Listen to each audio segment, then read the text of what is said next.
Hey, so Todd in the Shadows has spent like the last fucking 6 months doing nothing but shit posting about GamerGate on Twitter. You think he's gonna take a break from fucking MagFest to like from fucking Twitter to not shit post on Twitter at MagFest? Only if he forms a new band in James Space called Anal Chawsome. Anal Chawsome. I need that to exist. The band Anal Chawsome needs to exist. Can we just do that? You, me, and a bunch of other guys just get to Jam Space, make Anal Chawsome. It'll be the worst sounding thing ever, and then we can just fucking never forget. If they actually had a saxophone there, I could actually play that quite well. In fact, I can't play any instruments. I could play a trumpet. We could do a ska thing. Ooh, Anal Chawsome ska band. That actually sounds kind of Anal Chawsome ska band. That's I like that. I think you got an act for XP Fest. You just get all the XP Fest staffers together. It was like, we are Anal Chawsome. Hey, speaking of go ahead. Speaking of Anal Chawsome, I just want to throw this in here because from now on, you need to call him Anal Chawsome. I think we have to call him Anal Chawsome from now on because there's not a week that doesn't go by without this fucking place being packed full of drooling retards. And Hold on, I gotta cue the proper sound. This just in. Bear shit in woods. So, Baggage Lizard found the original banner. Remember we've been making fun of this fucking banner on the website with a drop shadow behind it? Oh, yes. Because it looks like shit on channelawesome.com. Baggage Lizard found the original banner. And, Rez, if you look at the banner on channelawesome.com right now, you see this big pixelated fucking thing. The original banner was actually in a higher resolution and a higher DPI than what they currently have on the site right now. Which means they shrunk the banner down to fit to the site originally, and then took the shrunken banner and expanded that banner to its current size, which is still smaller than the original one.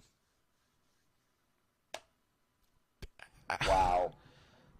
I'm sorry. I'm putting the Katsucon gazebo in its place. I don't get it. Why? All right. Anyway, that's the Anal Chawsome update for this week because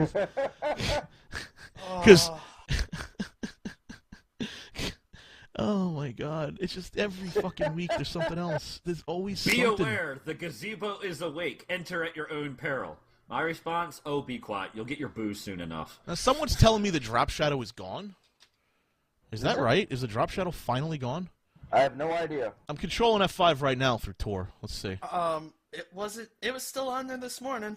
It's on there this morning? It's still there. It's still there. Okay, because I just control F5 to... Oh, no, it's there. Drop shadow. Drop shadow's still there. Yeah, you're wrong. Drop shadow is very much there. Oh, the other thing we got to talk about on this fucking site. If you scroll down to the spotlight section, you'll notice the Yomar's show. By the way, I'm like the only one giving these people any fucking spotlight at all because if you'll notice, it's below the fucking fold, so they don't get shit. They've got the feature blogger C. Farah, who finally gets on the front page of Channel Awesome with his Starbolts comic, which has been fucking. It's equivalent. I have to say this. I feel bad for C. Farah. He is handicapped, and I don't want to make fun of him. But I have to say this. Starbolts is on the equivalent scale of fucking Sonic Show. It's got to stop. I'm sorry. It's bad. But yeah. The Yomar's show. If you click on the second link, it works fine. But if you click on the first link, this is, by the way, it's been like this for a couple of days now. You know that HTTP:// thing? I forgot the colon. Oh no. They need a colostomy bag. They don't have a colon. Cold guy, I've got some more info on the fucking quiz show. So Nostalgia Critic just announced March 1st it's coming out, which is a good thing. Although something else was pointed out to me about this that I didn't realize, Patrick, which I think you'll find very interesting. It's a quiz show. And it has no audience. What? Yeah, the quiz show has no audience. So the one thing that a quiz show needs in order to make it not some random dude asking you questions They don't have. They have no audience for the quiz show. But we already knew that, right? Ba-da-ba-ba-da-da.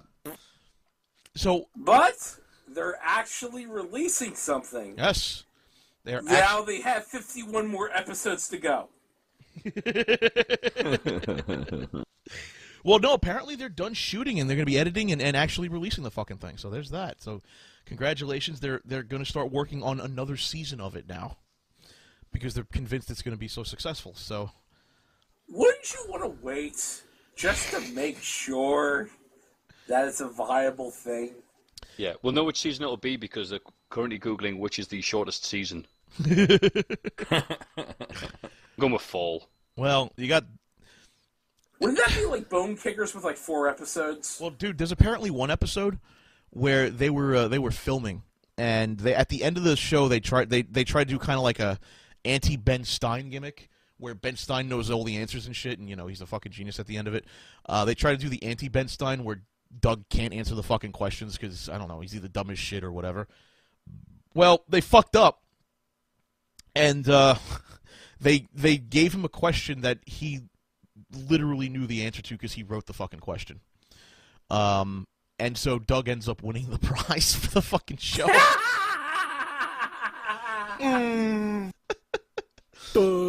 And the winner of my house is me. Oh shit! No, I'm told the prizes are pretty terrible. Like one of them was like a fucking like NES game without any box or anything or shit. Like what the fuck? Which game? Please tell me it was like a Super Mario Brothers Duck Hunt. No, it was like no, it was like Bayou Billy. It was like I think one of the prizes was like a track and field without the fucking pad, something like that. Why would you do that? And I have to admit, don't quote me on that though, because I was really fucking drunk when I had this conversation, so I could be wrong. Oh man. So yeah, they fucked up a couple of times, but that's all right. They got some experience under their belts, I guess. Oh, good old anal Chawsome. Well, if nothing else, they could actually finally get started on that comic and video game show.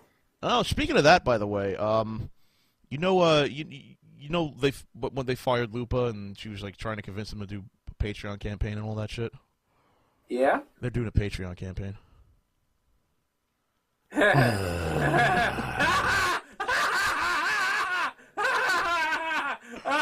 Oh God. Oh. This is the sound of me surprised. Wow, the sound of you surprised is depressed and fucking silent, dude. All right. Exactly. All right. Okay. We gotta take a bet. After all the kerfluffle, after all the mismanagement of the quiz show and the Indiegogo and the Indiegogo people emailing out to the people saying that they're investigating this campaign. Did he turn into Bill Cosby for anybody else? The kerfuffle! The people! The Indiegogo, where to make the money. Well, the people emailing the people. All right, I'm sorry. Go ahead. Sorry, How Pat. many people are still going to give them money on a monthly basis? Dude, I guarantee you they'll hit at least 20,000 a month. I guarantee you. Maybe even 40. So many people go to that fucking site, dude. People, no! Please! I can almost guarantee you that for $50 you'll get a voicemail from Doug once. I'm out. I'm out. Oh God, yeah, that felt good. No. I'm waiting for the inevitable tier of the private Skype call with you and a bunch of people. Me and a bunch of people? No, Doug calling a bunch of people over Skype for like 20 minutes. I wonder if that is a reward level. Should we try it? No. Not worth it. It's not worth it? Like getting Doug in a Skype call and going, so what the fuck, guys? They'd probably just hang up and then block us and then, you know. No, you have to make the name Actually, not obvious. No, actually, if they did that, honestly, if they did that and they didn't refund the money, the Patreon would fucking shut down their goddamn account. Maybe we should try it then. I'm going to make a really subtle joke and say, why the fuck would anybody pay for a Skype call for you when they can come in here and do it for free? Well, not from me. You know. Nobody get the joke? Nobody?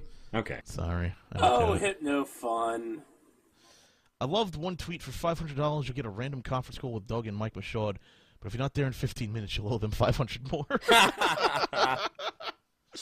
Oh, shit. Now that's funny. Can I pay for him not to call me? You could pay me to not call you. How's that sound? I could just keep bugging you on Facebook. You have to give me like $20 a month to not bug you on Facebook. How's that sound? Does that sound? But you're not a dick. He's thinking about it. Yeah, I'd like that. Okay, yeah. Keep on doing that. All right, all right, fine, fuck it. I'm gonna send you pictures of my dick next. Hey, yeah, that's what I said. Why am I sending pictures of my dick? I don't know if he's into that sort of thing, but whatever. I don't know. Can you like draw a smiley face on it? I already have. It's on Encyclopedia Dramatica. It's tattooed on. No, it's Sharpied on. It fucking hurt. Don't ever. The fucking Sharpie hurt? Dude, have you ever put a Sharpie on the head of your dick? You put on your head of your dick? Yeah, I put a smiley face on the head of my dick. That shit hurt, bro. I swear to God, if that is not in an out of context compilation, I'm gonna kill somebody. Live, everybody. Oh my god. Yeah, it's a long story, Matthew. But actually, no, it's a really short story. I was like, how could it be a fucking long story? No, it's a really short story. 7-Eleven Chan. I got bored, and I was like, I'm gonna throw a face on my dick. And I was like, oh, why am I doing this? And then I took a picture of it and posted it, and there you go. So, I guess we should talk about this. I don't know why, but I guess we should. Because this was a thing on the internet, and people started to lose their fucking minds. A lot of people found Lewis's old porn accounts. Lewis Lovehog, the guy known as Linkara, I guess, the reviewer known as Linkara. They found a bunch of his old porn accounts. I just got to say something. You know, while it was kind of funny and ironic in many ways to see these porn accounts, part of me didn't care, you know? Like, I still don't care. Well, I mean, like, I thought it was kind of funny, like, oh, hey, he's got a rape fetish, or had at the point. But, like, I've got fetishes, man, like, whatever. Now, what I cared about, what I thought was fucking funny, was the fact that the way he dismissed it on Twitter, which made it blow up even more. The dude was, could have handled this a lot better. This dude did not abide. The dude did not abide. If there's any way to handle your fetishes being exposed like that and you don't want to talk about it, it's not to be a snarky, sarcastic asshole about it and very dismissive, the way Lewis was. In fact, he said, I think at one point he said, you know what? It was an old porn site. There. End of discussion. That's not how you do PR, Lewis. Yeah. That only kind of incited them a little bit more because, you know what? They realized you were embarrassed by it. Yeah, so they kept digging. Once the weakness has been exposed, attack only one. Yeah, I mean, dude, there's so many different ways to handle it. Like, you know, like just saying, yeah, that's what I used to be into, but, you know, I'm not that person anymore, you know, type of thing. Or flat out ignoring it. Or ignoring it. Just like whatever. Just don't even block the people spamming you with it. Just fucking ignore it completely. But you didn't. God damn, you cocked it up, Lewis, is what you did. And I say that with all pun intended because he admitted to wanting to be a cock slut. So there you go. I don't get it. Like, why would you be embarrassed about it? Is what I want to know. And B, why would you lash out at the people pointing it out to you? Like, that's just gonna make them more incensed to piss you off. It's. I think because people still, as a whole, are completely immature about sex. Like, you know, we are completely unable as a whole human society to put up with, you know, people's sexual hang-ups. And yes, it's getting better. It is getting better, but I think on the whole, we're still really freaking immature about it. Here's what I really didn't get. Okay? I mean, yeah, you fucked up the PR and everything. You know I'm getting blamed for that? Really? Really? Apparently, I've been blamed internally, according to some leaks, that I started the whole Lewis porn thing. I would like to say right now that was not me. That was Faithful Anon, not me. So all credit goes to TV on 4chan, I believe. Not me, dude. You know, if you didn't want this shit to get out, you should have gotten rid of it. Should have did what Lindsay admitted to doing, was saying that she deleted all her old accounts before she started getting e-famous. Exactly! That's what you fucking do! Or you could be like me and not give a fuck. Yeah, exactly.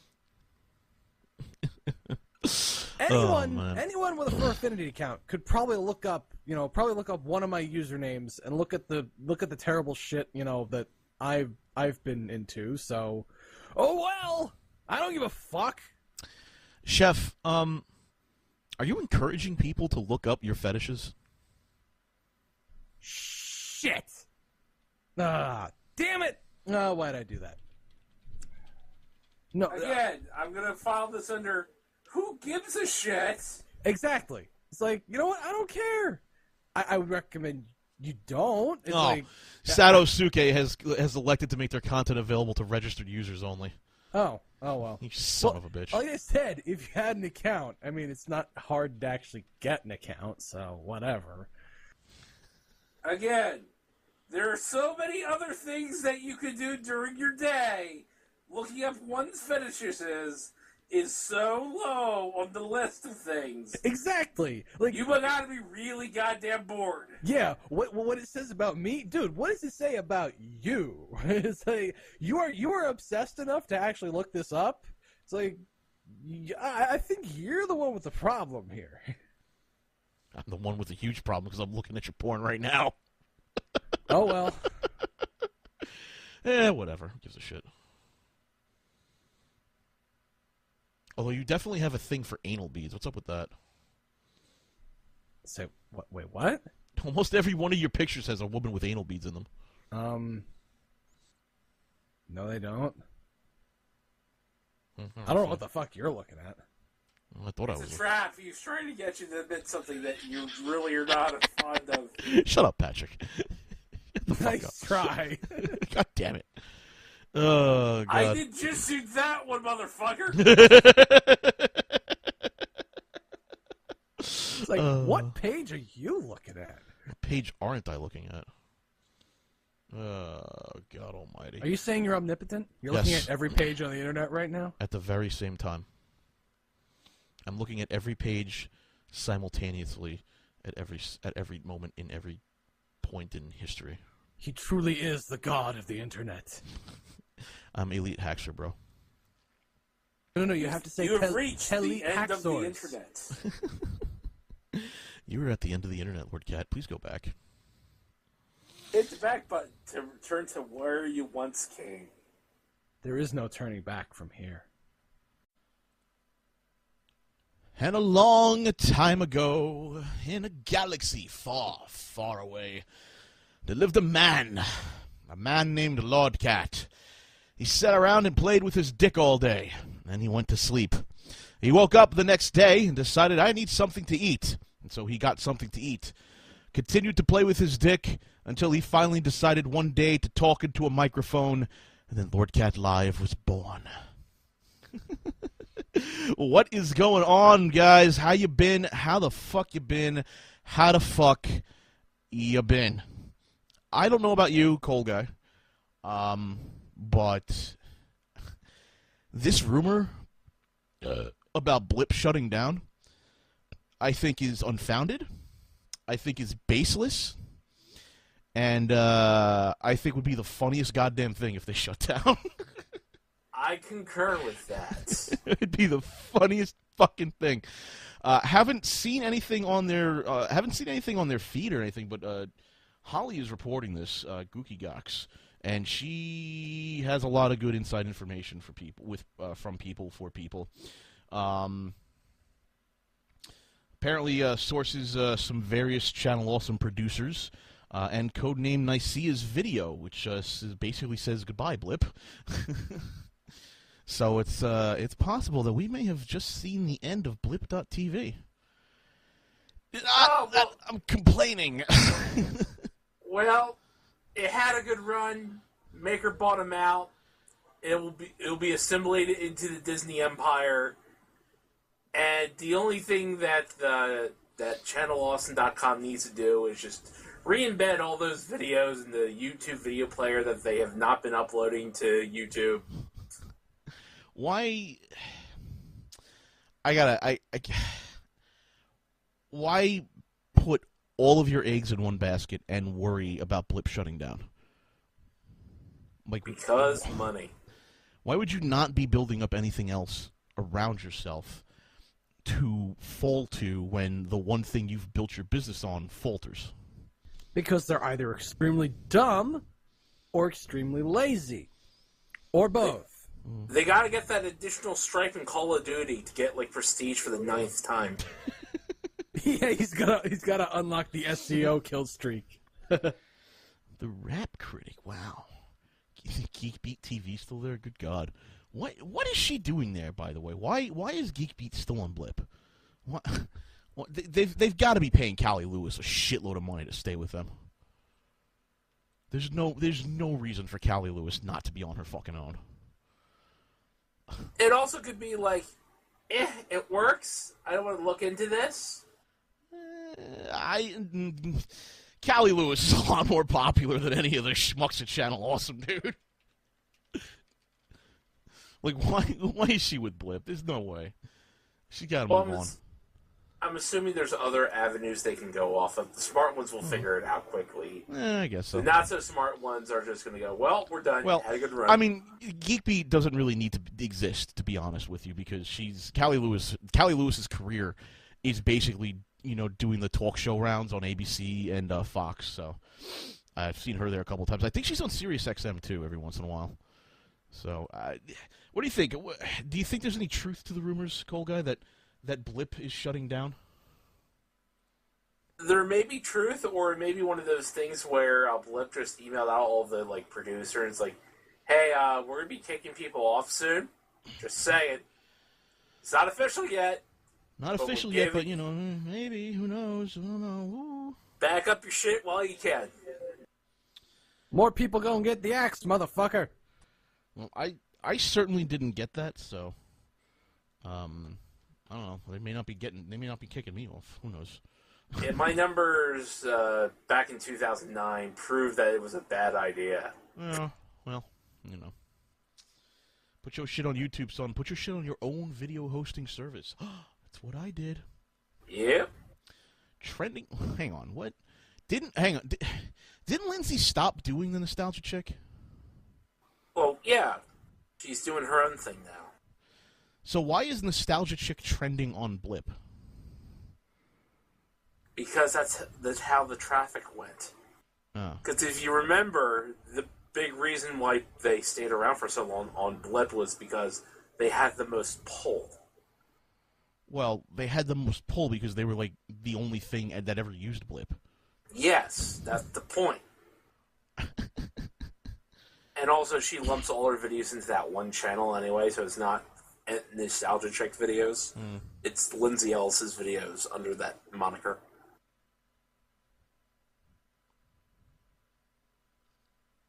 Oh, okay, I guess. There's nothing on Blip, so, may as well shut it down. Whatever. What are those guys going to do now that let's assume Blip actually shuts down. What's Anal Chawsome going to do? Play more Call of Duty? Well, first thing they're going to have to do is they're going to have to download all their videos and re-upload them to YouTube and then embed those links into the website just to maintain status quo. I guess. There's one problem with that. That means somebody would actually have to do some work. Yeah, you think they'll get off their asses, fast enough to actually get their stuff off of Blip? Or, hear me out on this one, they redesign the site again, strip out all the old material, and just have the brand new redesigned site with only new material on it. I haven't even looked at their site in a couple of weeks. Is anything up with it? Is it still the same shit?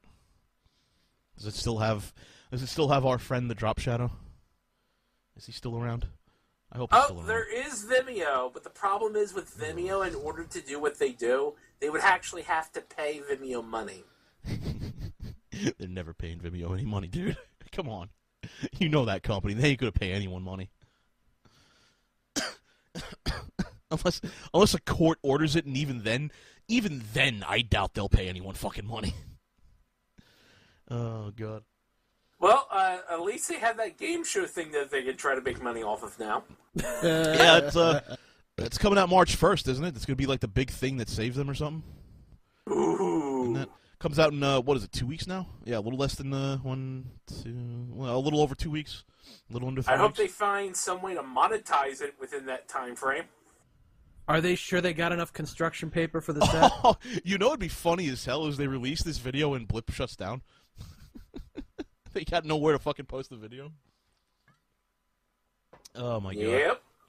That would be funny as hell. Well, I'm sure they make a little bit of bank off of the YouTube stuff. I mean, they do get hundreds of thousands of views, so there's got to be at least a few dollars there. The CPM is as high as some people claim YouTube The problem is, though, is they're not in a partnership program. They're just dude posting stuff on YouTube. You have to be like an MCN in order to get a whiff of the money that you can actually live off of. Mm. Or you actually have to hire a marketing firm, but they're not going to do that. So, what you're telling me is that they're just going to sit on their laurels and pretend that they're fucking idiots. Yes. I gotta see. I have to see it. I have to fucking see it. I have done more for this. I have done more for that company by talking about that shit fucking show than they've done for their own hype. I've got to see it now. That's the worst part about it. I have a feeling you're going to be like streaming it live on the stream with live commentary. Fuck yeah! Oh, come on now. like I'm gonna fucking post a link to where they can see this shit with ads. Come on now. Todd's being a retard again, guys. How do we stop him from being a retard? I don't think we can. I think he's pretty much beyond help at this point. I know. What's that?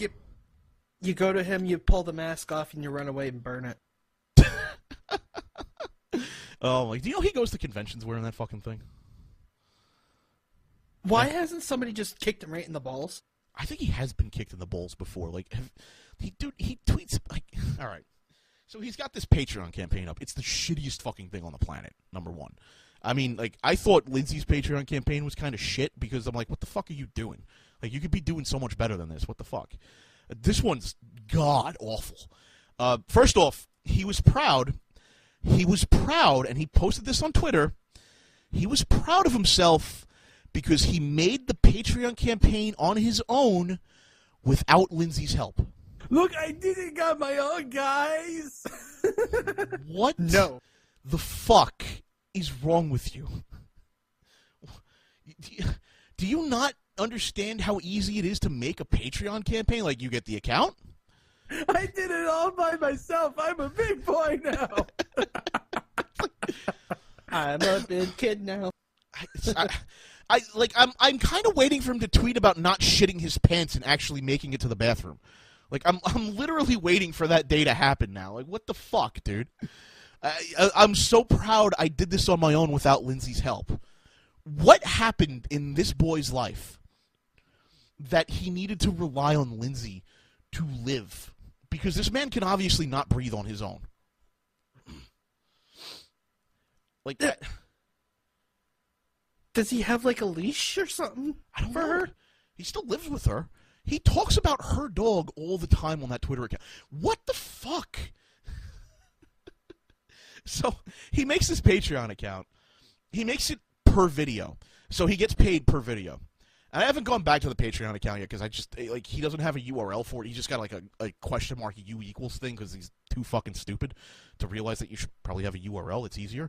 But he's got this account. He gets paid per video, okay?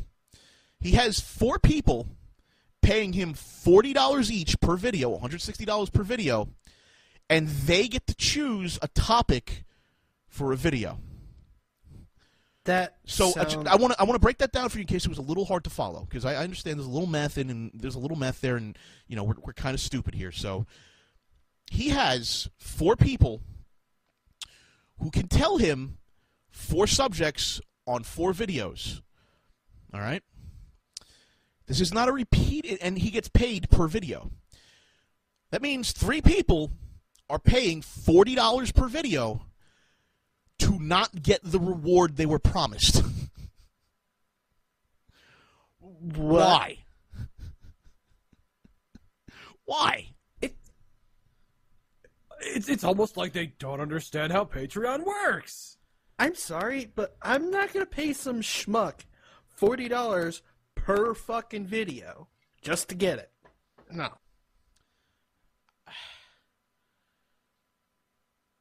$667 per video. Fuck you, pal.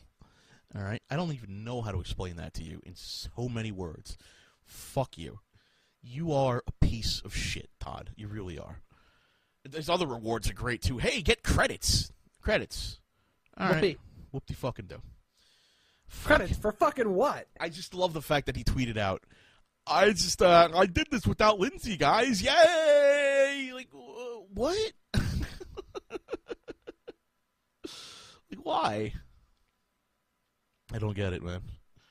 He's just, and then, fucking, he decides, because all Todd does, and I don't I fucking never pay attention to the guy until people bring up his shit to me. Like, literally, my one demand is, you gotta screenshot that shit, bro, because I don't even want to fucking touch this idiot's account. Like, I'm afraid that the infectious fucking retarded disease is gonna touch me. Like, I literally think, it creeps me out thinking I could even stand I mean, I live in the same city as this idiot. Like, I feel dirty. But you think you got it bad? He lives in my borough. They're representing my borough. This is not cool. Shut the fuck up. You live out in Long Island. He's in Astoria. He's in more New York City than you are. Hey, it still counts as Queens. Shut up. Shut up. Go back to your fucking Long Island and your open fucking Sunset Highway bullshit. No, I am not a Long Islander. You take that back. Oh, excuse me. No, I will not take that back, you Long Islander. No, shut up. You live in Long Island. I do not! Shut up! Oh, fuck you, you New York City snobs. Like, I'm the one who should be talking any shit. I live in Staten Island. I'm practically in New Jersey, all right? Yeah, take that, you Jerseyite. But, so the only thing Todd ever posts about, and the only... I can't say that, because I don't actually view his Twitter account, because I'm like, I can't deal with this fucking amount of stupid. So I tell people to take screenshots for me and then tweet it to me, like... I've got like this OCD about it, like this. What's that I'm afraid of germ shit? What the fuck is that? Germophobia? Is it germophobia? Is that what it is? Where like Germophobia. you shave your fucking hair off and shit, and like you're afraid to touch anyone. Yeah, germaphobe, hypochondriac. Hypochondriac, germophobia. Like I kind of have that with Todd. Like it's like this germaphobe thing. Like I don't want to actually go to his Twitter account. Like. You gotta it's like a Toddophobia. Like you gotta give me a screenshot of it, like, and I put it in an incognito tab, so like I can never admit to actually seeing this. But shit, the only things he ever posts about that I can say are GamerGate and Lindsay's dog. The 2 most pathetic fucking things I've seen in my life. Gamers are evil. Check out our dog, guys. That's pretty much it. That's his fucking Twitter account. But he started posting in GamerGate some dumb fucking things. Again. And he says he has less respect for members of GamerGate than he does for Nazis. Oh, water just went right up my nose. Oh. Ow. Todd.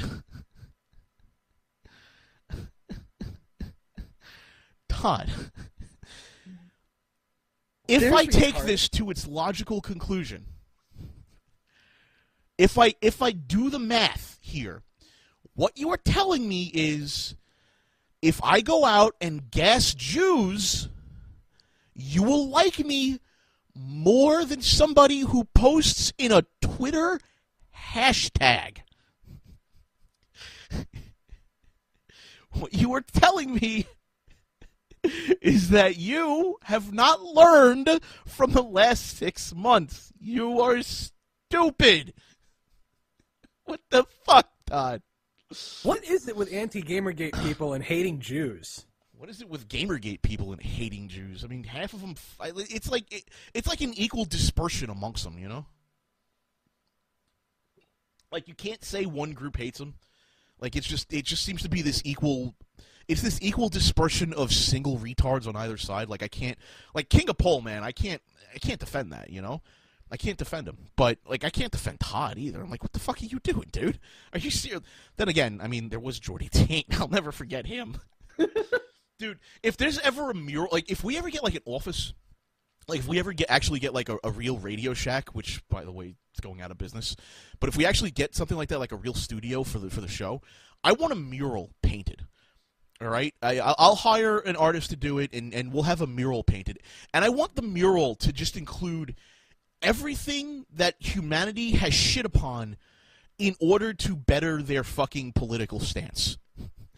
Like, so we'll go from, like, 9/11 to Jews, and then, like, behind all that, like, behind, like, all the catastrophe, like, there's going to be 9/11 there and the buildings burning, and then there's going to be the Jews getting gassed with Hitler there. Behind all of that, I just want, like, Todd's face and Jordy Tate's legs just behind them, like, in the background, mocking people.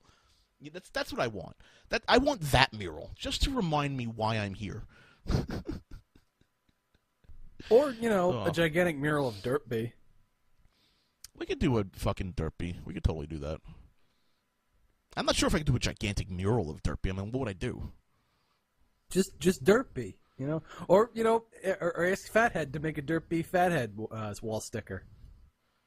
It's not a mural, exactly. That's just a picture of Dirtby, Chef.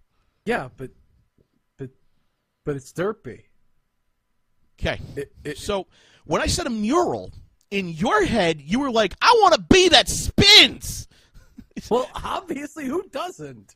Come on. You know, you've been hanging around the furries a little too much, dude. You gotta back off, bro.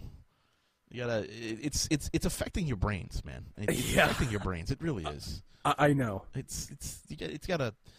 We gotta tone down. We gotta take you to like Hooked on Phonics and get the retardation out of you. No, I'm good. I think we're gonna. I'm gonna force you to do Hooked on Phonics. I think. No. Actually, no. You know, I take that back. I'm not gonna force you to do that. I'm gonna force Rob to do Hooked on Phonics. Yeah. Where is Kane anyway? Son of a bitch. C is for Colorado. C is for Colorado. Hey, speaking of wacky, you guys want to talk? You guys want to talk a little bit of Channel Awesome? Did they fix the drop shadow? No, Anal Chawsome has not fixed the drop shadow. We have something funny to report on. Allison Pregler, Obscurus Lupa on Twitter, Obscurus_Lupa on Twitter, reports, you'll laugh even harder when talking about the game show that has still not happened when it was supposed to come out March 1st. And the drop shadow's still there. And those other two shows that are still being produced. Did they set up the forum? No, that's someone else. Professor Otaku says, I hate laughing so hard at this stuff. Allison Preger says, you'll laugh even harder knowing they want to pitch the game show to a network. What? We swindled so many other people out of the money. Why don't we just go and swindle a network? They want to Is pitch... it public access, the network that they're referring to? What network is going to buy this shit? Oh my god, that's funny. That's the funniest fucking thing I have ever read. What network is stupid enough to buy this shit? I mean, like, on the list of shit that networks buy, you would have to pay a network for paid advertising time to put that shit on there. Oh my god. No, and Dragon Kids, you're not on crack. You heard that correctly. They want to pitch this shit to a network. This is the master plan here, folks. It's finally been uncovered. Their master plan is to make a shitty game show and pitch it to a network. I have no beef with Channel Awesome, to be honest, but I'm pretty sure those networks want to see a solid business plan. Or a business plan. Do you have a document that you can present and go, here's our business plan. This is our plan to make money. Well, here's the thing. The network will just ask a question. How long did it take you to produce the first episode? No. Oh. No. The network's not even going to ask that question. You know what the network's going to ask him? Who are you? Who the fuck are you? How the fuck did you We get deal in with there? people who bring in millions upon millions of dollars every day of their fucking lives just by existing. Who the fuck are you? Well, they might go for a smaller channel network. Like Destination America? Destination America would look at them and go, who the fuck are you? Catch Pop Quiz Hotshot right after TNA Impact. Jesus Christ. Well, I am quite sure they're not getting on any major one. Maybe Telemundo too? Well, they don't speak Spanish, though. Wait. Yeah, I agree with Heavy Guts. K? Are they going to try going public access? Don't do Even that. public access networks require a solid business plan. No, public access networks don't require a solid business plan. They just require you to actually have the public access license. Oh, yeah, you're right. That'd be too much work for them. Oh, wait, so you think they're going to build their own network? They're going to have their own TV network. And, No. They don't have. They didn't raise enough money to buy Spectrum in the last Indiegogo. No, there's no way. How much? Okay, Spectrum is pretty cramped, so it's kind of expensive. How much do you need to get a channel nowadays? You're looking at about $20 to $30 million just for a little bit of Spectrum. Yeah, this is money that they will never see in their lives. No. So how does this public access thing work? Public access is basically it's guaranteed public access airwaves, and it's not on airwaves. It's only on like cable providers. And you go to the public access studio, you take a class, you get your producer's license, and then you get to submit videos that are played on the air. All right. Okay, so how do you get money for that? You don't. You actually pay money to do it. All right, so here's where my solid business plan thing comes in again. They don't have one. They don't have a business plan. I could see a Roku channel, maybe. I mean, fuck, I could make a Roku channel, for God's sakes. But that would mean they'd actually have to be technically competent. And I don't think Roku is going to put the money into making a channel for them. Maybe they could do like a Call of Duty match commentary. No. I don't want to see those fumbling retards talking about video games. I'm sorry. Stay away from games. They're terrible at them. Well, they only have to do a show 40 episodes worth on video games at some point, right? What they say was going to be what were the shows again that they were going to do? Game show, video game show, comic book show. Huh. Uh-huh. Yeah. I'd like to have a bit of video game show, please. Like can you give me two bags of video game show? I don't know. I think these guys are. I think these guys are insane. That's what I'm going to say. I think these guys are insane. And they're doing this out of Chicago. Chicago. What television stations are they going to pitch to in Chicago? They're hell-bent in staying in Chicago. They're not going to California or New York where you can network. No. These guys are going to get eaten up in New York. Don't fucking come to New York, because they may be suicidal after that. These guys could not handle New York City, dude. There's no way. They're not going to network with these people and schmooze with them. They're terrible at that. I don't know. What network out there though that would pick them up? That's what I want to know. Like the My9 stuff. Like that's not. They're not going to pick them up. They only really do syndicated stuff. Fox isn't going to touch that shit.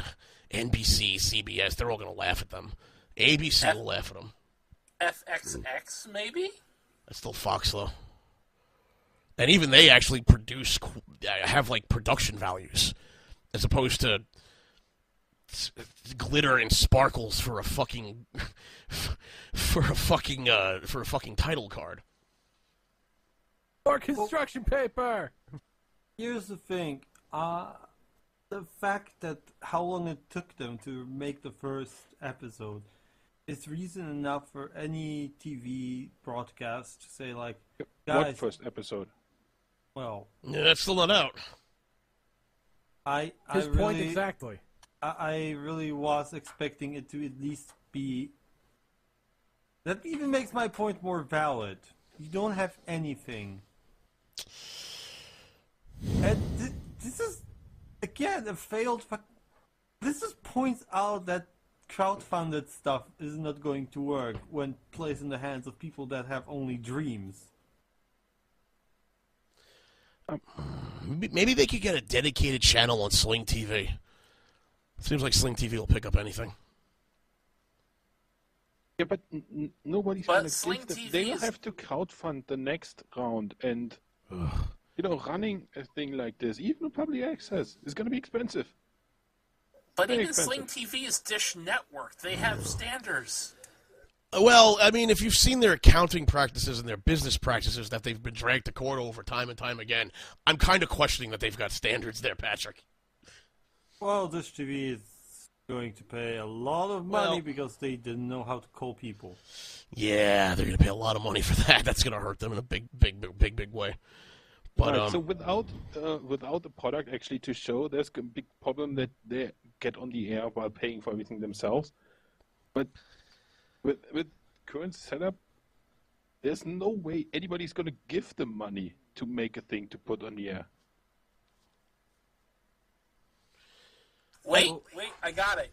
It's going to be the CW equivalent in the local Chicago area. no, even CW, they go with syndicated stuff. They'd have to sign on with a syndicator.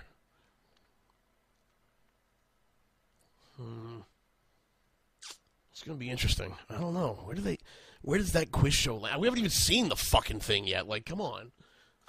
I'm just curious that if the first episode does get aired, what would the prize be? And would it be relevant to stuff going on now or stuff a year and a half ago? Now, from what I was told at MagFest, like, the prizes were all, like, random garbage. Like, one dude got, like, a fucking Nintendo game as a prize. Like, what? Was it Duck Hunt? No, it was like, I think he said Little Nemo, the Dream Master. And it wasn't even, like, in the box or anything. It was just, like, the fucking cartridge. Like, what the fuck? So a $10 NES game. Yeah, in one episode, like, fucking Doug won his own prize. Or one Is that shoot a free they did. trip to Aruba, then? No. What they did was, they were giving away, like an autographed copy of, like, one of the fucking movies or something like that. I don't fucking remember. Like, I gave a shit. But, we were, I was told that, the questions were made specifically so that Doug couldn't answer them. Except that they let Doug make the questions so he could answer all of them. And they forgot that. And he won the episode, apparently. You know what? In any pretty much game show or lottery even that is here, in the terms of service of said lottery, there is a information saying that workers, associates, affiliates, and families of thereof are not allowed to partake. If it's billed as a comedy show that they actually don't win anything, that might work. Don't forget that they have physical challenges, quote unquote, which, by the way, is probably a piece of copyright that Nintendo's gonna want, that Nickelodeon's gonna want to look into. Just saying. and their physical challenges are like fucking board games, like Hungry Hungry Hippos. Like a TV station's really gonna want to fucking dive in on this. No, I just don't see, like, if I was, like, browsing through the channels and saw something like that, I would immediately press next channel, not, like, even bother. You realize that Hasbro takes very, very kindly to anything with their name on it. Oh yeah, they love it when you violate their copyright. They sign contracts with you and do sponsorship deals and everything. They totally don't drag your ass to court over the most minor of bullshit. Yeah, let's put a Hasbro game on and try to make money off of it. It's not like Hasbro has their own game show, or oh wait, they do. They used one of the physical challenges was they used that tic-tac-toe board. You know that beanbag game, that tic-tac-toe beanbag game that used to, when you were a kid, you used to throw those beanbags across and you try to play tic-tac-toe with it. That's one of the physical challenges they had. So it ended in a tie? Yeah, pretty, I guess. I don't know. Oh God. Could you imagine those three schmucks get like time in front of a TV executive, and the guy's like, you got 3 minutes, pitch me. 3 minutes are up, and he looks at him, he goes, I can't believe I wasted my fucking time with you idiots. No, you know what? I would like to see an episode of Dragon's Den with them. Oh my God. Could you imagine? When they would have to pitch their idea to some businessmen that actually started multi-million-dollar corporation and are competent. No. I got a better one. Shark Tank. That is Dragon's Den. Shark Tank is Dragon's Den. Yeah, it's called Dragon's Den here, but the I thing hate those is, shows. I hate them with a passion. Yeah, but I would just like to see them try to pitch their concept to just like 3 or 4 businessmen that actually have millions and millions of dollars and say like, I don't want a single % in this. I don't want to give you money because I don't see any money. Like, I could probably roll it up and burn it. It would be better. See, I would love to do an episode of Shark Tank or Dragon's Den, like 1v1, where one of us has to get the money, and it's me and the Offshore Dynamo versus Channel Awesome in their quiz show. The Offshore Dynamo has a, like, solid... It has a business plan. That is solid. Oh, you know what? You know how this will end? This will end with like, sir, you're the worst human being. You cannot allow this. We cannot have this plan. No. Meet me after the show. Yes. After the show, there is a diner on the corner. Can we get some coffee there? I'd like to turn your idea into an actual immigration program. Yeah, but we cannot have that on the show. Oh, God. Yeah, and of course the buzzers were the easy buttons from Staples. By the way, that's confirmed now too. Oh God. Yeah. What? They wait. Staples What's the easy button? How do you differentiate if both of them buzz it at the same time? I have no idea. I literally have no idea. Did they wire in a switch to different lights? That'd be funny. I doubt it. I doubt they had the technical know-how to do that. Well, I wish them the best of luck. And I won't, probably, Mark, but I still want to see this going somewhere. Mark, I don't know how much luck you can wish upon people, but from what we saw so far, I think it might be not enough. Oh my God, it's so funny. So at the end of the day, is it still just hashtag free bread? Might as well. It might as well be. I feel bad for Brad. He's beholden to the friendship that he has with Rob. And, you know, God bless him, but Jesus Christ. This thing is the worst fucking thing he's ever done. Oh, God. I can't even... By George says he could make a light-up buzzer system for them for about $40 from scratch. George... Did you look at the set? They spent maybe $40 tops on the set, all right? Come on now. Think they're going to pay you $40 for the buzzer system? Excuse me. They had to spend it on covering up the horrendous painted background with black curtains. Oh, my That's the problem. People don't realize how much TV actually costs. The most wretched show you can imagine cost millions to make. Yeah. Well, that is a problem we have, that a lot of people don't realize how much stuff costs, and Everybody loves Raymond cost like something like $30 million an episode to make. Yeah, but well, I just see it as the problem with pretty much crowdfunded campaigns. They go like, "Hooray, let's crowdfund it. We need that much money," and then they start doing it, and they run out of money a third of the way in, if they're lucky. Well, to be fair, if you are smart about crowdfunding, you don't have a problem. The problem is the people that we talk about are the dumbasses. Oh, yeah. Well, I mean, we don't talk about the smart people because they're successful. Yeah, like the Pebble Watch. Okay, by the way, the average Game of Thrones episode cost just over $6 million to make. Yeah, I don't see Channel Awesome ever coming up with a production budget of $6 million per episode. That's only about 2 times as much as a network or cable show. So you're talking about $3 million per show. Yeah, you can like quiz shows and stuff. Big Bang Theory, early Big Bang Theory cost $2 million an episode. Now it costs more because it's popular. I think quiz show costs about $1 million, I think. Like, and then if you have physical challenges, like the average talk show and quiz show and stuff, they cost about this much. If you have physical challenges, then health and safety is involved, and then you get into real trouble. Just look up how much it still costs for Who Wants to Be a Millionaire. It's daytime television. They cut back on the budget, but it's still fucking expensive. Well, when you want to do a game show like that, this is what Mark pointed out. If you have any physical challenges, you pretty much need a lawyer and a health and safety consultant to figure out what is feasible and what can you do so if something happens, you won't get a tremendous lawsuit.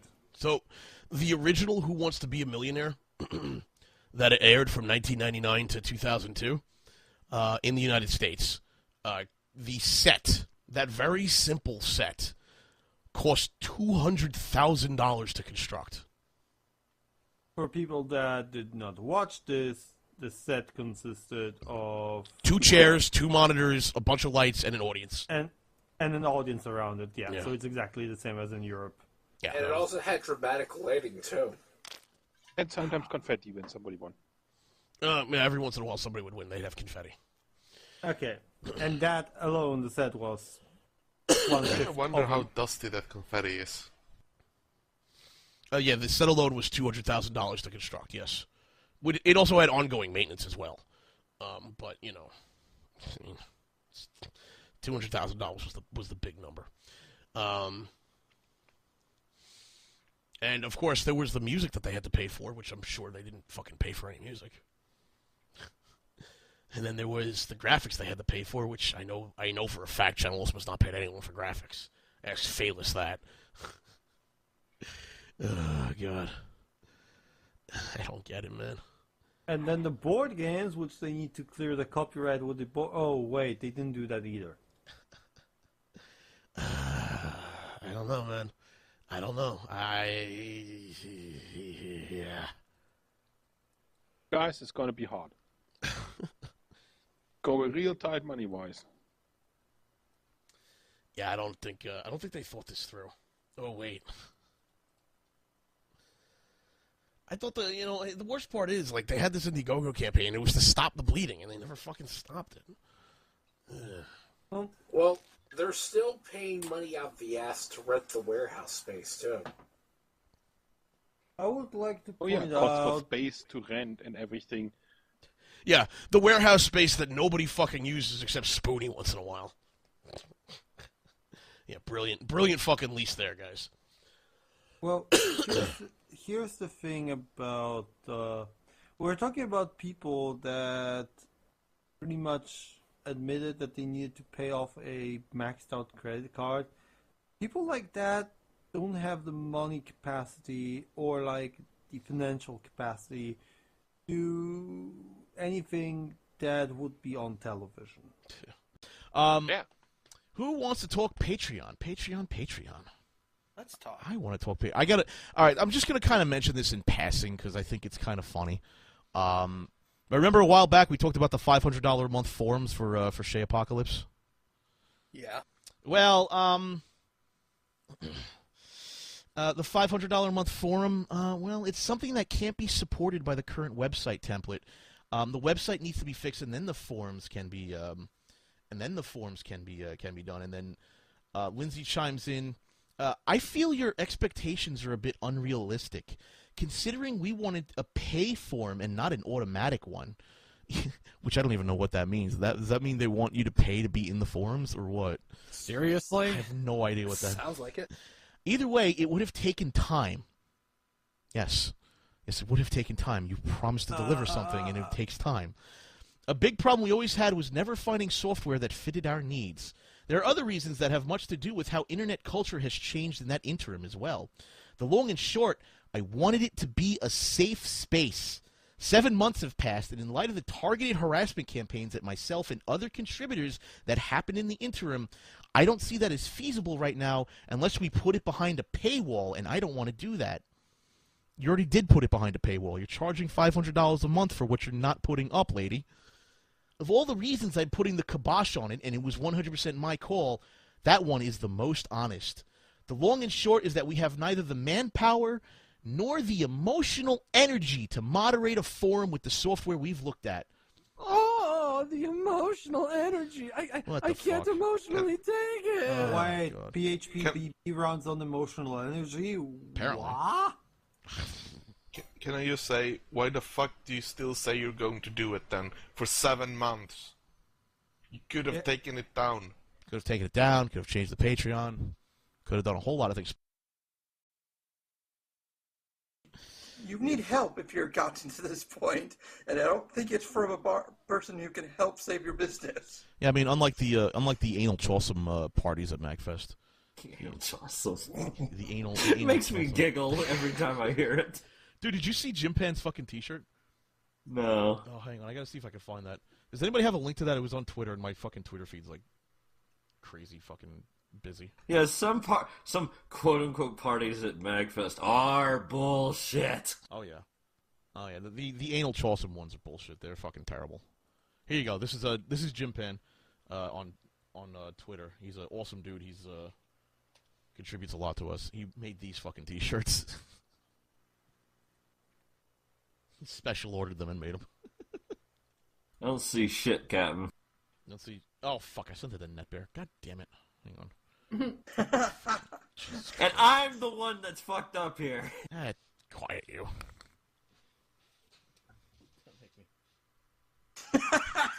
Don't make me come down there, Rez. All right, I'll come down there. Okay, that's awesome. I want one. I want 20 of them. Are you kidding me? Fire the thick list, retard. Oh man. So we got you guys want to take a? You guys want to do a little bit of betting? Yes. Do a little bit of betting. All right. So it's Friday, March 27th. We have let's see, not counting today. We have what? 1, 2, 3. We got 4 days left of March.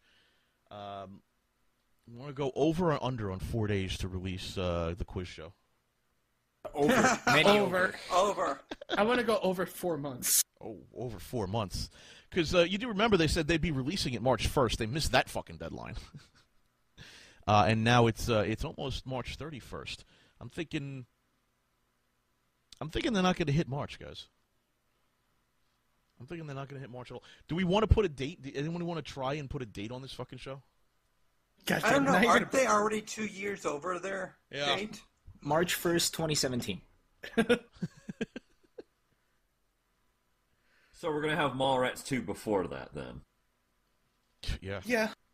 Fuck yeah, dude. Brad and I may have a fucking movie together before this shit happens. I mean, Jesus Christ.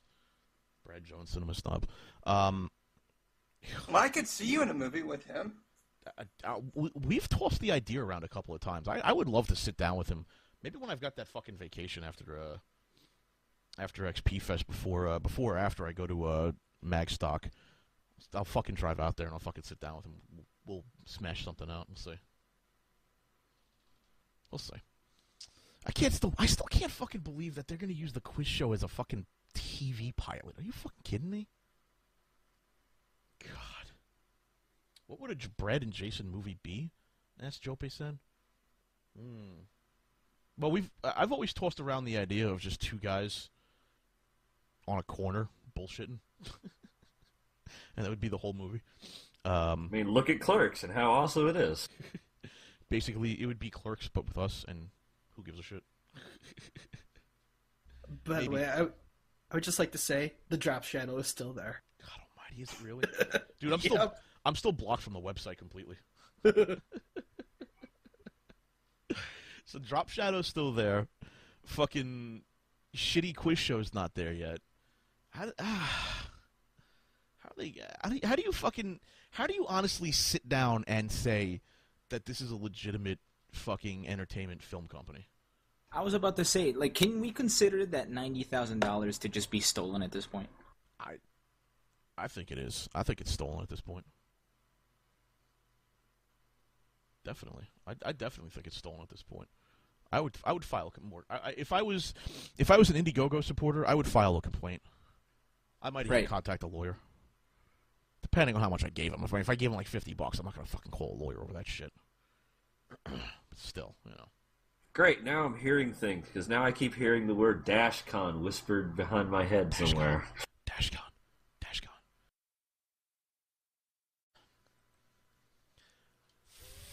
$47,000, almost $48,000 later, and the first pilot episode of Channel Awesome's Pop Quiz Hotshot is actually out. That's right, ladies and gentlemen, they finally made their promise after breaking it many times over.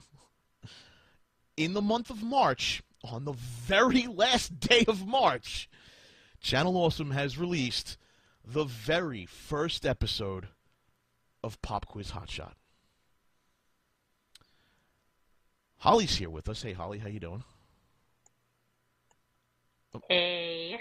And I gotta ask, Holly, I've got to say this. I have to admit, part of me was hoping to be impressed by Pop Quiz Hotshot. Part of me was honestly hoping that they put out a good product, and I could say, damn, you know what? They gave their fans their money's worth. I was too. I was too. I was honestly hoping that the people at Channel Awesome would have some form of business ethics and follow through on that promise. And they have none.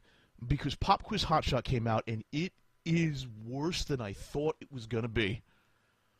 Oh my Jesus. This fucking train wreck of a show, Holly. I don't even want to start describing it. Matt, you said... Matt's here, by the way. What's up, Matt? Hello. You said you showed this episode to your mother. Now, what did you do exactly? I just said, hey, watch the first 5-10 minutes of this. And within 3, her face was turning blue. Jesus. Well, that's an attempted murder case. So I go, hey, what'd you think about it? She goes, they're fucking idiots. They're a waste of space. They're a waste of time. They're a waste of money. And then I told her how much they paid for it and how much the budget was. I thought she was going to go through the roof. Why would you do that to your mother? And my mom's 51. I felt... I don't know about you guys, but I felt bad for Brad. Like, here's a guy who actually has just a shitload of talent, and he's stuck doing this fucking clown shoes fucking quiz show, man. What happened? What is this? What am I looking at? First off, the first thing I noticed was the audio. I don't know if anybody else noticed this, but that fucking echo, man, did not help that show in the slightest.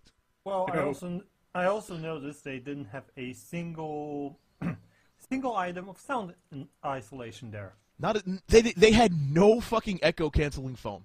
None whatsoever. Not even that. Not even egg cartons, which you can get free. Yeah, you could have done egg cartons in that fucking. Well, actually, I don't know. It is a pretty big studio compared to what they had. Yeah, it's actually really big inside there. So the set itself is actually much smaller than the studio, and that's part of why they're struggling so much with canceling out that echo. You know what they could have done, Holly? You know what they could have done with that $47,000? They could have enclosed this. They could have enclosed the set. They could have taken a little bit of drywall, and they could have been like, all right, we're going to put it up behind us. You don't even need to enclose the whole set. One of the tricks that you do is you take 2 pieces of drywall, and you put them at an angle towards the set, just a little bit further away. You can still have room, but if you put some egg cartons on there or some foam, it'll mostly cancel out the echo. Or you could do blankets. You know, go to the thrift store or something. Well, it didn't help that they made the whole thing out of plywood, which is just asking for echo. Did you fucking see the background? They have seams. They have seams in the background. At first, I thought it was like magic marker, or it was there purposely. Wait.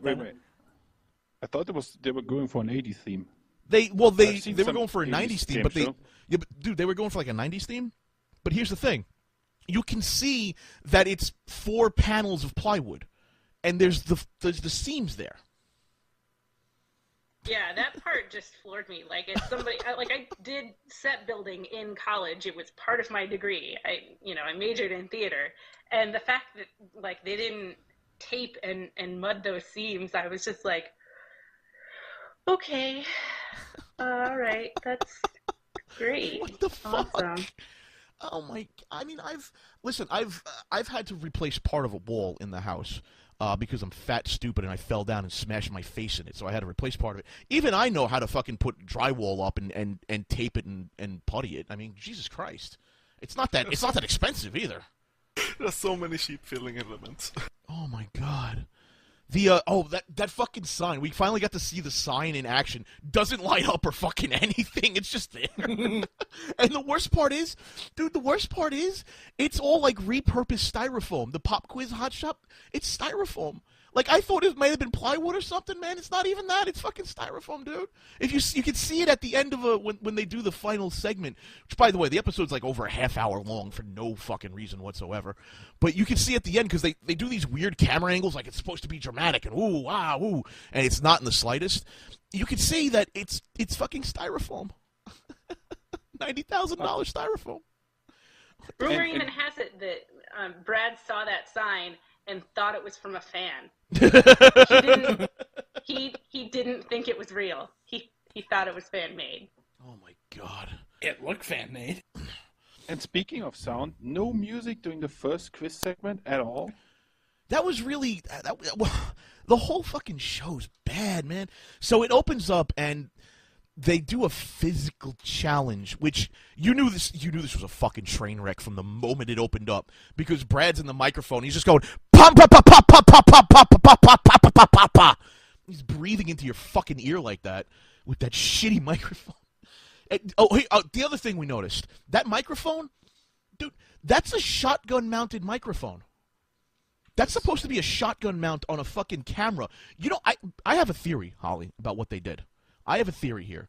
That shotgun microphone was supposed to be on the camera, and then they realized that it's not picking up the audio correctly for all 3 people there.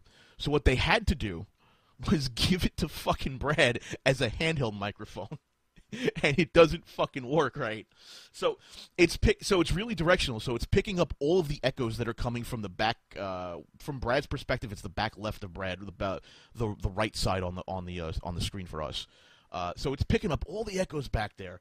Like $47,000 to film this. You couldn't get one lapel microphone for Brad, but not one. That's the thing that really confused me, is because one of the last conversations that I remember having at the studio was about microphones. And so I thought that that's the way they were going to go.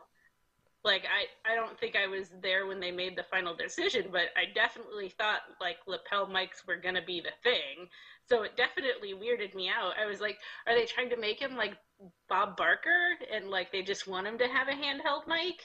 I don't really understand. But it's not a Bob Barker handheld then. Yeah, but here's the thing: it's not a Bob Barker microphone. That's an old school style of microphone where the guy doesn't have to lift his hand up all the way. It's a regular microphone though. It's not a fucking shotgun mounted camera mic. Also, I would like to point out that those microphones should have something that is known as a dead cat on them, because otherwise you will hear popping, because they have no other way of having a pop filter. They don't have they don't have a filter on it. Actually, I will say this. That was the exact proper microphone to, if you listen just closely enough, you could hear Brad's soul slowly dying. Oh, you want to talk about being able to hear stuff? The stock fucking audio in this show. I think I know the package they bought to use this audio, and here's the problem. It's all royalty free, and they may have paid money for it. Because there's a site selling the rights to that audio for like $50, and it's actually royalty free. The only reason you pay the $50 is to get updates to the package. Hashtag they paid for it. Actually, the sounds I heard from the timer and the buzzer and everything sound like the iPhone sounds.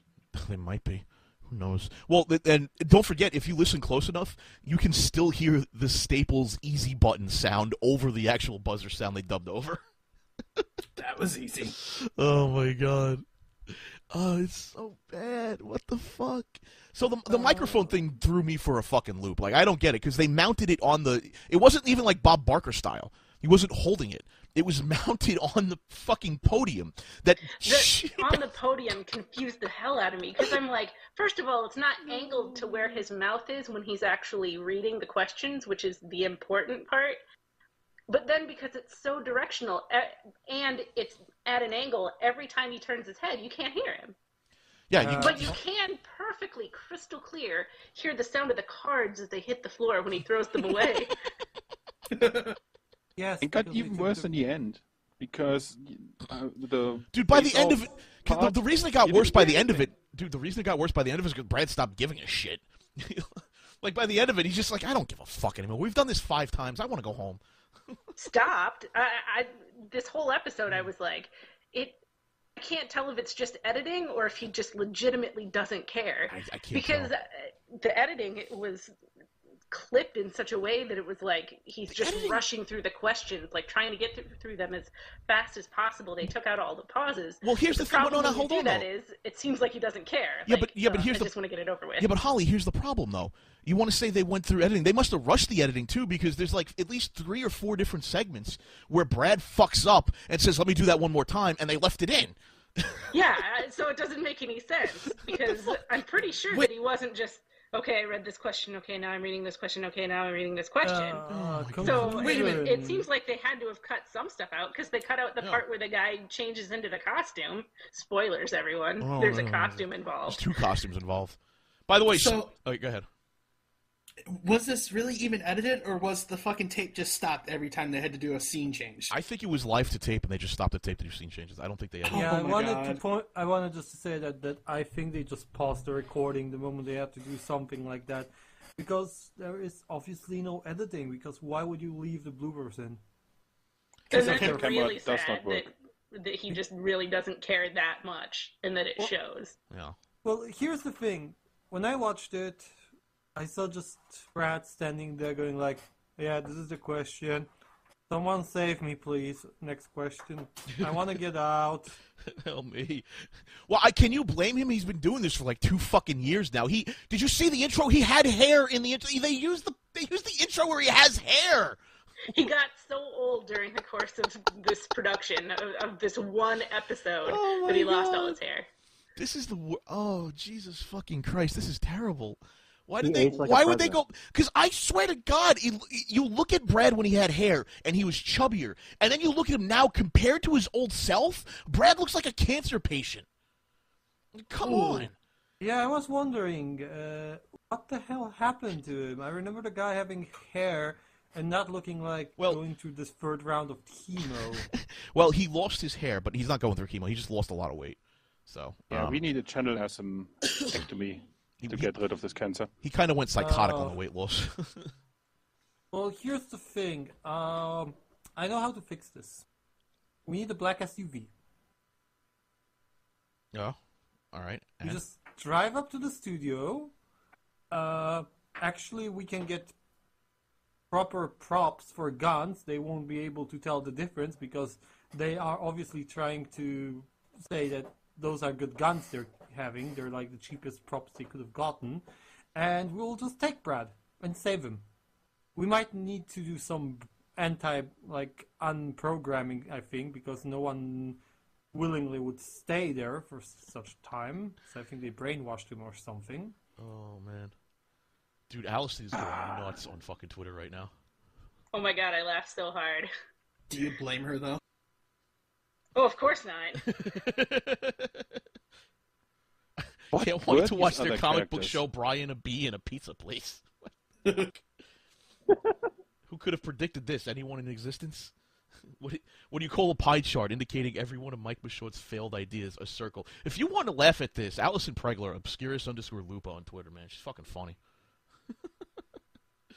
I'd like to point out that CA's new guidelines state you won't get let go if you keep up communication, because that's CA's strong point. Damn. Oh my. She's on a roll today. She is on fire today. Yeah,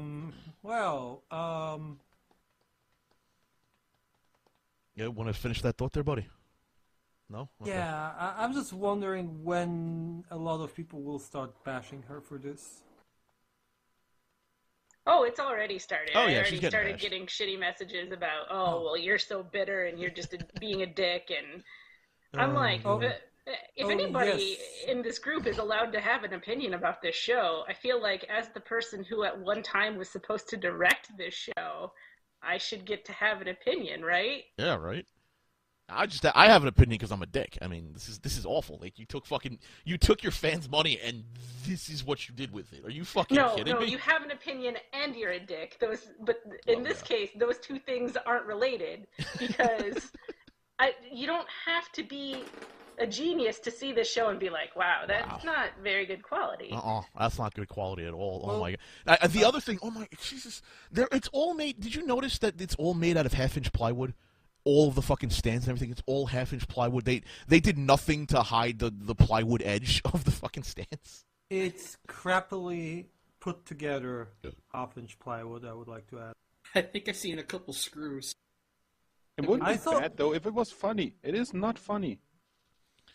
This thing does not work at all. It does not. This does not work at all. Well, this is it's so terrible. flat, and it does not get up, ever. Oh my god. Even if the biggest guy, the Nostalgia Critic, shows up, it does That not, was the other thing. It does not work. Dude, you brought that up. The fucking Nostalgia Critic shows up at the end of this, and they didn't mic him up at all, so he's just fucking talking into nothingness. So you can't fucking hear, like, the one guy, the people who are actually paying money to fucking see, shows up, and you're like, let's not mic this guy up. Let's not hear what he has to say. Let's rely on Brad shoving a microphone in his face like he's just some fucking schmuck contestant. Like, are you kidding me? What the fuck? And it sounds like you hear only half of the answer. Oh, it's terrible. It's fucking awful. Yeah, by the way, this is the best pilot to shoot, by the way. The pilot where everything looks like a kindergartner kind of pissed on it and made it, and where one guy blows out the other. You know, the one where there's no fucking tension whatsoever in the game show. That's the best pilot to shoot, guys. That's great. Yeah, lots of potential there. I think my favorite part so far is that the lighting makes the one contestant, John, look like he's green screened in. Well, yeah, he looks totally fake because the lighting is off on him. They're like none of the lights on behind him are on. He's just lit, it doesn't look like he's real. Well, and then don't forget Brad in that lighting. They never put makeup on his head, so he looks like a fucking light bulb. Oh God, Jesus Christ! I was convinced he used some polish for his head.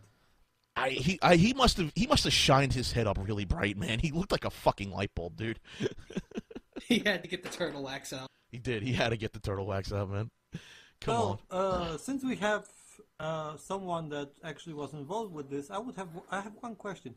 Why the heck did they need such a big studio for this joke of a quiz show? Well, if I remember correctly, I know Holly will correct me, but back before Holly showed up, one of the ideas they were throwing around was to make a studio where they could be shooting multiple things at once. That was the idea. The studio isn't just for this show. The studio actually has this set in it. They have the green screen room and a couple other things. So the size of the studio is not just for this particular set. But that was the idea. But it seems like they're underutilizing the space they're paying for quite a bit. Well, my point here is with how the studio is set up now, you could never be able to do multiple things at the same time because audio overlap. No, it's and I don't think it's designed to be able to do more than one thing at the same time. Especially given that there's a relatively small crew who work on the things. Well, when I was there, the original idea that was pitched to me was they were going to get a studio that they could rent out to multiple people at the same time, and that was the original idea. They seem to have predictably failed at that horribly. It's part of the Indiegogo thing, and that they would rent it out if they reached a certain amount of money, and I think that was purely to pay for the insurance needed. Yeah. If they had other people coming in and working in their space. But they never actually got that far in the Indiegogo. See, because before Holly came on, the only idea we ever really heard about was that, we're going to have this studio where all of our creators can come in and make their videos at, and it was going to be great. That's all I ever heard about it, and turns out that idea failed miserably. Now they just got a big fucking empty parking lot of a studio that echoes really badly. Well, the thing is, like, the studio is where? In Chicago area, I believe? Yeah, it's in Chicagoland. Yes. So let's hypothetically say I'm one of their guys, and I'm, let's say, around Texas. I believe it would be cheaper for me to find myself a local place and do my stuff there than travel with all my stuff there, record it, and travel back. And pay them for it. Well, that's probably why Linkara has rented a studio local to him for his movie. Because he's not filming in the Channel Awesome studio. He rented a studio in Minneapolis or wherever. Yes, because logistics. So what was the point of these other characters? Was it I have Stockholm Girl? Apparently there's a story behind this where it's like fucking... The only thing I could discern was that this is Brad's Island of Dr. Monroe type of thing where they just kidnap people, and if they lose the quiz show, they get shot. That's... Well, show, don't tell. But why? I don't understand why it needed that. What? It's a quiz show. Why do you need wacky black guy with terrible gun mechanic to with terrible weapon control to shoot people when they lose? Like, it's so funny, ha ha ha ha. No, it's not. Well, the guy emptied his clip just by manually cocking the gun. Yeah, well. So I don't think he's much of a threat. No, he's not much of a threat. God, this whole thing is... I mean, we saw this set in a picture, and I was like, maybe it just looks bad.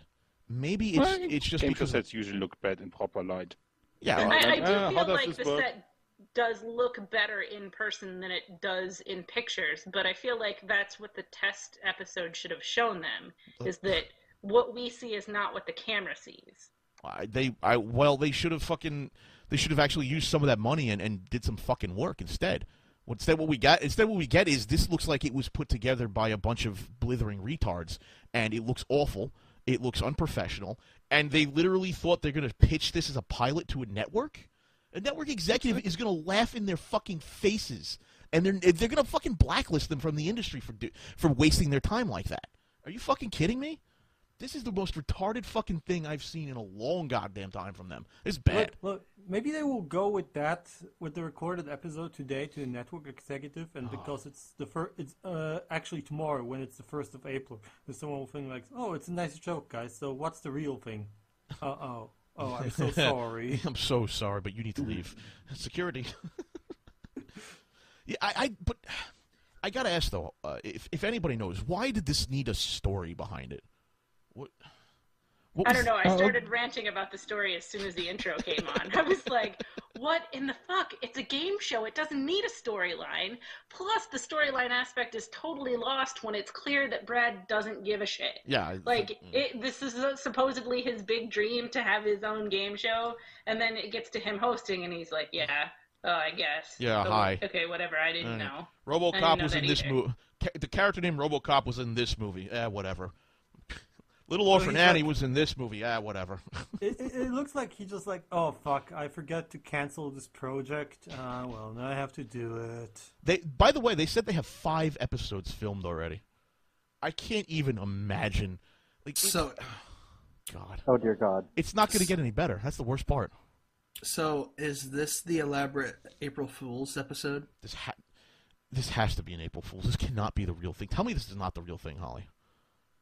Tell me this is an April Fool's joke. And Oh my god, I hope so. oh God, I hope to God I'm getting the wool pulled over my eyes, man.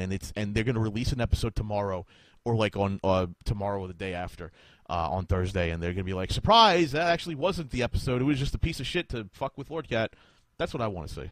Please, I would God. congratulate them for that. If Yeah. they went out of their way just to fuck with you. If they went out of their way just to fuck with me with that, I'd be like, yo, you win. Yeah, Whatever. no, that'd be amazing. I'd be like, oh man, I feel like such a dick now. Good Yes, one. You but totally got me. Oh my God. Sadly, I think we might be really disappointed in 2 days. Yeah, I don't think we're seeing another episode for another week. Oh my God! And you know what I really don't get? Here's what I don't get: the prize is $100. Well, now 200. I was surprised. At $200, that is not a game show prize. $100? No. For the first episode, it was $100. $100? Are you kidding me? I'm not going out to fucking Chicagoland to win $100 off of you dickweeds. You fucking. Also, I think for you the route there would be probably more expensive. Jesus fucking Christ! $100? Really? Come on, man! You got to be kidding me. Oh, and then it increases With the time $100. spent- Dude, it increases $100 every time you don't win. So with the time spent for filming this and everything, how much do you get per hour? If you win? It looks like they really only spent like half an hour filming this anyway, so. I think at McDonald's you get a better pay. And you don't have to make yourself an idiot out of yourself. Yeah, but this way you get paid for having fun.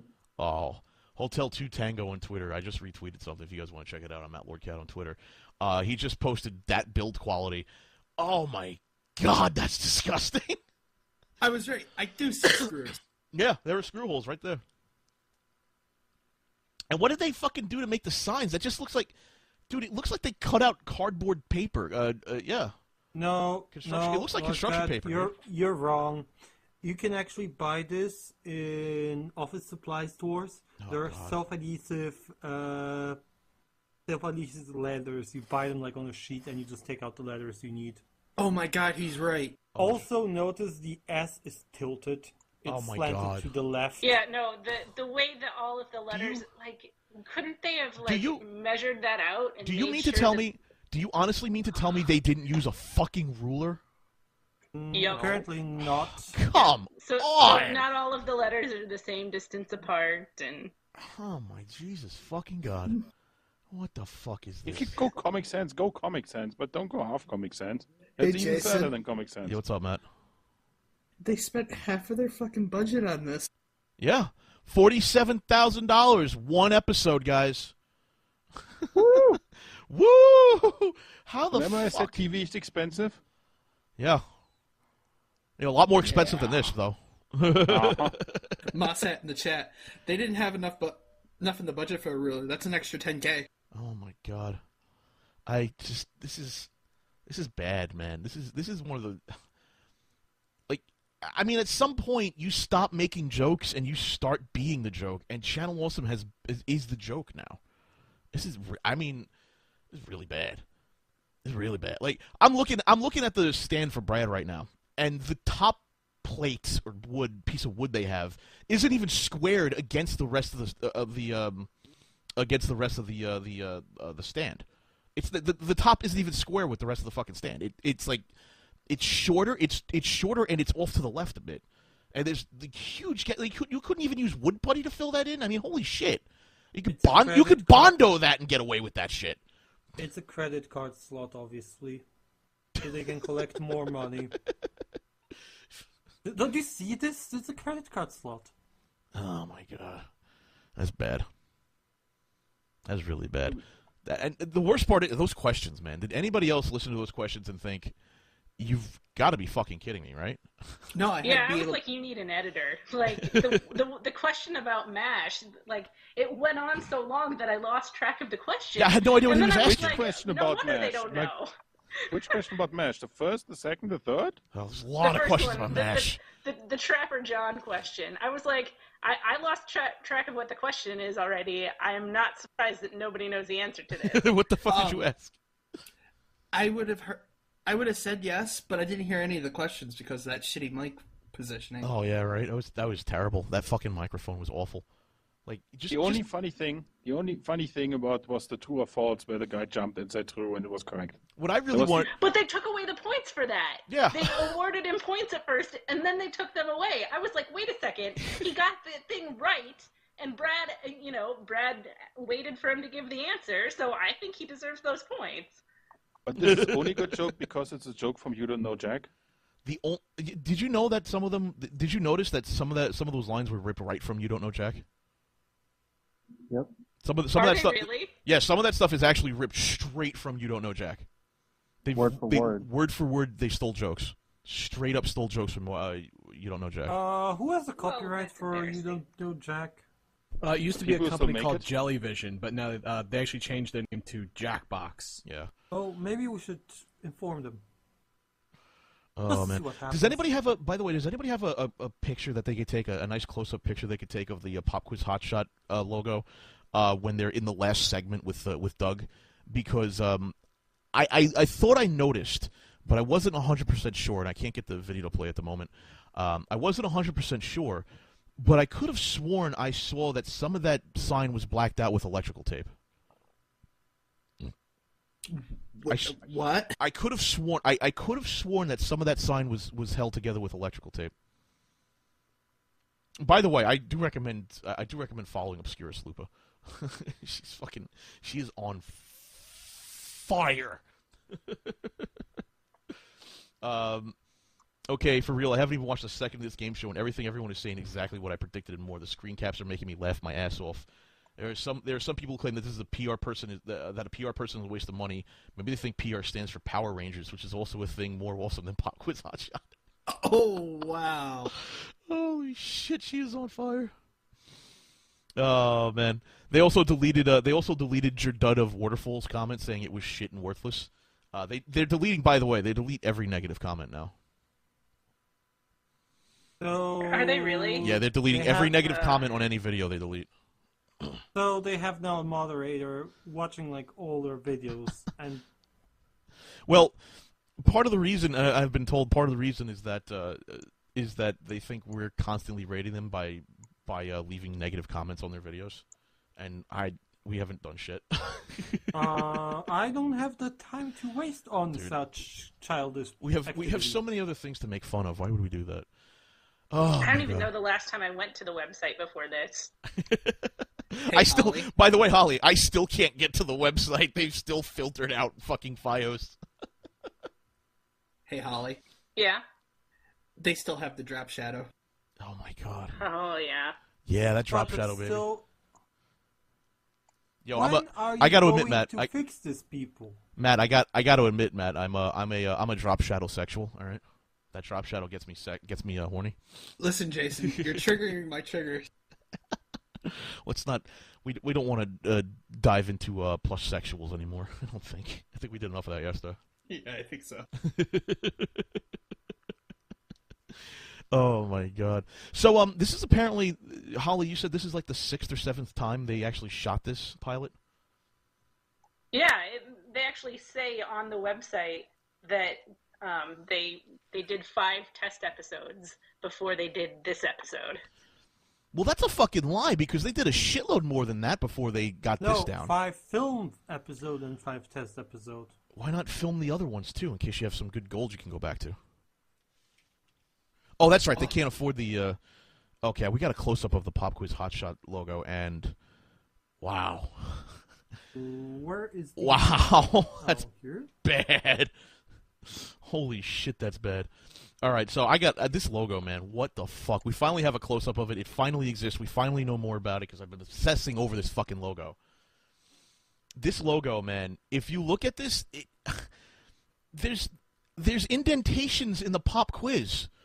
Like, it's not smooth. It's bent. Why is the pop quiz bent? Also, is it me or is the first P tilted to the left? If the what's tilted to the left, you let go of your The first P. Yeah, it's from pop. Is it like they falling to the left? They didn't use rulers, Darish. They're too expensive. Dude, they didn't use rulers, and it looks like they used like some sort of construction paper for the black background because you look at the edges, it's all gnarled up and nasty. Yeah, the edges are all dented in, and then it looks like they used like acrylic paint on where they painted Hotshot because it's not even color. It's like it looks watery in some areas. Yeah, it looks like a watercolor. What the fuck? Yeah, and it's only one layer. It's only one layer, man. Also, I noticed that the spacing between no space between two letters is the same. Yeah, they have no spacing. They didn't use any measurements on this, dude. They used no measurements whatsoever. Holy shit, Also, man. Can we talk about the name? Pop Quiz Hotshots? What does it even mean? It's a line they stole from Speed. Yeah. Yep. No, that. Oh yeah, Speed. That's right. Pop Quiz Hotshot. Well, I love some of the comments because I'm going through reading the comments on this. Oh my god. I just saw it. He brings it up and he doesn't have it. You need a captive audience. Captive audience. The joke just falls back flat in a big empty room. This is a big fucking joke, dude. You gotta be kidding me! That like, you couldn't find like 5 fucking people to laugh at this. Like, really? Add canned audience. This would be fun. Well, make a joke of it. Here's the thing. If you would want a laughing audience, you would have to actually have actual armed guards with actual live weapons threatening to shoot them. Exactly. Well, they didn't say captive audience.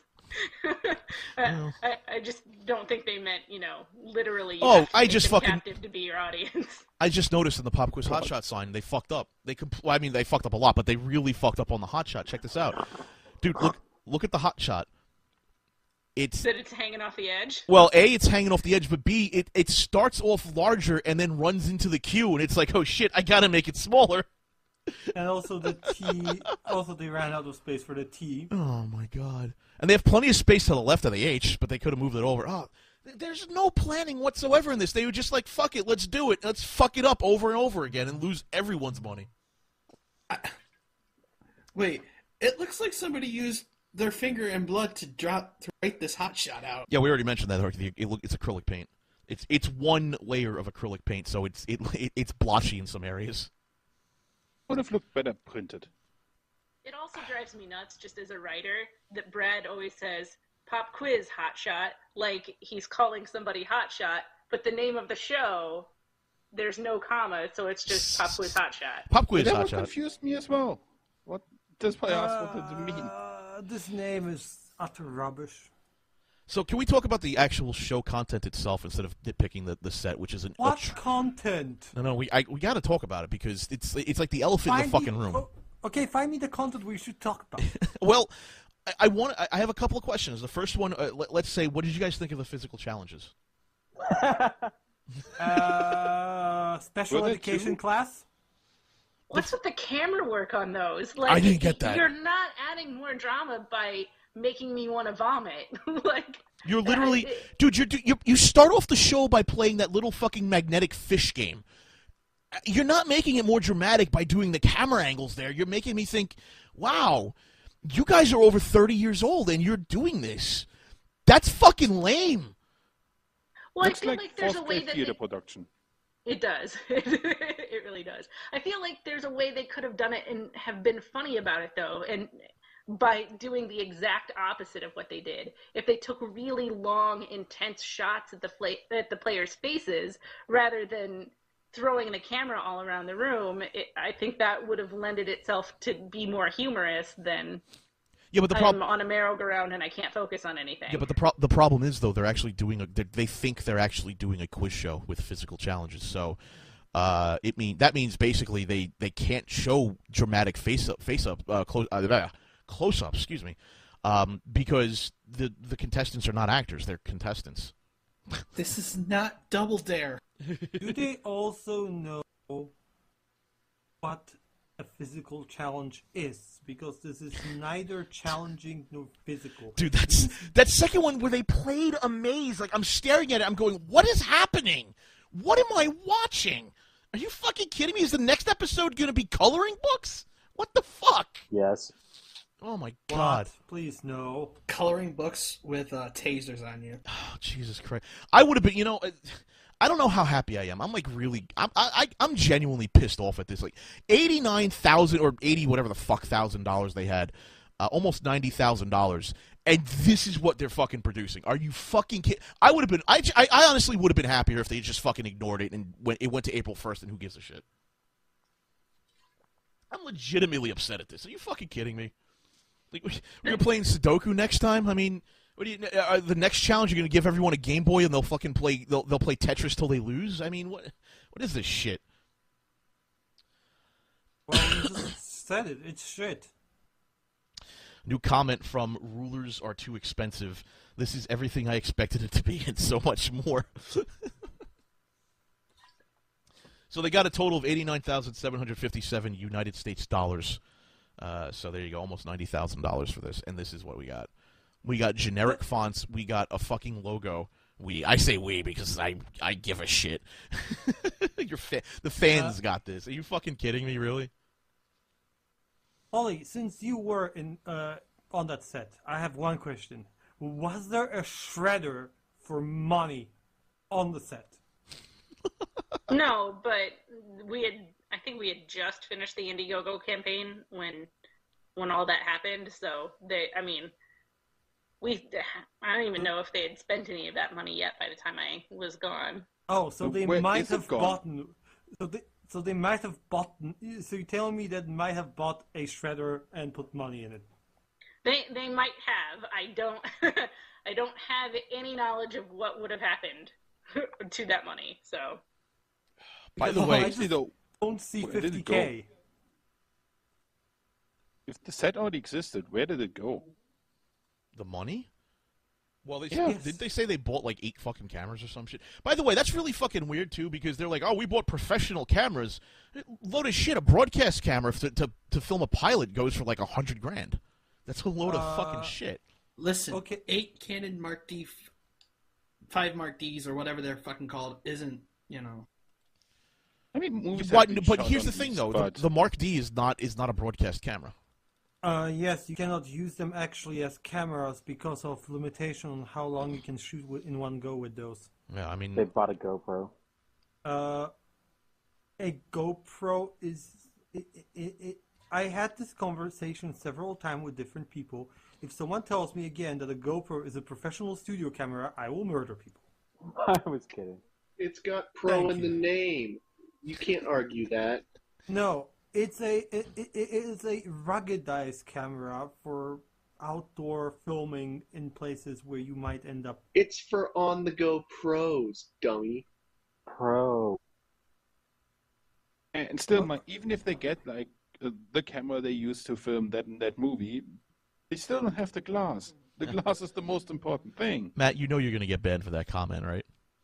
Oh, that wasn't me. Oh, somebody else posted this? What was the account name? Joliet Jane. Joliet Jane. After 3 months of ignoring my CA account, I've logged in just now to say that this whole thing is awful. You tried multiple times, and this is the pilot? Good lord. The Walkers and Mike Michaud are amazingly incompetent. Those who contributed real money to this should be angry. Better read this comment quick before someone deletes it, folks. I still love Brad, though. Here's the thing.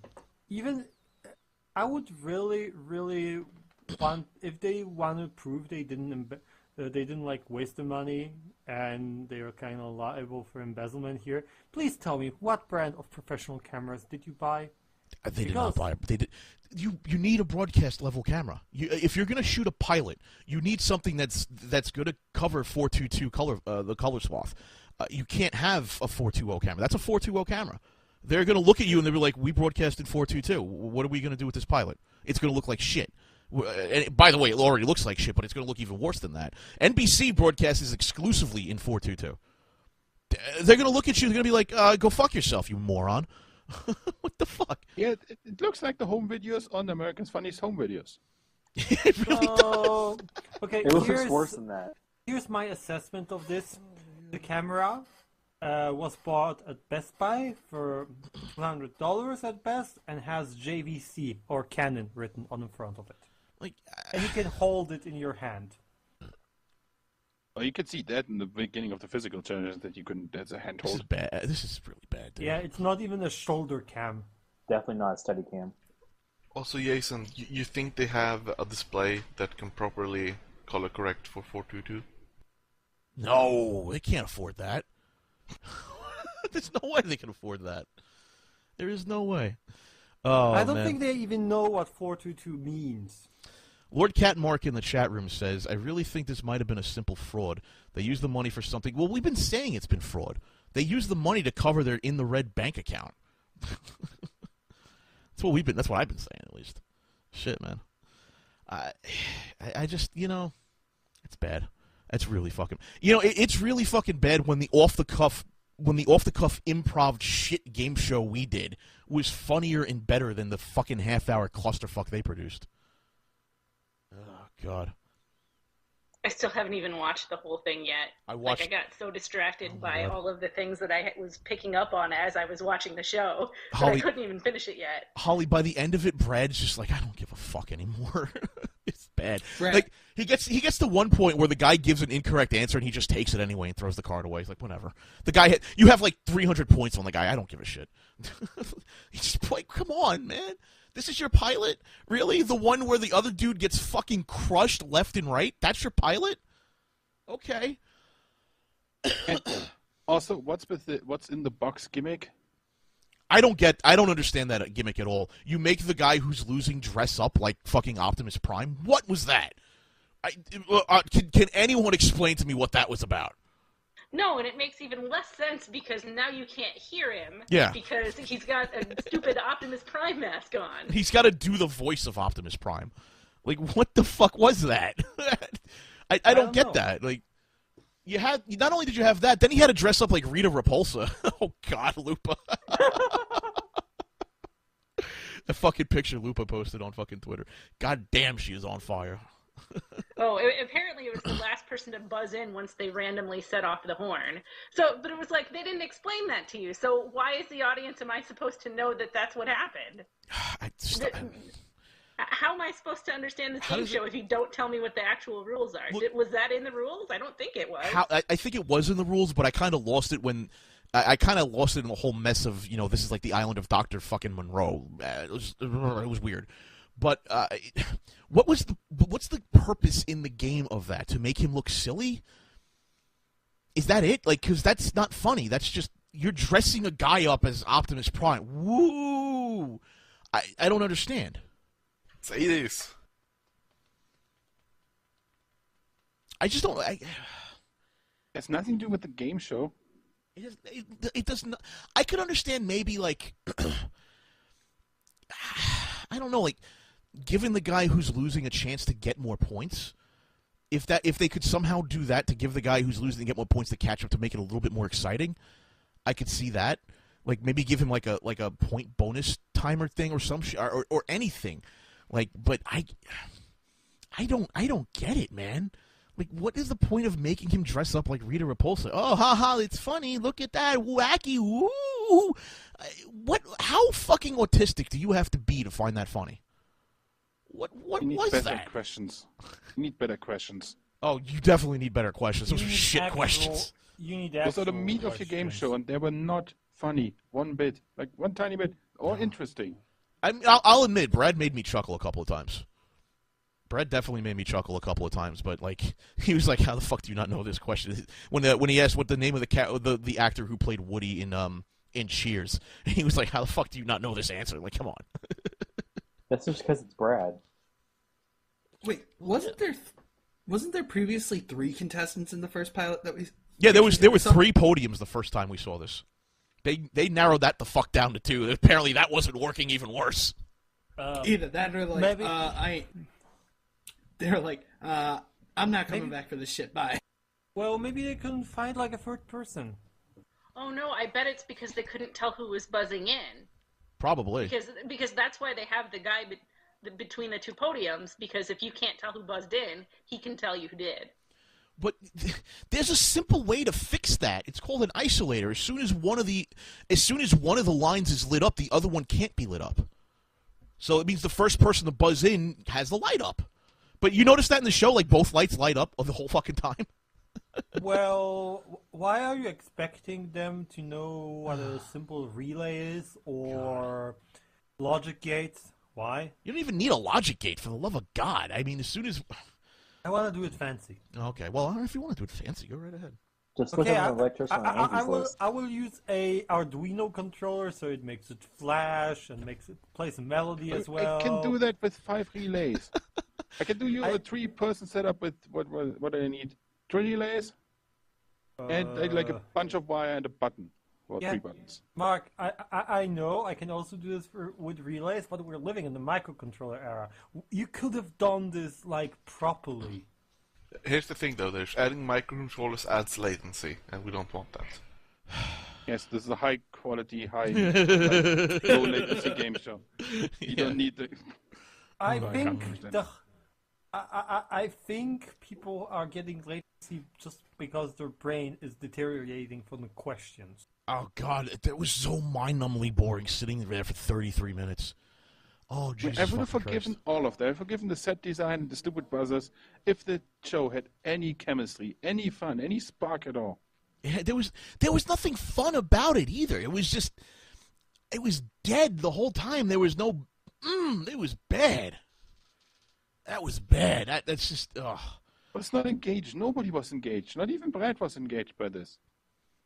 Mark, if you would have to do the same thing 10 times in a row, you would want to shoot yourself than be engaged. I can't. I just... Ugh. And the way they're running through questions, I bet after these 5 shows they taped, they're out of questions. Probably. Those questions were just... Oh my God, this whole thing is terrible. You could see it actually that people already knew the questions. $47,000 for this. $47,000 for this. They don't even have decent prizes. Here's $100, kid. Enjoy your fucking lunch. Holy shit, dude. But the real prize was to get to be with Doug Walker. Why? So he can act socially awkward and fucking ignore you because that's what he does? Because he doesn't know how to fucking interact with human beings? No. That's a great fucking prize. Hi, I'm Doug. I wish you could fucking see how this guy interacts. The guy is like a social fucking reject. It's ridiculous. He puts on this weird fucking smile that's creepy as hell, shakes your hand in the most robotic way, and then goes, well, thank you, turns around and walks away like he's a fucking robot. Dude's weird, man. That's not a prize. I fucking refuse to believe that's a prize. I absolutely refuse to believe meeting Doug Walker is a prize, man. Come on. Oh, God. To some people it is. This is bad. The thing is, it wouldn't be hard for them to get real prizes to give away either. All they have to do is be like, hey, you want to be a sponsor to our show? Well, sponsor a prize on the show, and hey, there's some prize, and we'll put you in the credits and all that shit. Hey, I'm sure there's some people at Hint Sanguine Games who would love to give you a rule book for some of their books or something, and be like, hey, I'll sponsor the show and we'll give you. It's not that fucking hard. Reach out to people and be like, hey, we have these X number of views. We do cool stuff. Talk to the Cards Against Humanity guys. I'm sure they'd give you a fucking box. Be like, hey, if you want to sponsor the show, we're not even asking for monetary. We'll do an in-kind sponsor. By the way, they probably don't even know what an in-kind sponsorship is. Jesus Christ. Just fucking talk. What are you doing, $100? What the fuck is this? Oh, my God. Why? Collie, why? Why? I don't know. Well, and then because it's a prize from a game show, aren't you going to have to pay a tax on that? Yeah. So you're not even getting $100. And do you honestly think those 3 doofuses know how to report that they gave $100 away on their taxes? Did they give the $100 No away? comment. No, because no one won. Oh God. Oh, also, who made the questions? Who wrote the questions? From everything I heard, Lewis wrote the questions, but I don't know with this latest round of stuff because this was before this round of taping with the 5 bullshit tapings that they did, because they did a lot of tapings before then. They did like something like fucking 20-some fucking tapings that they could never get right. And from what I remember hearing, Lewis was the one who taped them. Well, I'm sorry, wrote them. Like, I'm kind of finding it hard to believe that those questions weren't just reversed. Like, Doug knew them in and out. I still want to know, like, why did they think it would be entertaining to just sit here and watch Brad Jones dish out questions for half an hour? That's all he did. Was he just stood there and was like, "Whoa, what's the title of the robot in the movie RoboCop? Who starred in Top Gun? Oh, no. What's the name of the family in the Coneheads?" Well, shit fucking questions, man. Why do they think that was fun? Quiz shows, especially quiz shows, they need some sort of hook. Because otherwise, you just get a personality standing there asking questions and throwing away the cards. That's basically what it comes down to. You need some sort of hook. What did they think the hook was here? What was the hook? Because, Who Wants to Be a Millionaire is just a quiz show, but you've got a lot of hooks going on. You got a lot of stuff going on. You've got the dramatic lighting. You've got the... By the way, I love that. They said that they delayed it till March, and that it would be released in March because they were waiting to improve the lighting and shit. Like, yeah, great improved lighting. One of the guys actually looked like he was green screened in, and he actually wasn't. Great fucking lighting, guys. Thumbs up. Yes, and Brad was pretty much reflecting all the light with his head. He was a fucking light bulb the whole time. What the fuck? Was Brad the hook? Was that what it was? Was Brad supposed to be this big hook? Like, you can't have... As funny as someone is, as funny as like an improv comic can be, you can't have an improv comic standing there reading off questions trying to be snarky. It's not going to work. It'll work for like a few questions, and he's going to lose it eventually and be like, this is fucking boring. Oh, my God. Like, you need a hook somewhere. You need what that hook is. Like, Who Wants to Be a Millionaire? Increasing level of difficulty in questions, multiple choice. This Jeopardy is just based on your knowledge, and there's a little bit of strategy there. And the hook in Jeopardy is essentially, going down the board and trying to win on the daily doubles and in Final Jeopardy. What the fuck is the hook here? What is it? It's just watching one guy beat the shit out of another guy. Woohoo! I'd rather be watching UFC, to be honest with you. Yeah, you need something that can allow for a last-second turn. You keep it up. You keep it interesting. I don't get it. The more one guy loses, the higher his chances go to come back and beat the other one. Holly, can you tell me, was there ever a discussion about what the hook would be? No, I think it was just supposed to be Brad hosting a game show. I think that was supposed to be its own hook. It's going to be popular because it's a game show and people like game shows, right? So they never sat down and they never sat down and discussed amongst the higher levels. When I say the higher levels, I mean they're basically monkeys shitting in a field. But they never discussed with each other what is a game show. They were just like, oh, I know what a game show is. Boom, we just fucking do it. They never discussed what a game show is and how it functions and why it works and why it's popular. They never discussed that. I can't imagine they never discussed it. If they did, it wasn't a conversation that I was privy to. And as much as, that there's a lot of stuff that I can't talk about, my time there, but I can say that I didn't have any conversations like that. But it doesn't mean they didn't happen, but if they did, I'm unaware of them. God, I can only imagine that. I can only imagine that conversation being, so what's our hook in our game show going to be? We got Brad. Let's put Brad on there. Brad's funny guy. Funny guy, funny laughs. Ha, ha, ha. People will like Brad. That's what the fucking conversation was. Good and Lord. You don't even need much. Look at Deal or No Deal. It was essentially a coin flip game show. It was. Charlie Brooker pointed it out completely. You could have just remake this game show as heads or tails. It was. And you have to roll heads 50 times in a row or something, or 20 times in a row. And then you win a lot of money. So you get a little money. And then the whole bank and stuff they put around to distract people. This was bad, man. Just bad. 2 things. Just bad. If you're a Channel Awesome fan, you should be. If you contributed to this Indiegogo, you should be pissed off. You really should. This is what you got for $90,000. This is what you got for $90,000. Actually, I think you have claims to sue for embezzlement and fraud. You might have claims to sue for fraud at this point. You just might. Remember, we are not legal people. You have to talk to a lawyer. Talk to a lawyer. You know. Yes, talk to a lawyer. Lawyer might advise you on what to do, depending on how much you contribute. If you contributed like $10, you lost the fucking money. There's no way. No lawyer's going to take up that case. But here's the thing. No lawyer will take up that case because he will look at it and go like, well, I will help you, but those guys clearly don't have any money to take from. Yeah, oh man, Lupa is striking it out of the is hitting it out of the ballpark today, man. Holy shit. When Brad was asked to do the game show, he was still married. Witness now the fruits of years of hard labor. Oh. Jesus Christ, Lupa. This game show costed him his wife, his hair. Well, to be fair, let's not say the game show cost him his wife. Brad kind of fucked up on his own there. Oh yeah. Let's not go there. I mean, I'll cut Brad a break on that one. That wasn't the game show's fault. I will blame the hair though on the game show.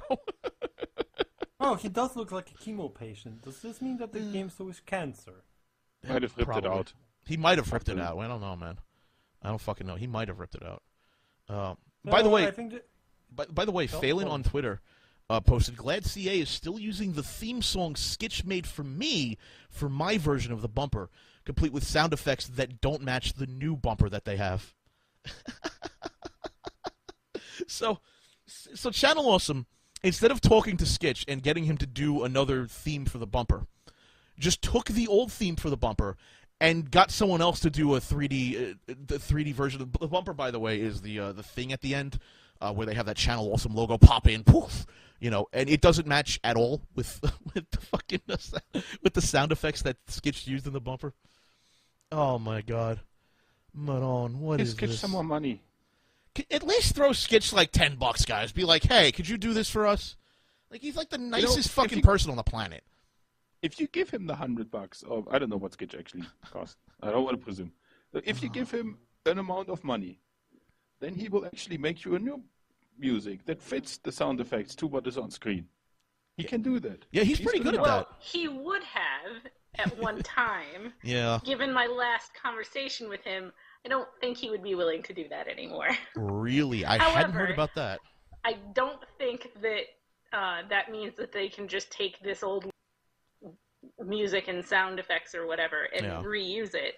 I mean, they did that with somebody's art with actually Benzai's girlfriend. She had done some art for them and had sold it to them for a specific purpose, and then they started reselling it on other mediums, and she was like, whoa, wait a second. She was not happy about that. Yeah. And she had every right to not be happy about that. I didn't sell you the art. I sold you this. That's different. I didn't sell you the rights to the art. I sold you the ability to use the art in this specific scenario. These guys don't understand copyright law. I mean, I barely understand copyright law, and I have to deal with it every fucking day. I mean, come on, fuck. Who's the guy whose job is it to clear these kind of things? Because there's always a guy in TV shows who clears these kind of things. Now, here's the thing. They have... Sean? Oh, God. No, he's the CEO. Yeah, well, here's the thing. They don't understand what a corporate structure is, Mark. So the CEO should not be dealing with this shit. He should be handling that off to legal. Let the legal guys do that, because you want to make sure everything is trim and proper, because if you don't, you fucked. God, no. Also, talking to people about clearing stuff is super time-consuming. God almighty. What am I watching? I just... What the hell, man? I was really hoping, because I know TV is watching me, and I know these guys would have been like on my ass, like, what do you think now, LordKat? What do you think now, you fat bastard? They would have been on my ass, and it would have been fucking funny as hell if they released a quiz show that wasn't complete shit. I'll be honest with you, that would have been funny as fuck. And I was kind of hoping, like, please, these people gave him $90,000. please let them have something, like something they could cheer and be happy about. Please, please, please, please. No, we got this. I didn't want them to fail. Remember, I said I reserved my judgment till I see it. Well, now I've seen it. Your judgment? Oh. Wow. Sounds like you're taking a poop. Yeah. It sounds like somebody took a poop. No, it sounded like you took a poop. Oh, pretty much from what I've seen, somebody took a poop. And somebody took a poop. It ended up on my screen. They wiped their ass with fucking $90,000, apparently. Good God almighty. What? I can say pretty much with certainty, this show is not for me. Yeah, this show is definitely not for me. They have 4 more episodes coming out, apparently. 4 more episodes. Well, yeah, sure. Are they of the same quality? I hope not. Hey, guys, you going to pay someone to redesign the site yet? Well, we checked with the White House guy, and he charged $50,000. So, wow, that's a weird conversation. What is that? Wait, what? That's Obscurus Lupa on Twitter. Hey, guys, you're going to pay someone to redesign the site? This is one tweet. And to the reply to the tweet, she says, well, we checked with the White House guy, and he charged $50,000, so no. That's weird. Is that an actual conversation? I wonder if that's an actual conversation. It sounds like it. They talked to the guy who designed the White House website? What?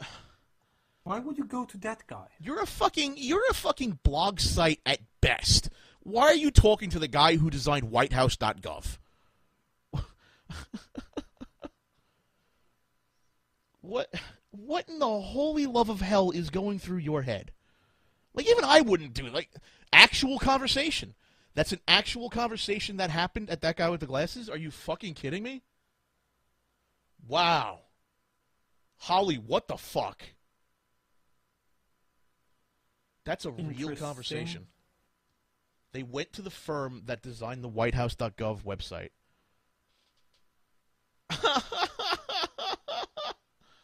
Wow. What in no comment. What in the actual fuck? Oh my God. Lupa confirmed this as a real conversation. Oh my Jesus Christ. Maybe they went to the whitehouse.com website. What? 50? Why? I didn't realize web pages cost $50,000. Oh yeah. Oh yeah. Professionally designed web pages can go for hundreds of thousands of dollars, dude. Really depends on the site. Like if you go to the company that designed the TWiT.tv website, they charge something in the range of like $30,000 for that design. But here's the thing though. When you go to a company like that, they do branding for you. They'll help you with marketing. They'll actually give you the website design. They'll do the PHP code, the backend code. I mean, they give you a lot in the package, but you know, what the fuck? Like that level of web design is pretty much everything associated with a website that you think of. I mean, it goes with everything. It's like branding. Copyrighted material. Oh yeah, you know, you get all the copyrighted. You get all the copyrights to all the material too. You get the rights to it, actually. You do. For that. Yes, you will own the rights to your website, unlike a lot of other websites out there that people don't understand that they don't actually own the rights to their own website. Oh my God! It's really weird. They don't understand they don't own the rights to the design of the website. Like, why do you think my website design's so shitty? It's because I made it. Because now I own the rights to the design. It's not someone else's fucking design. Because all those all those themes and everything, you don't own the rights, or you have to pay like a couple $100 for the rights to them. Like, fuck that. I ain't gonna do that. Fuck that shit, man. God, they actually had the cojones. They had the testicles to go to the firm that designed whitehouse.gov. And be like, can you make a site for us?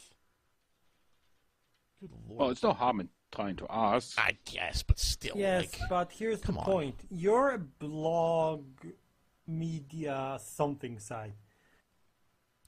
Just don't go to the guy who made whitehouse.gov. Like, what the fuck? Just look what the level of... What level are you representing? Oh, it's like I would go with my company's webpage to, I don't know, someone who designed fucking the webpage for Xerox.com. Oh, this is the... There are plenty of independent designers and developers who, over the years, offered their services to Channel Awesome. So Yeah. they definitely wouldn't have needed to go with the here's $50,000 website, but they should have gone more than the $50 website. Oh my! But here's the thing: they turned them down, Holly, because they were too expensive. You know, the guys who were like, "Hey, for $1,200, I can make you like a great website, you know, great branding and everything. Our company does it. We're going to give you like a huge discount too." You know, no, they didn't want it. It's too expensive, dude. If one of those professional designers who do like the branding and the marketing shit came to me and offered that shit, I'd be like, "Yeah, we'll do it like a steep discount." I'd be like, "You know what? Let me get in touch with you. I think I can do an Indiegogo on that. I'd seriously consider it." I would seriously consider that. That's how valuable that stuff can be. They had professional designers come up to them and they've turned them down, Holly. They turned them down. Why? I don't actually know. I know sometime within that last year that I was at Channel Awesome, a designer friend of mine had even sent me a mock-up design to show to Channel Awesome of, you know, this is what I could do for you. And he has done other people's sites who are out there, like Clan of the Grey Wolf and all of that. But nope. Channel Awesome was like, no, it's cool. We'll stick with our template. God, I don't... What happened? Why? You know, when I first started there, Holly, I kind of liked the concept that they had. I was like, okay, this is cool. If we take this in a cool direction, this could be, you know, this could be something. This could be a network. This could be something cool if we take this in the right direction. And then, you know, a year later, I'm like, Jesus fucking Christ, these guys are idiots. Get me out. I gave them every fucking excuse why I wanted to leave too. I'm such a fucking dick. I should have just told them. Man, you guys ain't got no fucking future. This is bullshit. Oh well. That's what I get for being a fucking pussy. God. They didn't want to pay $50,000 for a website. I would have paid $50,000 for a website if I could afford that. Fuck yeah. Could have been the next Polaris. They could have been. That's what I saw in them. Not with this management. No, not with this management. Not with this management at all. Oh, man. Well, I'd like to thank TV for being here and listening to me rant for a bit, but I don't think I have anything else to say about this fucking quiz show. So I'm sure they'll jump off soon. But I just wanted to promote xpfest.com to them. xpfest.com, guys. We're doing a great little convention/conference about video games. So I mean, not that big of a crossover with TV, but hey, whatever. Go check that out if you guys are interested at all. We have some speakers to announce in May, and got a whole shit ton of games. Got a library of over 3,000 games to play. So, fuck yeah. Not the end of the show though, but I just wanted to get that in for the TV guys, because I know they ain't gonna fucking listen. They ain't gonna lead to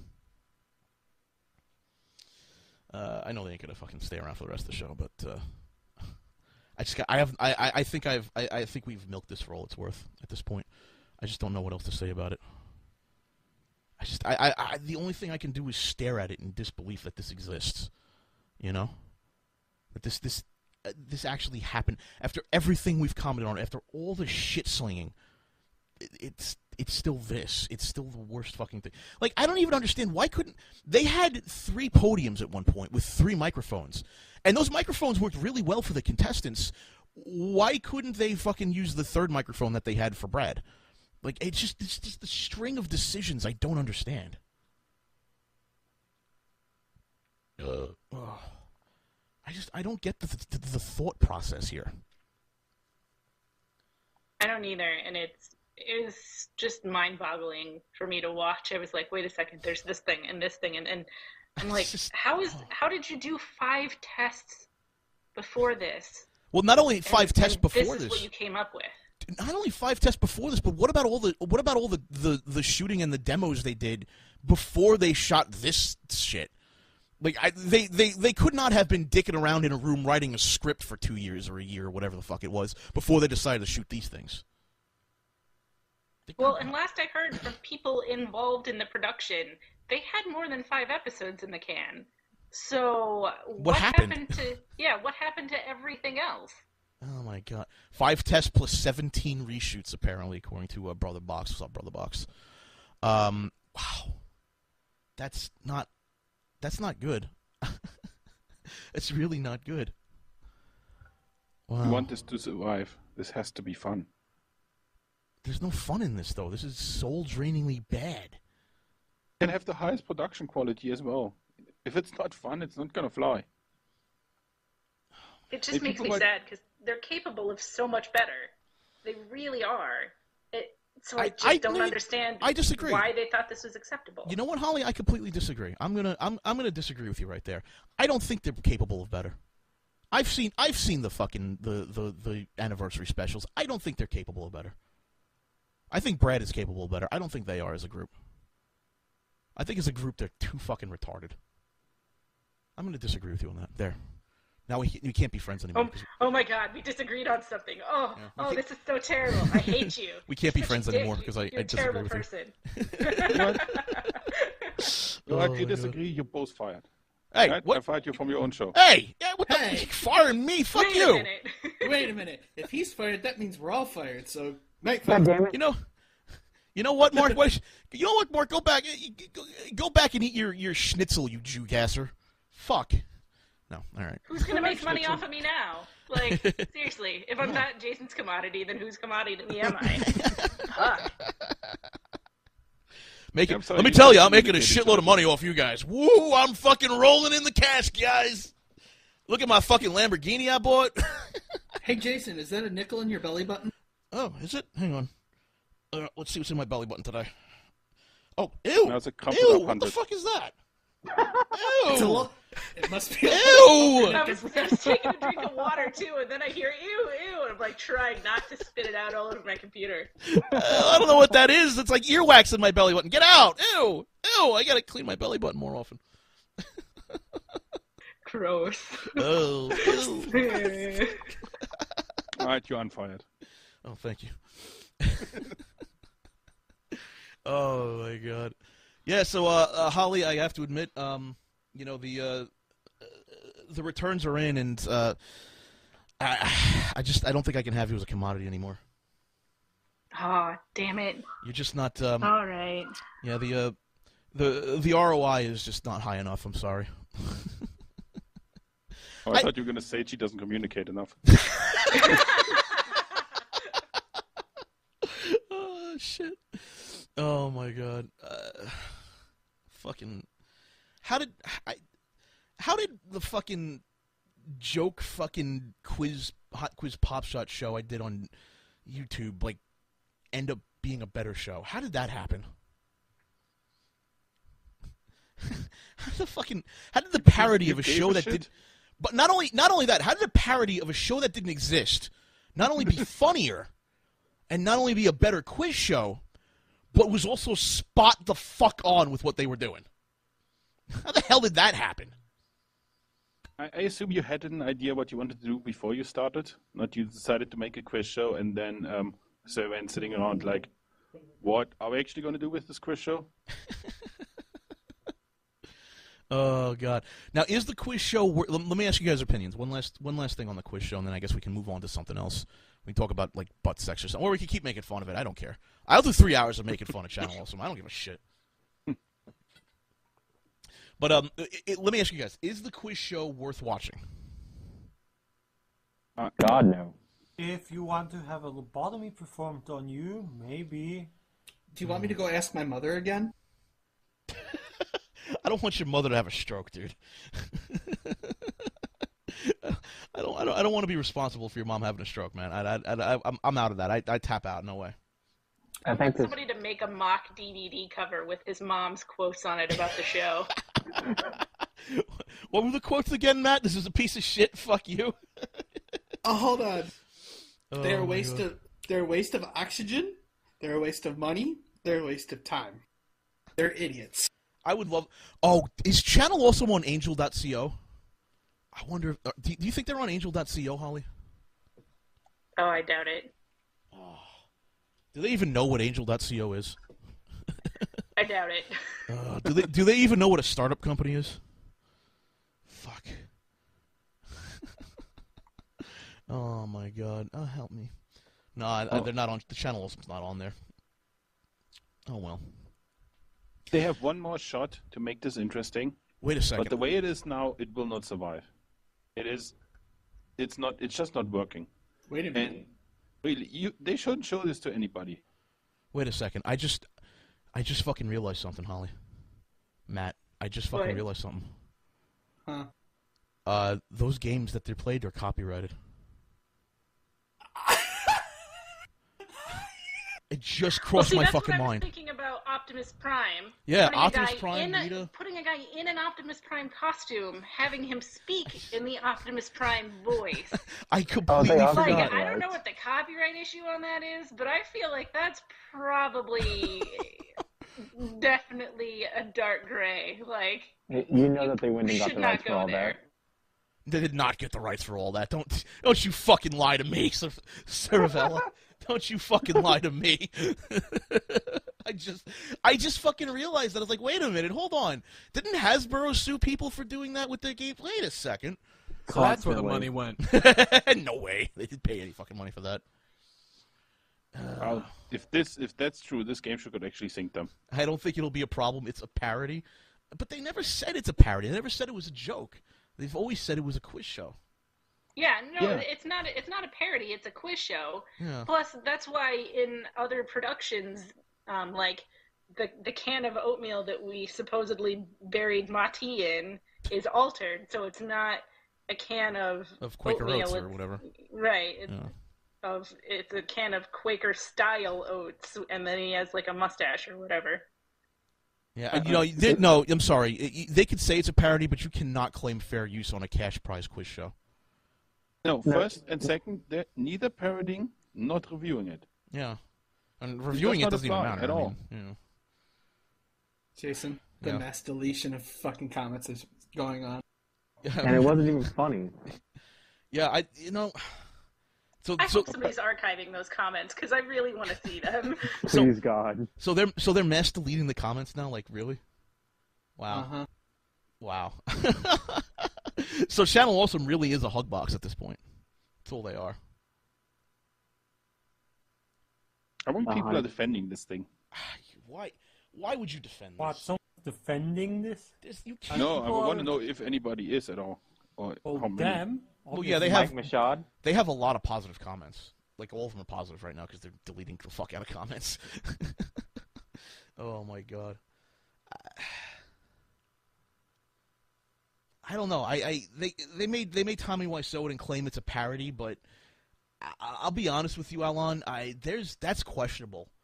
That's something that I don't think they could really get away with. To be perfectly frank, that's a cash money quiz show. That is literally a cash money quiz show. That's not parody at that point. That's a quiz show at that point. A parody would be, oh, hey, you won, and your prize is a kick in the ass. Now get the fuck out of here, you know. That would be a parody. Of a quiz show, though. It still wouldn't allow you to include Optimus Prime. Well, you have to parody Transformers to include Optimus Prime. Yeah, you would have to parody Transformers to include Optimus Prime. You'd have to parody Power Rangers to include Rita. That's... Man, you know, that's you're free to do the voice and all, but... There are a lot of legal problems with this now that I think about it. Jesus Christ. Wow. So, Hasbro. What do we know Hasbro for? Lawyer division. Suing the fuck out of anyone that even remotely steps on their copyright. Squashing the fuck out of people. Oh my God, they cock-block the shit out of people. What? Anyone else notice? Test this. If he tested it as married, if he convinced them to, put the Space Marine next time.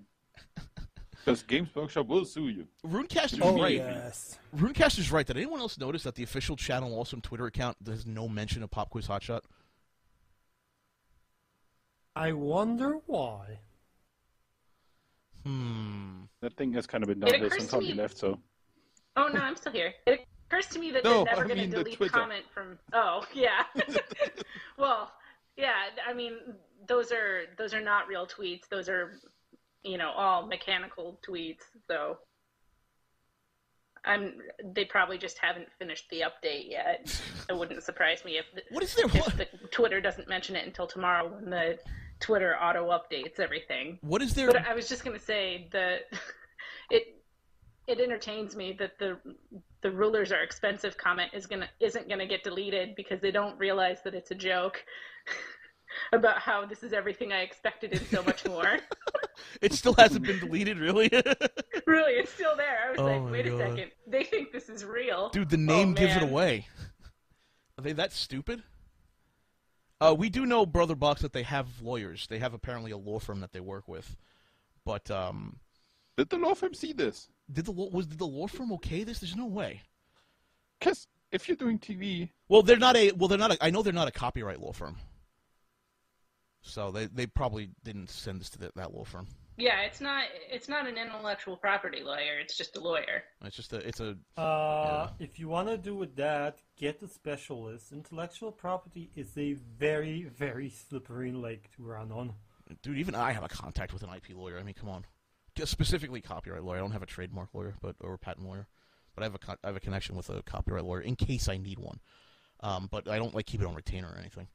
I find it amazing. Lawyer, to be honest. Really, the lawyer they have is specifically a business law lawyer, so that's the area of practice for that firm. Well, you need that one too. Well, but you need also. Well, that's why they call it legal. That's not because it's one guy. It's multiple guys. You need multiple guys. Yeah, I mean, for a small business, you don't want to have. I mean, if you're a small business, you can't have that. It's not financially reasonable. But there's. You can still get them, when you need them. I forgot what the term is. The point is, if you're a small business, you're not doing TV. No, you're not. You have to be a medium business to do TV. Oh, man. I don't get it, man. I don't get it. Well, who owns that fish game, by the way? Is that a Hasbro property? I believe so. I don't know. I don't know. I have to find out if that is actually a Hasbro property. We should tip them off and be like, hey, they're trying to do a game show based on your games. You should talk to them. I mean, they could use the games if the games are not shown on screen. Brad said it was a dollar store ripoff. Ah, all right, a little more murky now. A little more murky. So that's how they're going to operate. They're just going to operate as murkiness. Someone still owns the rights to it though. I'm pretty sure Hasbro would take a look at that and see that as interesting. Yeah. I don't know if they would do anything, though. But that company is not going to sue because they will in turn get sued by Hasbro. Well, yeah. But Hasbro could still sue. Even if it's a ripoff, it doesn't mean it's not copyright infringement. Believe me. Okay. I learned that the hard way. I don't even want to go into that story, but just because something's a ripoff does not mean that the other company, isn't going to make a claim against you. No. Oh, man. That's just sad, man. That's bad. That's really bad. Really fucking bad. This game show things channel awesome. That would be kind of sad. God. They got 5 more episodes coming out.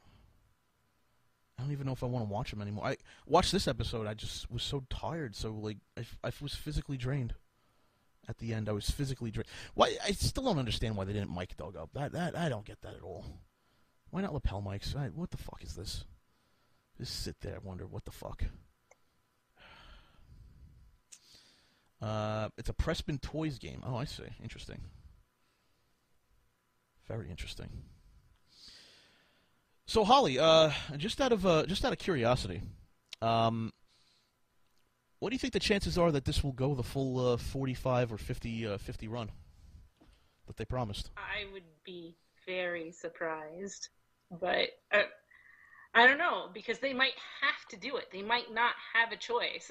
Because I don't know what kind of communication they've had with Indiegogo about their responsibilities in terms of that money, but I don't think they'll have a choice other than to produce that many episodes without there being some sort of consequence for it. Ooh. Could it possibly be?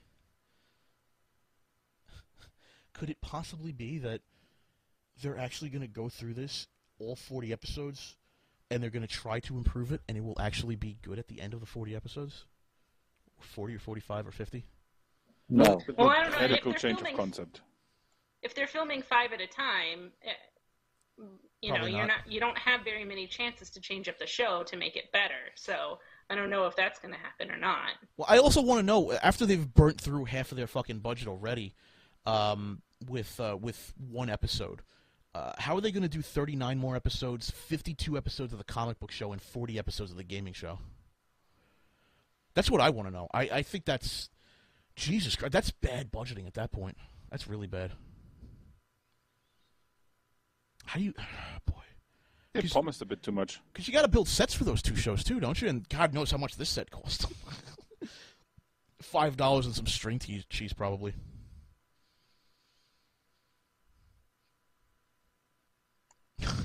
God almighty. Oh, my God. I just, like, I just sort of sit here and I go...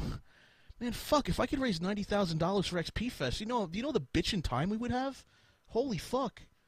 Do you know I have a contact with the same guys who deliver the arcades for MagFest? If I had that type of money, I could get MagFest arcade at XP Fest. Fuck me, dude. Damn.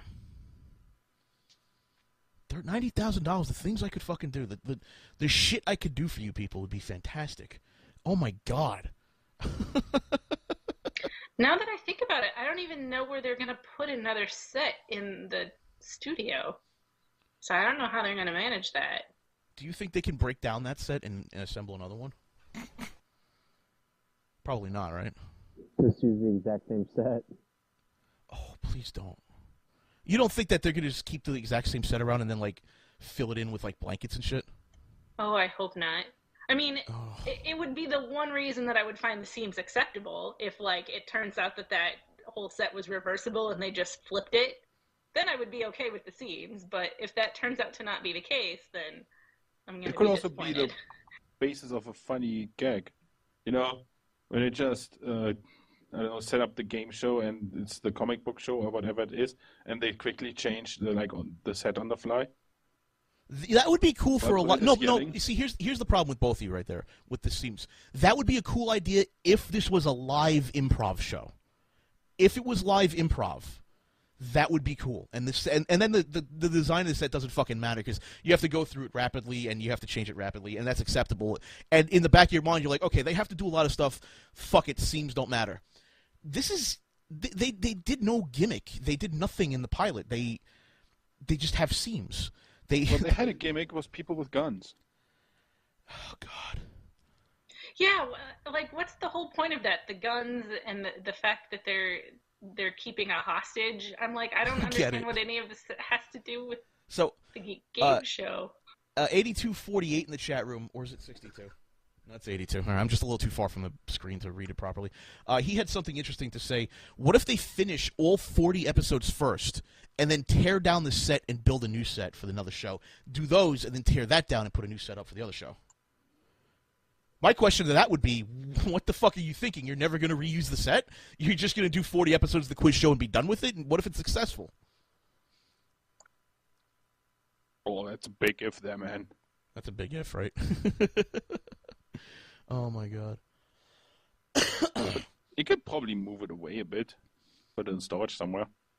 Yeah, I guess. Bumble QC. Live improv. They tried to make a garbage show after multiple tries. I don't think I want to see the one-shot version. Oh, man. I don't want to see that either. You're right. I think we did. You think we saw the one shot? You think that's it? You don't think there was scene anymore? No, I'm talking about. It looks like they shot it live and just cut the tape. Yeah, it does. Look like they edited anything. It does look like they shot it live and cut the tape. I still love the fact that they left in some of Brad's mistakes. Like, you didn't want to cut that out, guys. Like, you just what? Editing costs money and effort and money. But they spent money on editing software and hardware to specifically do that. Like, part of the money they spent, they said, was literally to get more editing software, to get better editing software, to get better editing equipment. Like, yes, but here's the thing: if you buy a shovel, it doesn't mean you will use it. It can be lying for the rest of your life in its garden shed. So they might have just bought it and never used it, Or they might just lie about that. This is, oh my god, if you actually did this, if you honestly had seed money to shoot a pilot, which I don't even know if they understand the concept of seed money, but if you had seed money to shoot a pilot and you produced this, I think the investors would be legally allowed to fucking shoot you if you did that with their money. Jesus maybe Christ. not shoot you, but drag you in court for embezzlement. Maybe. LordKat, they fired their editor. You're right, they got rid of Phaelus, or Phaelus left, or whatever the fuck. Oh, man. So who's going to use the editing software? Doug, he's the editor. Uh-huh. He's... Oh, right. Okay. Twisted Puppet says that she thinks the game was rigged. I don't know if the game was rigged, to be honest with you. I know there's some speculation there. I don't think the game was rigged, personally, if only because I don't think they thought that far ahead. Well, maybe it wasn't rigged when they recorded it the third time, but by the fifth time, everyone knew the answers. I didn't feel like they knew the answers. Yeah, well, the second guy didn't know the answers. The other guy did. But I don't think he knew the answer. I think he was just a really good quiz show contestant. Or he just remembered the answers because they shot it so many times. Yeah, to be fair, it is kind of rigged when Doug wrote the fucking questions for the final scene. That was that. I don't think I don't think it was rigged, to be honest with you. But yeah, Tim Tim Dugan in the chat room is a lawyer. He's from Ohio. He's really cool dude. You should check him out. He's Tim Dugan on Twitter. Poor Patrick. Where's Patrick anyway? He just can't talk tonight? I don't know. Yeah, so one of the stories, I'm sorry, I got distracted. I get distracted a lot. I'm sorry, guys. But one of the stories that we learned at MagFest was that at one point for one of the shoots, Doug had written the questions for the final scene, the final showdown with Doug, and nobody realized that Doug did that, and they just went with it. So he knew all the answers. Oh, God. Oh, I think the story was actually dumber than that. It wasn't that he wrote the questions. It was that they gave him the questions after they wrote them. Oh, yeah, that's right. So he was supposed to memorize certain questions, but they gave him the answers. Yeah, he's supposed to memorize the questions, but that's right. They gave him the questions ahead of time, but they gave him the answers too. That's what it was. Which I don't know why was he allowed to memorize the questions? Like, that's fucking cheating, isn't it? That's rigging it. Because he could just look up the answers then. Well, it was all supposed to be stuff that he didn't know. It was from what we were told, it was supposed to be rigged that he wouldn't know the answers, and they accidentally rigged it so he did know all the answers. That doesn't make it. That sounds really suspect. That sounds kind of really fishy, legally wise.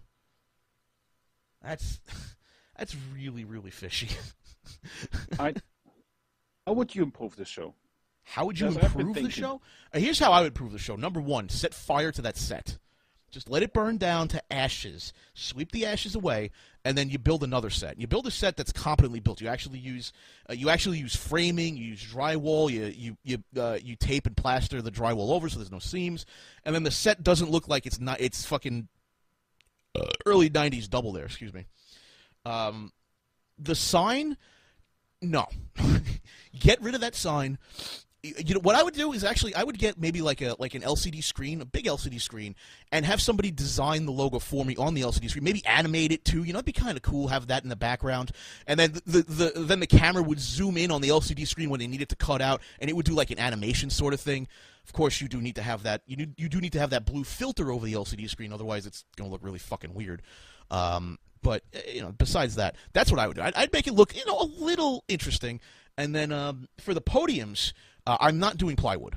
Plywood's way too fucking heavy. I absolutely refuse to do a plywood fucking podium. I don't know what material I would use off the top of my head, but it's not plywood. It's not fucking plywood. If it is plywood, it's getting vinyled the fuck over everywhere. The seams are getting covered. The edges are getting covered with some sort of plastic end caps. It's getting vinyl on the siding. Maybe even, you know what you could do? since they're really not that big, getting vinyl stickers on the side that have the logo of the show or like the host's face or something, because that's not expensive. I've looked up vinyl siding. Vinyl siding's not that fucking expensive. But that would require actually giving a fuck. But we're talking about how to make it better. If you were, you and gave a fuck. I would actually, reinforce the island motif, like have, I don't know, palm trees in there, or green screen in some kind of background. Scratch that motif? Why was it even there? Why would you need that for a game show? I would actually go with it, and I would make it funny. Try to... King of the World. King of the World had something funny to say. He said insurance fraud doesn't work like that. If you burn it down, they're not going to give you the money. You're probably going to go to jail. I'm not saying insurance fraud. I'm saying just burn it down. Just get fucking rid of it. I don't care where you burn it. It doesn't have to be in the studio. Take it out to the middle of a fucking forest and use it for firewood. It's that disgusting. I don't care where you burn. I'm not trying to fraud any insurance company there. Man, that's what I would do. I would vinyl the side of it with like Brad's face or something like that, or the cinema stuff. Just some sort of vinyl covering on it. Not fucking mustard yellow. What the fuck was that mustard yellow? Why? None of the elements of the show seem to go together. Yeah, everything was random. It's random. It's like you have this very 90s set that's supposed to be 90s because Brad, or 80s and 90s because Brad likes the 80s, which doesn't entirely make sense, but okay. 80s and 90s because Brad likes the 80s, and this is Brad's dream, but there's prisoners. So it's like there's no central theme to this show. And I feel like if you're going to fix anything about it, that's what you have to fix. Like, all of the questions are seemingly random. Like, there's no topics. It's just, well, this is a question about something that you could be nostalgic about, so we're going to ask it. Go with the prisoners. Put them up, put them in handcuffs, have them handcuffed to the buzzer, and then slide down some kind of fake spike or something. And in the end, if somebody loses, put the clothes on a mannequin, and then shoot the mannequin or set it on fire or something. Do something cheap and B-movie-like. I kind of wish Adam was here. He's a Jew. I want to know how he feels about the concentration camp gimmick. Also, that was not German in the background, by the way. Whoever was talking there, no German. I did hear no German. No, it was called German. That would have a concentration camp. That would have been so bad.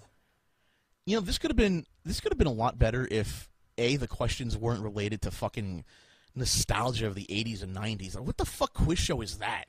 It's like shit people who are going to be on the show already fucking know anyway. It would have been cool if it was like a Jeopardy type of show. That would have been interesting. And instead you make have the questions up. Yeah. And then yell at people for not knowing the answer, even though he just made up the question. Be the crazy dictator of his dreams. Something. I mean, it's not... That would make more sense. And it would make sense why you have, this guerrilla warrior and a yacht captain. What was he there for? I really don't get that. I didn't get that at all. That was weird. That's a weird one. And then do combine it with the fake B-movie, C-movie, D-movie, 80s special effects. You can go as shitty as you want there. Oh, Alice... It's Brad's mind. It's Brad's dream. And he dreams in that kind of things because he's the cinema snob. It would that would actually work. Alessio, I don't know I can't pronounce it. It's on Twitter. He asked me, listen to your show, and I'm like, is anyone going to bring up the terrorist questions? Because those were so out of place. Did anybody else notice those questions? Because I was kind of zoned out after the second half of the show. I fast forwarded over them. Watch this in time. They had some questions that were a little out of place. Yeah, they had some questions that were a little weird. Weird. Slightly weird. I don't get it, man. I don't understand that show. Maybe it's too. I'm just asking the question of why there are terrorists on this show. That's my question. What the hell? Okay, so he's a crazy dictator, but okay, so why is there a girl in apparently his dungeon? And oh wait, that's right. No, didn't they have a question asking about ISIS? Something like that about ISIS. Somebody mentioned something like that, but I haven't watched the whole show yet, so I don't know. It's really hard for me to fucking remember because I watched the whole half hour and the questions are just mine. Here's the worst part: they come so fast and furious too. Like there's no pause. Fast, yes. Furious, no. Well, all right, fast. They come very fast and flat. Fast and bored, I would have said. Oh my god. Yeah, there was something about ISIS in there. I think I forgot. Was there? I don't know. And there's a lot of shit in there. I don't fucking remember. I only remember the Woody Harrelson question because they stood there for a moment. They were like, I'm like, you gotta be fucking kidding me. What are you doing? I felt bad for Brad. I really did. I do have a suggestion for Brad in the future. Could you not lean over on the podium? Because it does make it look like the podium's like 2 feet taller than you are. But if this thing was 10 minutes and it was just like Brad's crazy, weird questions of movies he saw once and doesn't remember correctly, and then as punishment the guy has to eat a banana or be chased by the predator to a jungle or whatever. Maybe. And there's no, like, you watch it once and you see this thing is totally rigged and Brad's just making shit up as he goes, then that would also work. That would have been pretty clever. Like if you do like obscure movie trivia, you throw that in with the easy stuff. That would have been really clever. And like the shit he reviews. Not even just the shit. If somebody gets it right, Brad still remembers it wrong or something. Yeah, it's something. I mean, the guy corrects him and then you get shot or whatever. The worst part is that Michaud owns Channel Awesome and he owns the Nostalgia Critic. That's the worst part. It just occurred to me that because of the length of this show, they actually can't sell the show anywhere. It's over 31 minutes. It's over 30 minutes long. There's no time for breaks. Wait. The point is to get it on TV? Yeah, it's a pilot. They wanted to get I know exactly how they can do that. Oh yeah. Pitch it to Shark Tank. Oh God. They will get.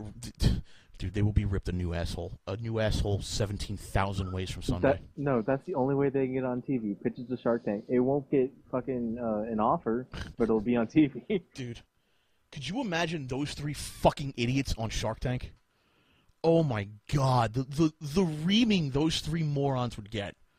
I would actually watch that episode. I would buy that episode. I would specifically pay $50 for a DVD of that one episode. Holy shit. I would just go like, and at the end they would just go like, when the question would be like, would you invest in this? They would go like, silence. Like this awkward 5-minute uncut silence where the guys just stare at them while they're like waiting for some of them to go like, silence from 3 people and 1 guy dying of laughter. So no one else acknowledges it. I would pay money to see that episode of Shark Tank. Holy shit. That would be amazing. Oh, dear God in heaven.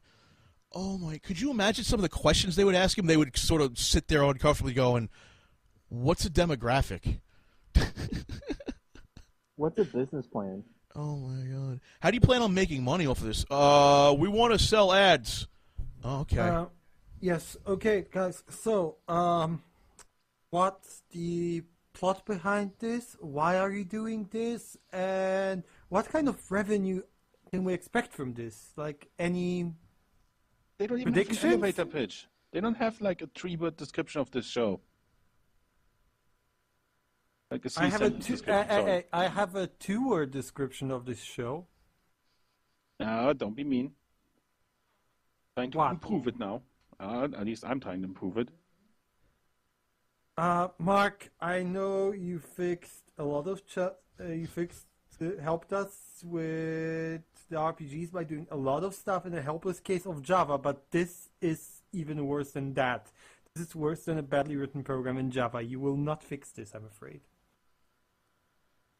Man. You would need to change the core of this, which is... I'm sorry, I'm busy fantasizing about about Channel Awesome on Shark Tank. It's amazing. It's like literally one of them would tell them, you know what you should do with this business of yours? Smother it in its sleep because it's a bad idea. I just want to know what their initial offering would be. They wouldn't get one, dude. I don't even think they'd get on the show. It's this bad. Well, I can expect one question from Shark Tank. What's that? How the hell did you stay in business for so long? How the hell are you in... What the fuck is your business plan? Do you even know what a business plan is? Oh, my God in heaven, help me. Holly, help me. They got $90,000 off of Indiegogo. Yeah, I know. I don't know. It boggles my mind. And the thing about it is, like, the Indiegogo campaign started while I was still there. And I had actually considered donating money to it. I know I would have been yelled at for it, but I had actually considered donating money to it. And every day of my life now, I'm glad that I didn't. Why were you actually considering putting money towards the Indiegogo? Just out of curiosity. Because there was one time at which I believed in this company. It was actually before the Indiegogo campaign. By the time we had gotten to that point, I was rather disillusioned with what was going on, but I still had hope for the future that it could get better, and I was wrong. Yeah, you were very wrong. I'm sorry, Holly. Alrighty, I'm done talking Channel Awesome for now. I think I need to talk some tech, get my brain goop out of my head. My brain has turned to goop about this. Oh my god, I can't get the image of Channel Awesome on Shark Tank out of my head. It would be amazing.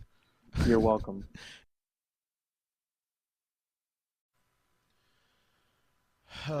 It's April Fool's Day. Adam, it's April Fool's Day. Yay. Adam, I would like to describe myself as the self-styled Grinch of April Fool's Day.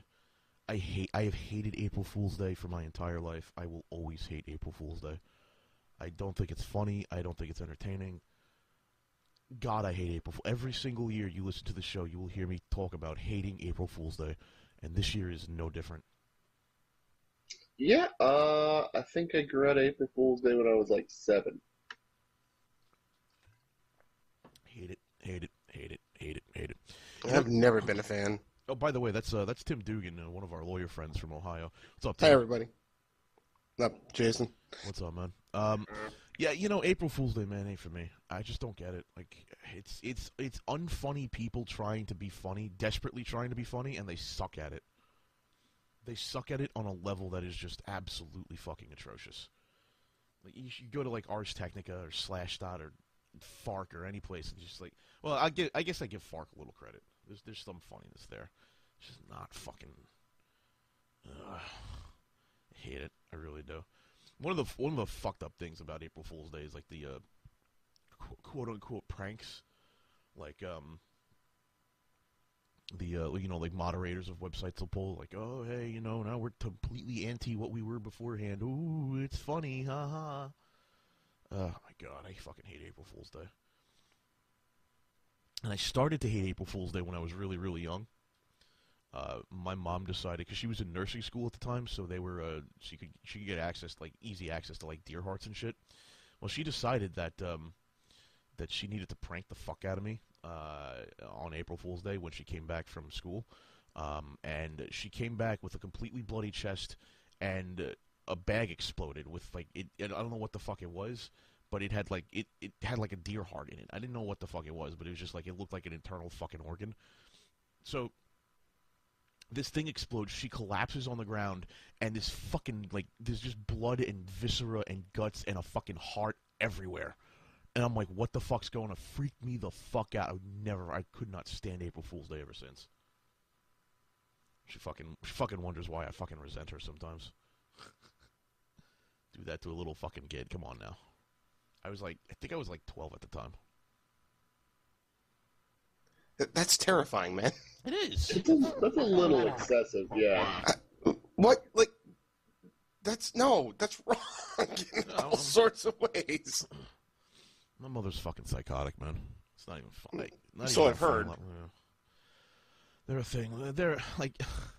are problems there. There are problems there. She won't go to therapy. Refuses to go to therapy.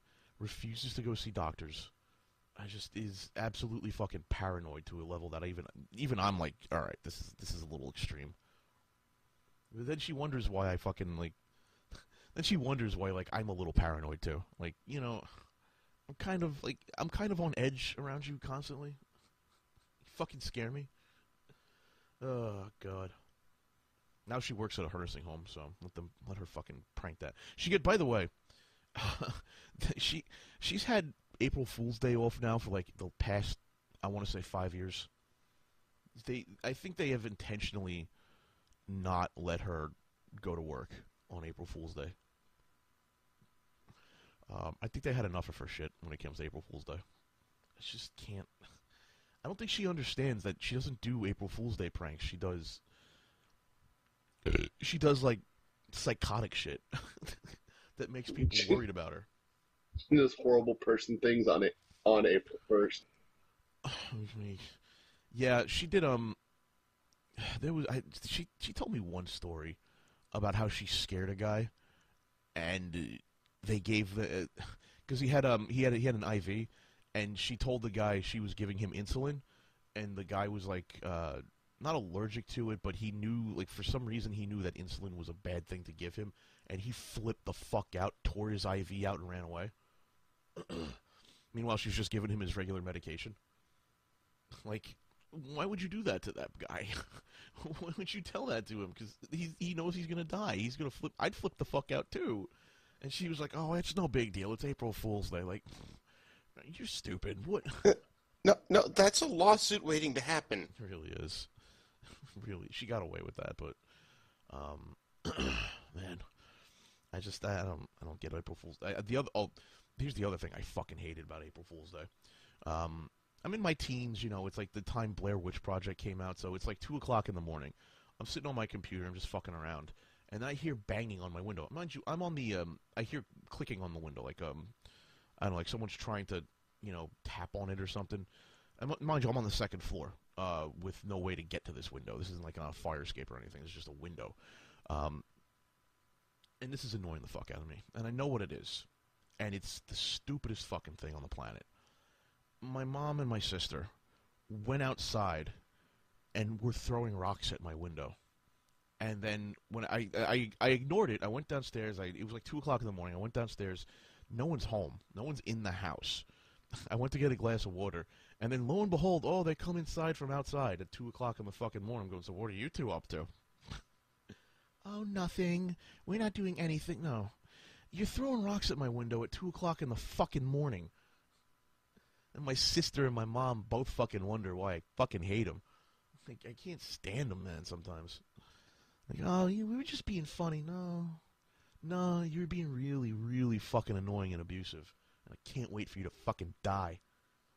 I would have ran downstairs at the speed of light, locked all the doors and windows, and went back to sleep. I couldn't have done that because they would have been yelling outside my window all night long. I would have pretended to sleep through it. So, you can officially call me the Grinch of April Fools. I hate April Fool's Day. I hate it. I hate it. I hate it. But I am really hoping that Channel Awesome Pop Quiz Hotshot was an April Fool's joke, just an early one. I am really, really, really hoping. Sadly, I don't think that's going to be the case. So, what did you think of it, Tim? I want a fresh perspective on it. How did you? Okay, so I should give you a little background. I love game shows. I've loved them since they were on like the USA Network. I don't know if you remember way back then. They used to like replay all sorts of game shows on USA. I remember they used to do Press Your Luck all the fucking time. Oh, that, I mean, just like all the games, like Scrabble, you know, Chuck Woolery, anything with Chuck Woolery and Dick Clark was just amazing. And I love that stuff. There's times like on YouTube, I'll just spend days just watching clips of game shows just because I love them so much. I watched most of that game show Channel Awesome posted last night. And it's like they tried to hit everything an old game show did, and everything they did it poorly. Starting off with, like, the first quote-unquote physical challenge, which just made me sick to my stomach the way they were filming it. Dude, if you didn't have motion sickness before then, you do now. It's, like, who thought that was a good idea? Like, I'll bet you they did some testing of it, and they were like, wow, we're going to have to make this more exciting somehow. So they were like, let's throw the camera back and forth. I mean, they clearly have multiple cameras, so they could just leave them stationary and, like, shoot different angles. But no. We have to hold one camera and just constantly zoom around so you don't actually get to see what's going on. Like, forget that for a moment. And the maze game, forget how stupid doing a maze on a board was. 2, forget the fact that I couldn't tell what the hell was going on until somebody won. Dude, I'm telling you, next time they're going to do a coloring book. I wouldn't doubt it. I swear to God. You know, well, you know what my biggest complaint was? There was no hook to the game. It was It was straight. Here's Brad. I'm going to ask. I'm just going to do rapid fire, ask you questions. That's it. Yeah. Well, okay. So the storyline in a game show, stupid. Like, there's only a few game shows that can get away with something like that. Crystal Maze is one of them. Wow. I don't know if you've ever seen that show. It's a British show. It's actually kind of fun to watch. But that's a show like they have a quote-unquote storyline that doesn't really affect this game at all, and they barely ever mention again, so it's like, it's kind of interesting. These guys, no, it's a quiz show. You don't have a storyline of a quiz show. And wasn't there, like, supposed to be 3 contestants? I don't know, man. Because it went way too long for only having 2 contestants, especially like the first segment. Went like 15 minutes before they actually introduced the people. You know, they do that segment where they start like talking a little bit more about the contestants and whatnot. They waited half the show to do that. It's like, by then I don't give a crap about these people. It was 15 minutes into it, and it's 15 minutes of rapid-fire Q&A. Like, what the fuck? Well, they had a quote-unquote commercial break, like, between the segments. Like, there was no commercials there. I mean, obviously, it was made as if it was going to be put on TV, which doesn't make any sense because you have, like, 33 minutes, which meets none of the criteria for a TV show. No, it was 9 minutes too long, in fact. Yeah, well, you need at least about at least 5 minutes of buffer time. Oh, unless they were going for an hour, in which case they missed the mark entirely because that's way too much commercials for like an hour. It's a half-hour commercials for a half-hour show. I don't think so. You know what really bothered me? I mean, I love Brad to death, but the one thing I didn't like he was doing is the fact that he was just throwing the cards behind him. I mean, I don't know why, but that bothered me as completely unprofessional looking. Well, the way it came off, I understand what he was doing. Like, it was just supposed to be one of those things where, oh, hey, let's throw the card away. But the way it came off with his posture, with his inflection, was they just didn't give a fuck. Well, I wonder if part of that isn't because he had to lean like towards the directional mic they were using for his mic stand. That microphone was awful, dude. That mic. I think I heard you guys say yesterday that's like a directional mic for a camera, right? It is a shotgun-mounted directional microphone for the camera. Yes. Right. So why in the world do you think that's a great mic to have just like in your face? It's designed. That type of microphone is. By the way, Tim, you're echoing. That type of microphone is designed to pick up environmental audio. So it's designed for, like, nature documentaries, that sort of thing, picking up, like, the sound of birds chirping or shit. By the way, speaking of birds chirping, there were birds chirping outside. I know. Oh, thank birds chirping God. outside here, too.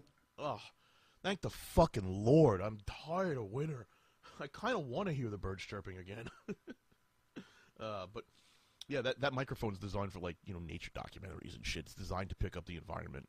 The environment in a specific direction, but it's designed to pick up environmental sounds. Yeah, so and the stand. Like, I'll say this. I thought the stands for the contestants, forgetting the fact that the text on them was awful. The stand, like in general with the mics and whatnot. Okay, those look like game show pedestals, ish. Yeah, ish. Give them that. Well, the podiums themselves were pretty shit looking. Yeah, well, yeah, but I mean, they have the design that look like. Well, all they need to do is like fix them up a bit, like entirely, probably rebuild them. Yeah, they had the design completely and utterly rebuilt. They've got the design correct. It's just it looks like shit. Basically, yeah. Which is pretty much everything Channel Awesome does, though, right? Look, I'll be honest with you. The way they built them, they could have. It doesn't matter that it was made of plywood, but it was just like there's no finishing touches to it. If they had wrapped it in like a vinyl wrap, then it'd have been fine. You know how Jeopardy makes their their podium. It's just a vinyl wrap. That's all it is. It's wooden vinyl. Right, yeah. It's really cheap, but, you know. Well, that's because cheap works. Yeah, but, I mean, like, they couldn't even fucking do that right. Like, it's just... Of course not. Every little fucking thing was bad about this. And I gotta ask, like, did they think this was going to be like a Jeopardy type of thing or what? Because straight up Q&A, there's no hook. Jeopardy has a hook. You have categories, you have double Jeopardy, you have like, you know, you have the differing of values for each category. Well, I thought the first round was all just quote-unquote 80s questions, which I thought, okay, that's a broad enough category to basically mean anything. Yeah, but that's really not a hook. That's just straight questions.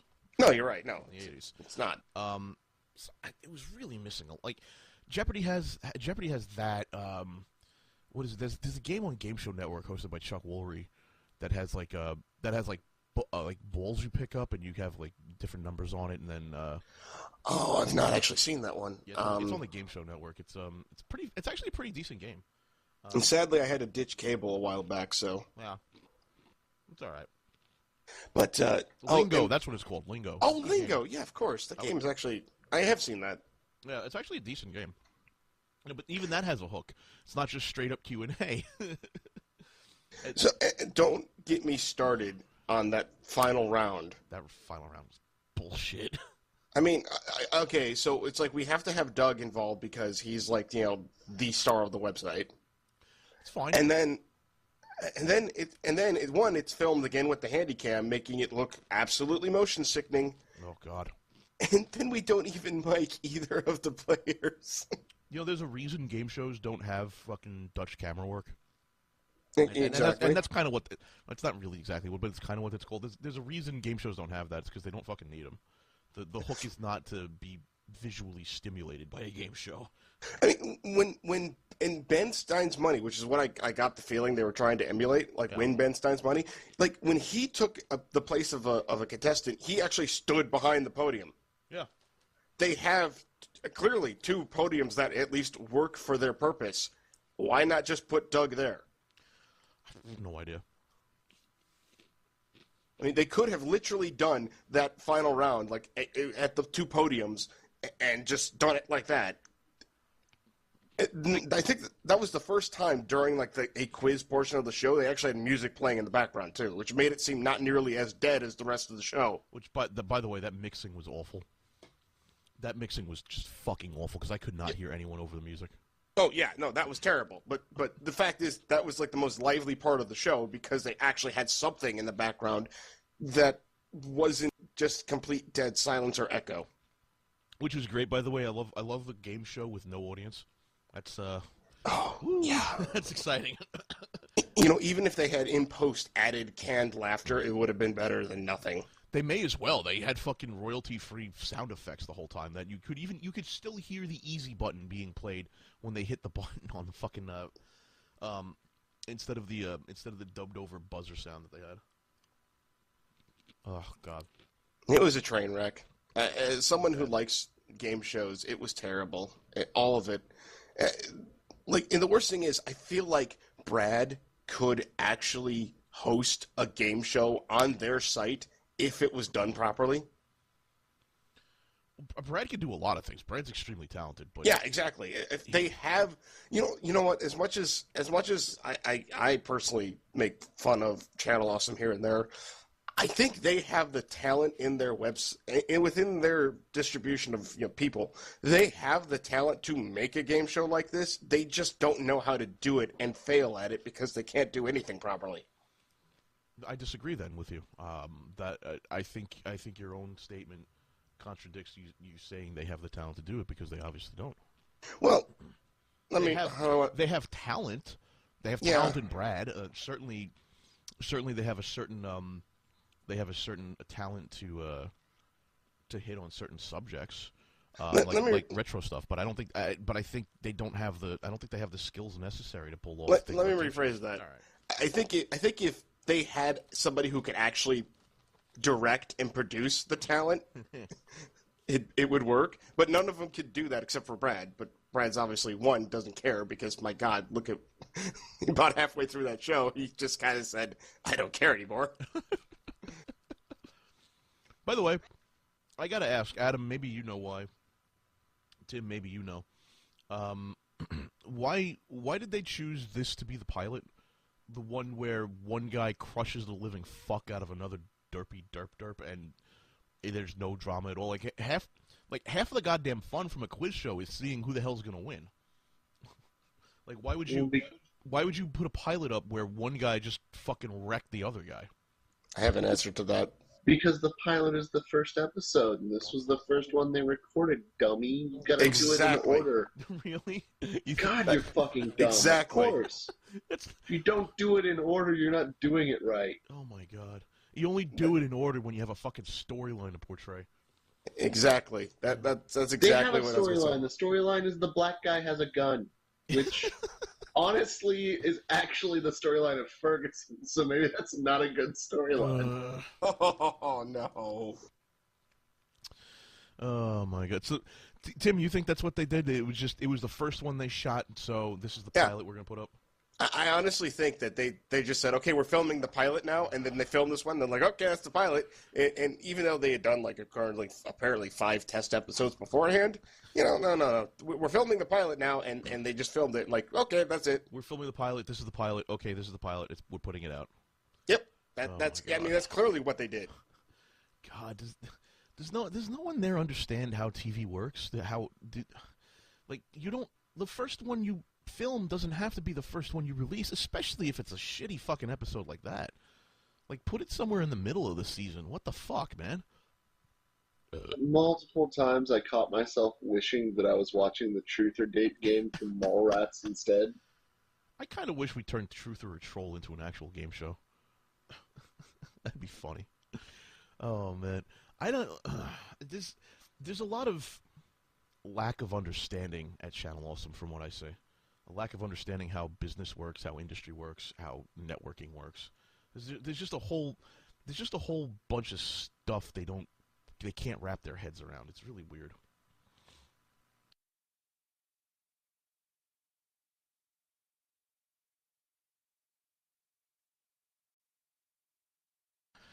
So, JB, got a question for you. Go ahead. Did you watch Pop Quiz Hotshot? Actually, no. I have not watched anything from That Guy with the Glasses, at least the site, That Guy with the Glasses, in 2 years now. Okay. I was just wondering as well. No, I understand. I've read all about it. I thought about going and getting some time tonight to watch it and just seeing how bad is it or how good is it. I don't know. I've seen all the reports, and I'll just try and go in there with a non-biased mindset saying, okay, was this worth the money? Okay. That's fair enough. I try to be fair and open-minded. Good for you. I try to be a bigoted asshole. Do my best to do that. Then why are you in New York? Move to Indiana. Yeah, it's religious bigoted. I try to be, like, Grady bigoted. Oh, okay. So I got... Somebody subtweeted me. You know what subtweeting is? And I didn't even fucking know this shit existed. But, like, subtweeting's like talking to someone without actually mentioning them. I've heard of it, and I think the only reason I've heard of it was because Rooster Teeth talks about it every once in a while, is like subreddit and subtweets. How passive-aggressive can you possibly be to tweet at someone without actually mentioning them in the tweet? I admit I've done it too, just because it's one of the... For me, it's not because I'm trying to insult them and I don't want them to know. It's more or less this is not a conversation. This is just an opinion piece, and I don't want to start a conversation, so I'm just going to leave his name out of it. So you're just going to shit-talk him without actually bringing him into the conversation? No, it's like fantasy news. Like, if I see something, somebody posts something, I'll be like, oh, hey, like, blank Bryant is going to be sent down. No reason to add his Twitter tag to that. To me, it's just, like, seems pointless. What if you were just trying to shit-talk someone? And you didn't want to you didn't want to get shit talked back.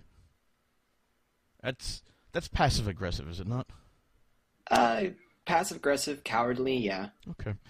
I got shit talked by someone, and it is and it's the dumbest fucking thing I've ever. I don't even know who this person is. All I know is that they exist, and they're really mad at me for some reason. I don't know why, but they said the funniest goddamn thing I have ever heard, and I quote, "MasterKitty Cat and his brigade of trolls."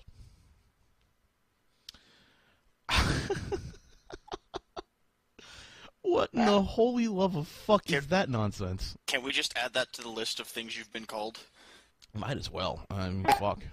Actually, I loved your tweet after that saying we're more of a squadron, because the minute you started listening to that, I just happened to be listening to the soundtrack of Rogue Squadron.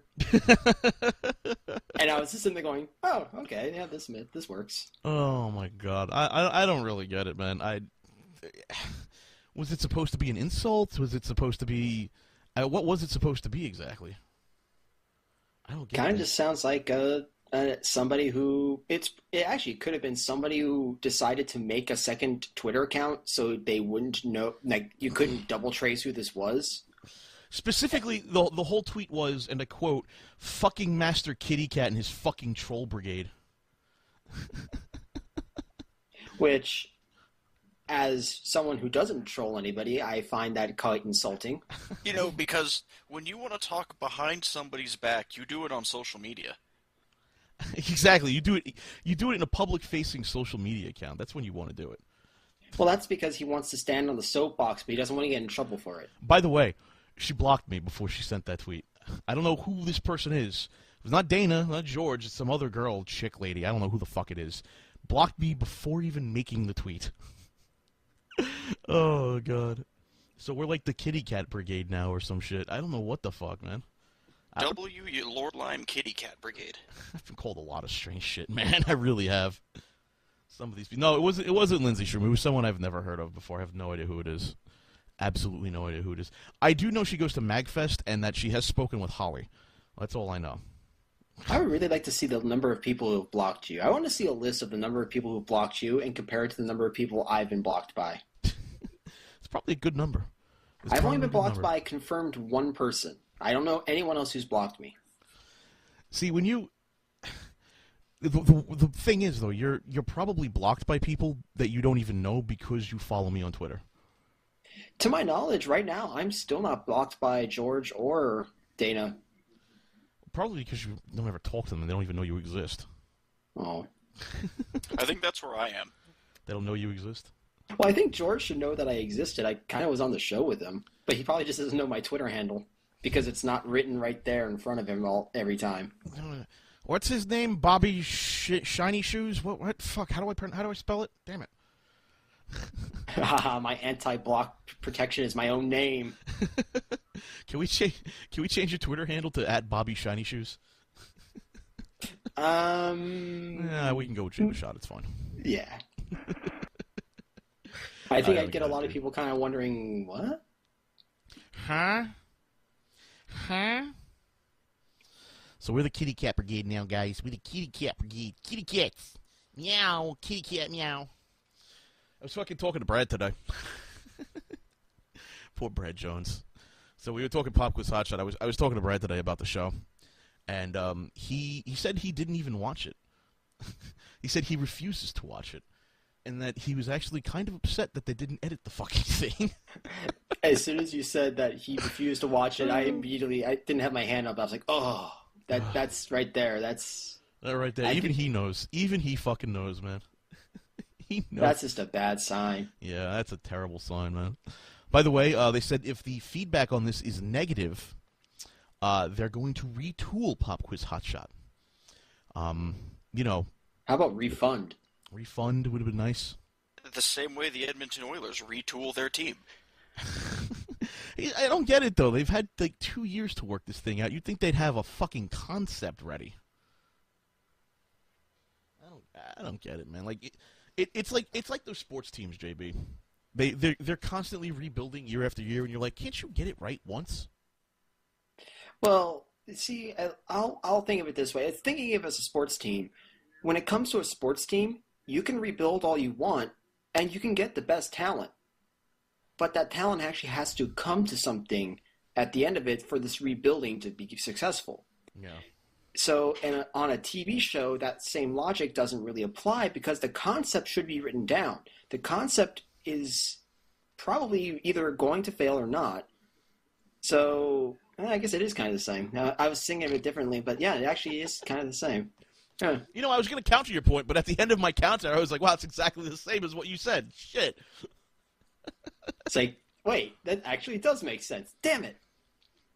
Don't you love a guy who can actually have an argument on both sides at the same time by himself? We call those schizophrenics, JB. Oh God, yeah. Brad refuses to watch Pop Quiz Hotshot. That is just so fucking telling. That is so telling. And I think you know what I think the biggest insult is? They fucking. He complained that he can't make a joke after every question because it's not going to work. It's just you can't do that. It doesn't work. And their response to that, especially since it was basically 30 minutes of him straight just asking questions.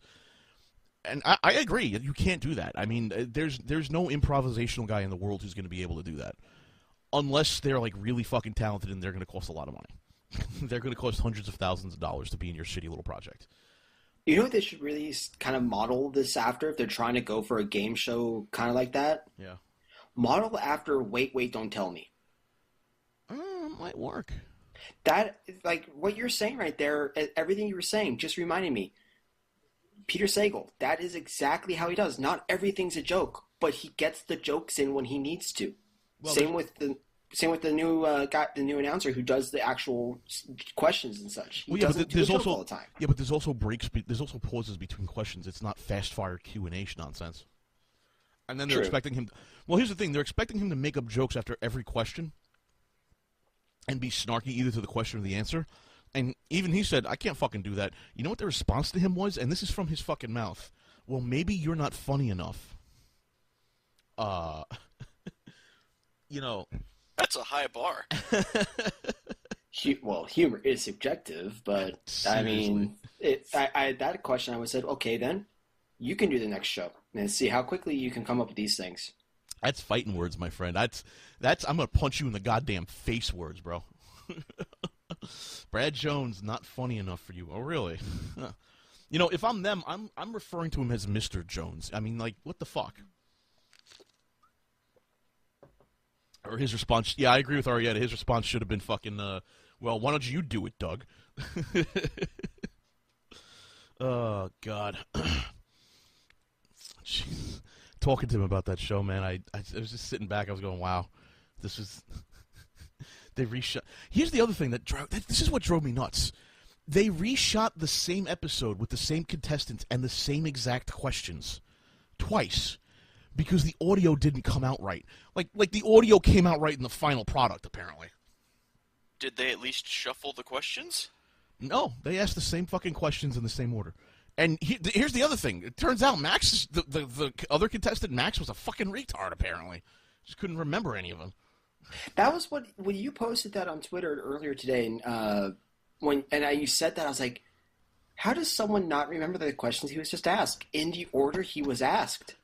Now, granted, I am no genius, and in fact, a lot of those questions, like everyone was posting, like, oh, here's I think it was your morning show. I was listening to your last night's show, and it's like all these questions. I just sat there kind of shrinking in my chair, going, I don't know who these guys are, and I was born in the '90s. Or I was born in the beginning of the 90s. I had no clue who these people are. Well, I just think it was, I don't know, that conversation was weird, man. Like, poor guy. I feel bad. Brad, if you're listening to this episode, man, I'm sorry. I'm so sorry. Like, I know you're Rob Walker's friend and all, but, like, do you want us, like, do you need an assassination squad or something? Is that what's going on here? Because if you do, man, like, send me a text message. We might be able to hook you up or something, dude. Like, what is going on? I feel bad, man. I really do. Like, his face is on this shit. Oh, man. And then they stole they stole Skitch's music, and even Skitch's like, I'd probably never working with them again. Like, oh my God, really? What is going on? Like, Skitch is the nicest fucking guy on the planet. There's like two really nice people I honestly genuinely know. I know Jim Pan and Skitch. they'll always put on a smile for you. They'll always help you out when they can, and there's just like you can't say anything bad about them. Like they're just so super fucking cool. You know, like and when Skitch goes, I'm probably not going to work with you again. Man, you done fucked up. Damn. How do you get, of all the people in the world, Skitch, like, he's like the nicest guy on the planet. What the fuck, man? Good God. Well, that's the end of them, I guess. Fuck them. Let them die with this fucking shit.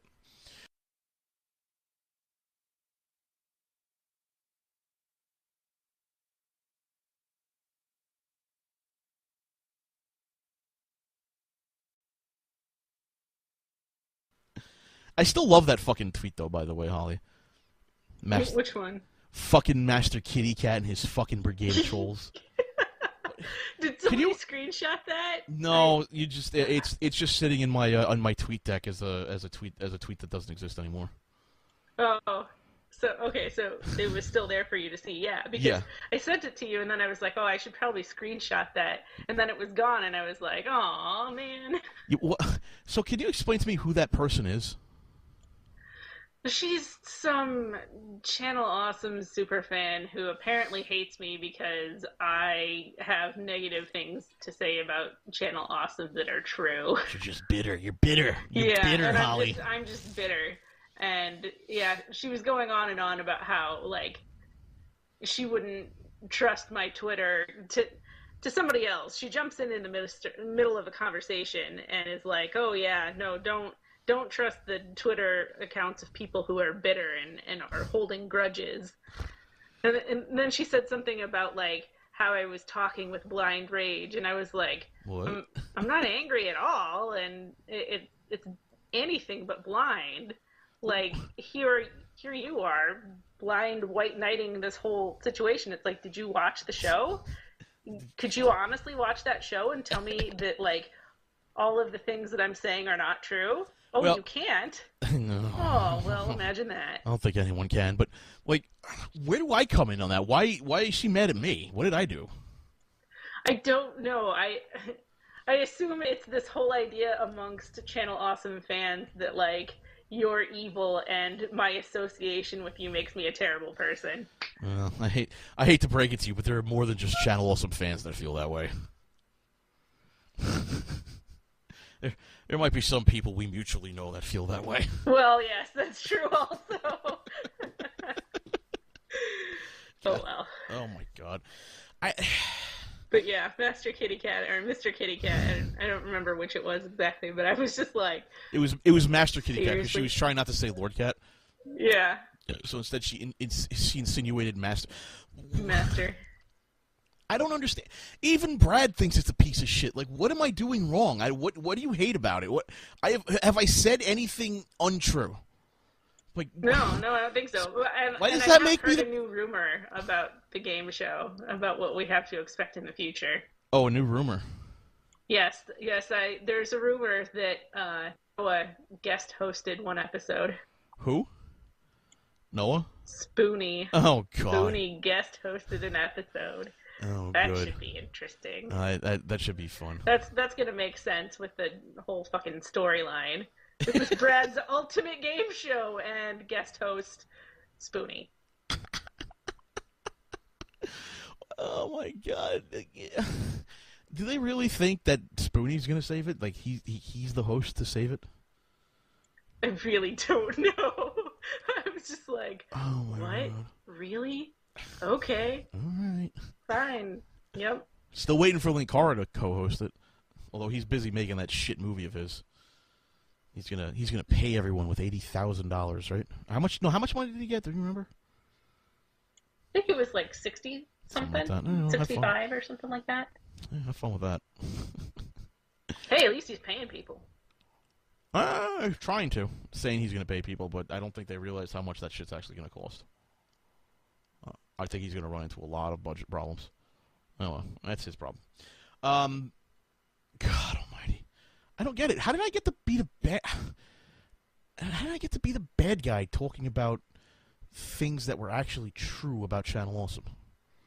I don't know. When did that but happen? Was it? It both boggles my mind and cracks me up because it's like, oh yeah, and if you disagree with LordKat, then God rest your soul, like he'll come after you. I'm like, I disagreed with him on a show yesterday. We're cool. I don't think they understand I don't think some people understand the difference between disagreeing and being a complete fucking cocksucking asshole to me. There's a complete difference. Like, right. There's disagreeing with me and trying to be civil about it. Be like, I don't really appreciate how you go about things, or I don't really think that that's true, and blah blah blah. And then there's being like, you treat your friends like a commodity. I'm like, well, I think it's time for you and I to have a little. I think it's time for you to actually become part of the show. I don't get that, man. I mean, I can understand why fans don't like me. I can understand why Slash TV or NeoGaf don't like me because I basically told Spoony to go fuck. Well, no, I did tell Spoony to go fucking kill himself. So I can understand why they didn't like me about that. It's been several years since then, guys, and I'm the one that's holding the grudge apparently. I just kind of wanted to point that out. I'm the guy holding the grudge.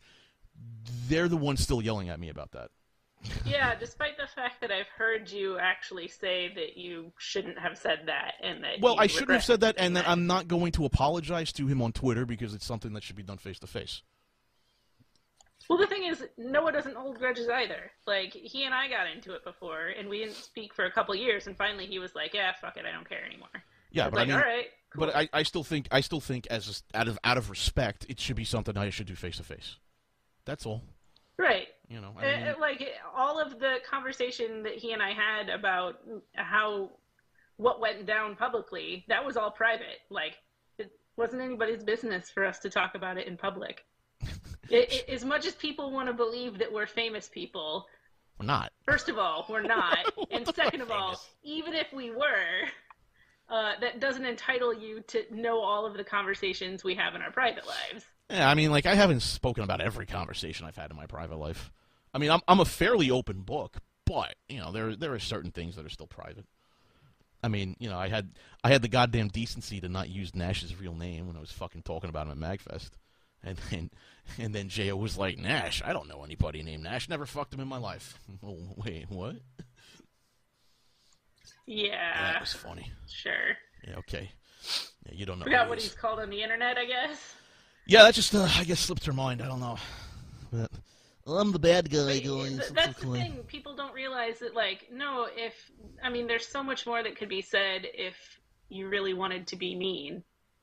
And you don't. So, you don't. There's a lot of fucking things I could have said. That's all right. I said what I needed to say. If you're going to, listen, you're going to start shit, and Hope started shit. I'm going to throw shit right back in your face. So, there's that. Oh, fucking Tony Goldmark. Thanks for reminding me just for in the chat room. Fucking oh, God. Tony. Tony is... Can I just say this?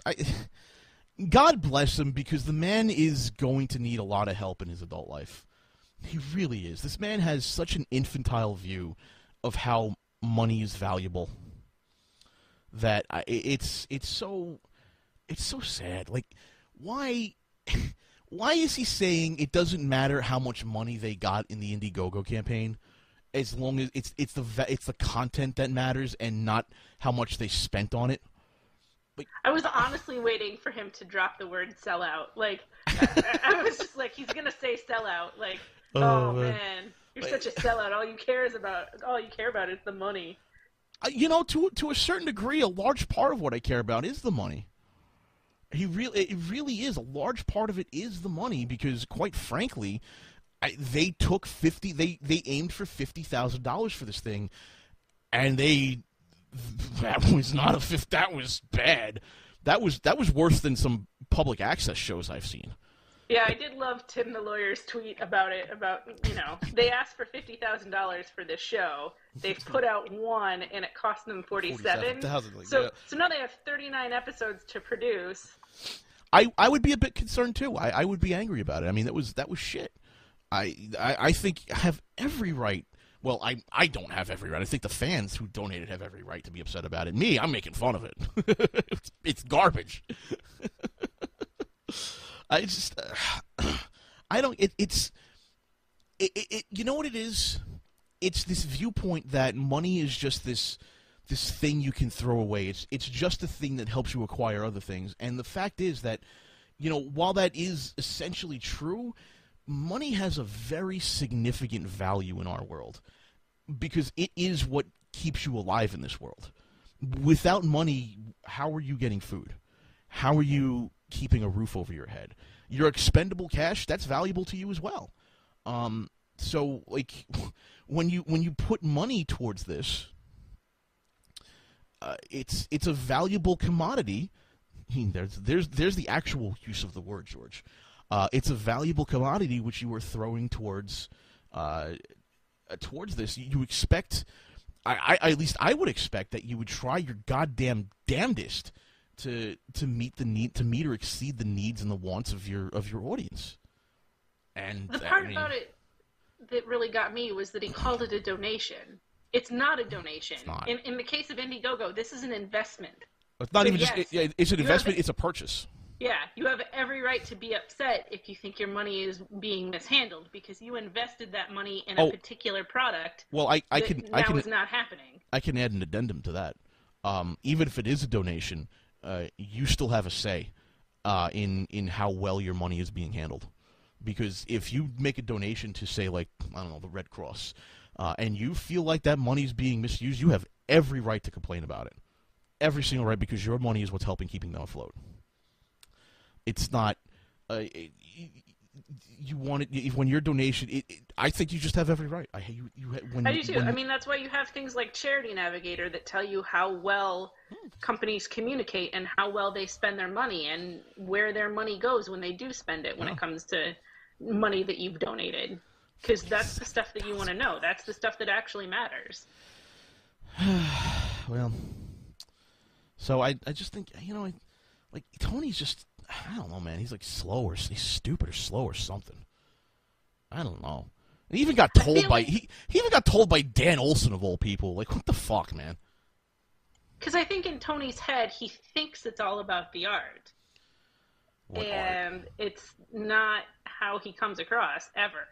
He comes across as, well, this is just what I think, and so be it. But here's the thing, like, even I'm like that. I like, here's what I think. And then even you've come up to me and you've said, Jay, you're being fucking stupid. And I'm like, oh, well, I guess that would be a reason why I'd be fucking stupid. Yeah, I guess I was wrong. Like, there's got to become a point when you're like, okay, fine, this is your opinion, but who cares if you're wrong? If you're wrong, you're wrong. You talk about it and you're like, oh, the reason you talk about it, the reason people bring it up to you is because you're trying to understand something. That's all.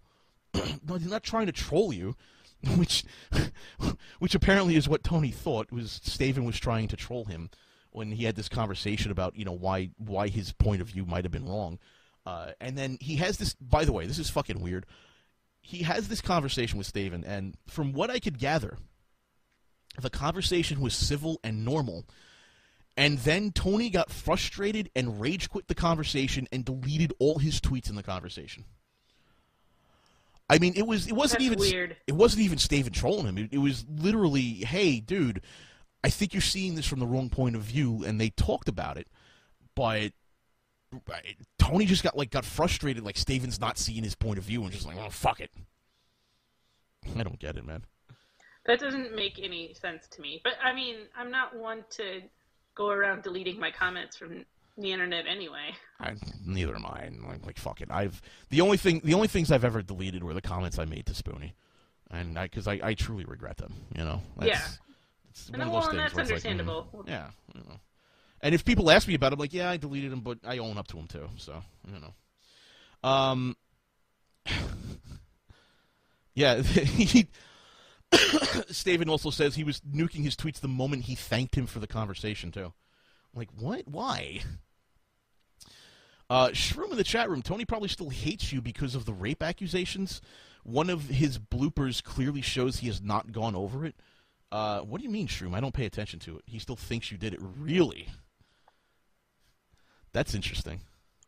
What do you mean exactly by that? Because I don't pay attention to his work, because I find it ironic that he yells about people being upset over the being upset and making fun of Pop Quiz Hotshot, and then he himself is a fat asshole who goes to fucking theme parks and yells about roller coasters. Like, shut the fuck up. You fucking hypocrite. I don't get that at all. That was really funny. He was going off on Twitter about people, being angry about it. Why are you still angry about Pop Quiz Hotshot and making fun of it when you didn't even contribute to it? Hey Tony, were you one of the investors in any of those roller coasters you make fun of and you yell about? Are you not? You're not seeing? No? Well, he's the same guy. Like, when Smarty quit Channel Awesome, he was like, I don't understand why you would, quit something like this. And everybody was like, well, maybe you don't want to stand for the same things the company stands for, or maybe it's just too stressful. And he's like, well, but, I mean, that makes you money. That's like free money. And so now to have him turn around and be like, oh, but money is evil and you're just like the suits and the evil corporate executives. I'm like, wait a second. So before you were saying that somebody should just stick around in a situation they don't like because it benefits them, and now you're saying money is a terrible thing and it should all be about the art. I don't know about you guys, but I gotta call bullshit on that. I've heard that a lot of times from hipsters, and I'm fucking sick of it. I am sick and tired of it. Listen, there's a guy called Matthew Silverman. You want to go look him up? Go look him up. This man is all about the art, and one of his pieces of art was literally shitting in the middle of the street and yelling at a sanitation worker about it. Like, that's art to him. All right, no, it can't all be about the art. There's got to be a little question about, where's my money going exactly now? I don't know.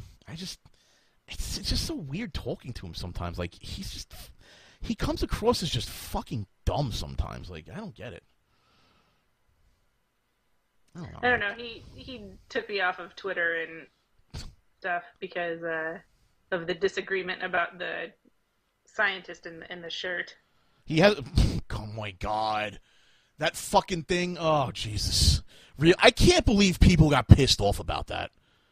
Okay, so here's one of those things that I disagree with you on. All right. I think the shirt was stupid. I don't think he should have worn it. Okay. He should have known better. Like, right. He knew he was going to get on camera in front of millions of people. Yeah. I agree with you. All right, fine. That was a dumb move. I think from a professional standpoint, it was a dumb move. I think from a personal standpoint, it was a touching move. Was it appropriate? Probably not. But was the response to that shirt appropriate? I don't fucking think so. I thought that was nonsense. Right. He ended up saying, oh, it's bullying because this guy cried. And I'm like, no, calling somebody out on doing something stupid isn't bullying.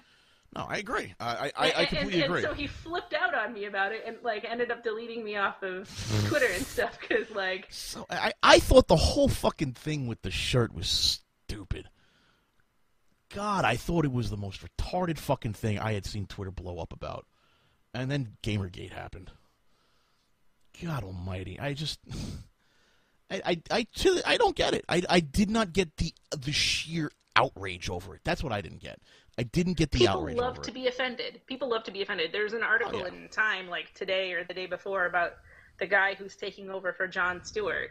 And it's all about how people dug through years' worth of his Twitter account because they were looking for a reason to be offended. Oh, that's right. Shirtgate was during GamerGate. That's right. Okay. I'm sorry. I was trying to be witty. I apologize. I just, I understand. Look, I get it. He should have known better. I completely agree. You're a professional. You should know better. I don't get the outrage over it, though. I did not. I sat back and I was like, why are we mad? What is going on?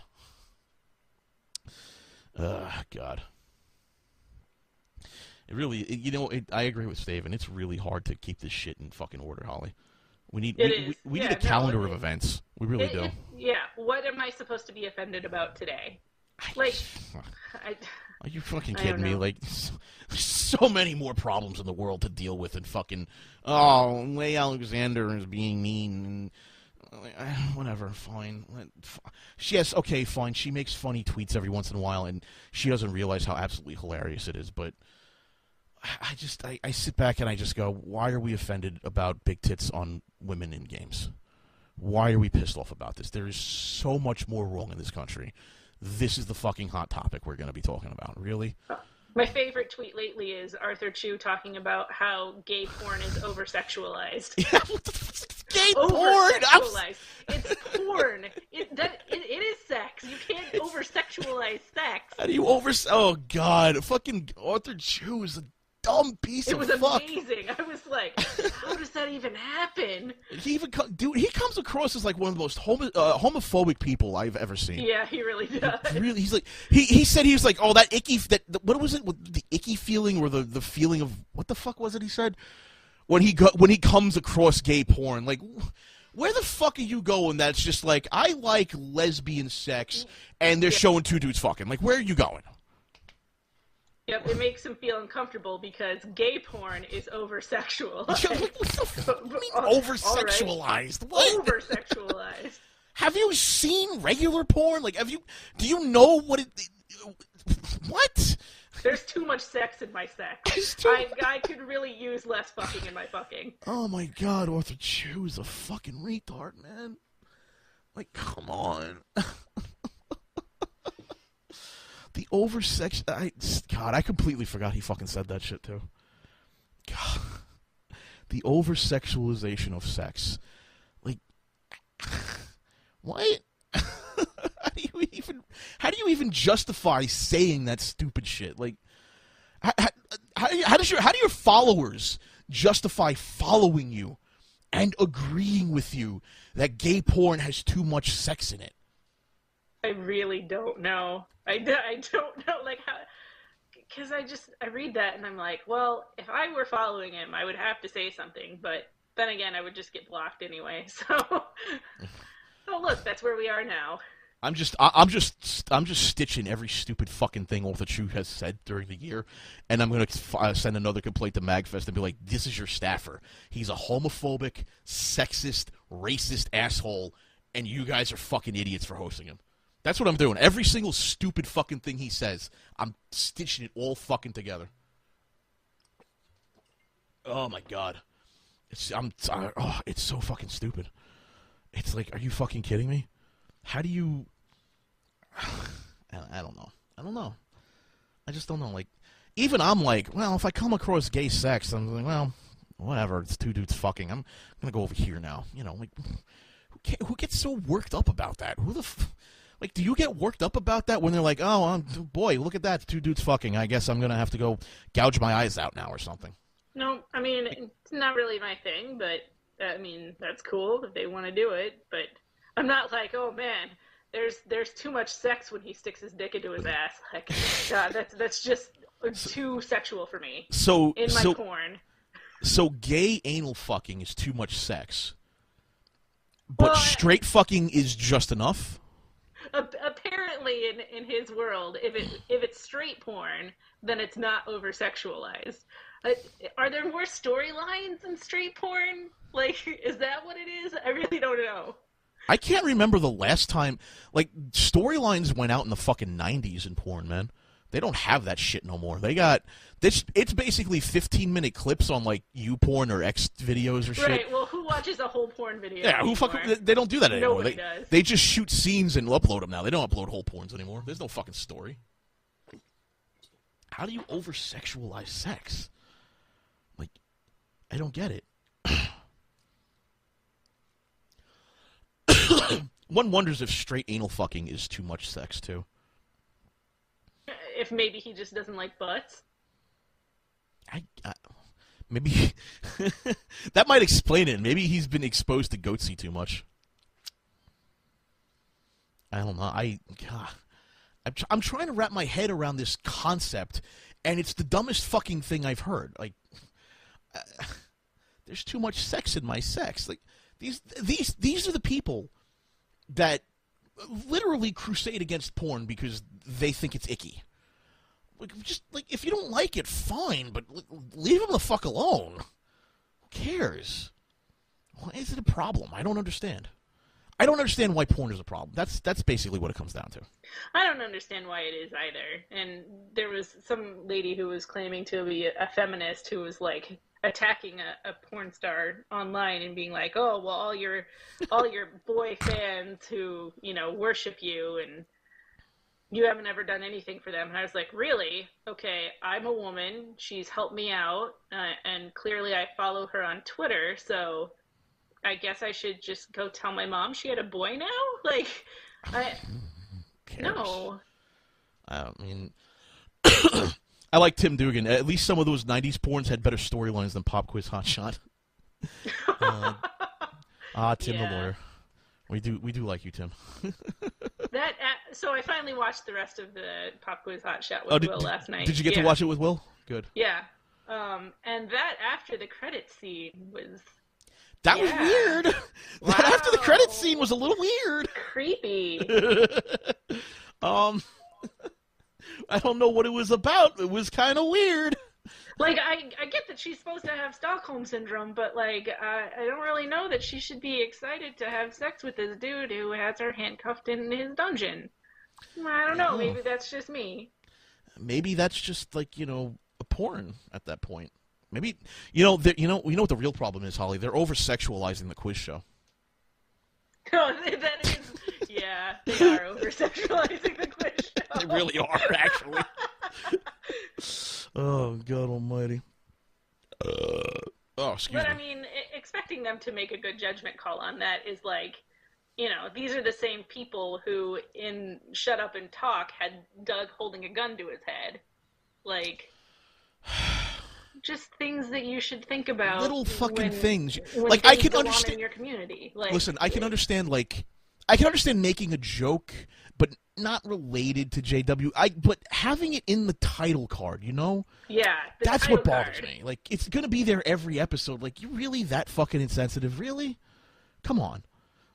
Well, the response to it too was just like, oh man. Well, we've had this card for months and nobody said anything. Okay, well, people said something now, so people are saying something now. Like maybe say, oh hey, we didn't think much of it, and it's really not related to that. We're sorry that people saw this in it, but it's not something we're going to change. It's a little too costly to do something like that.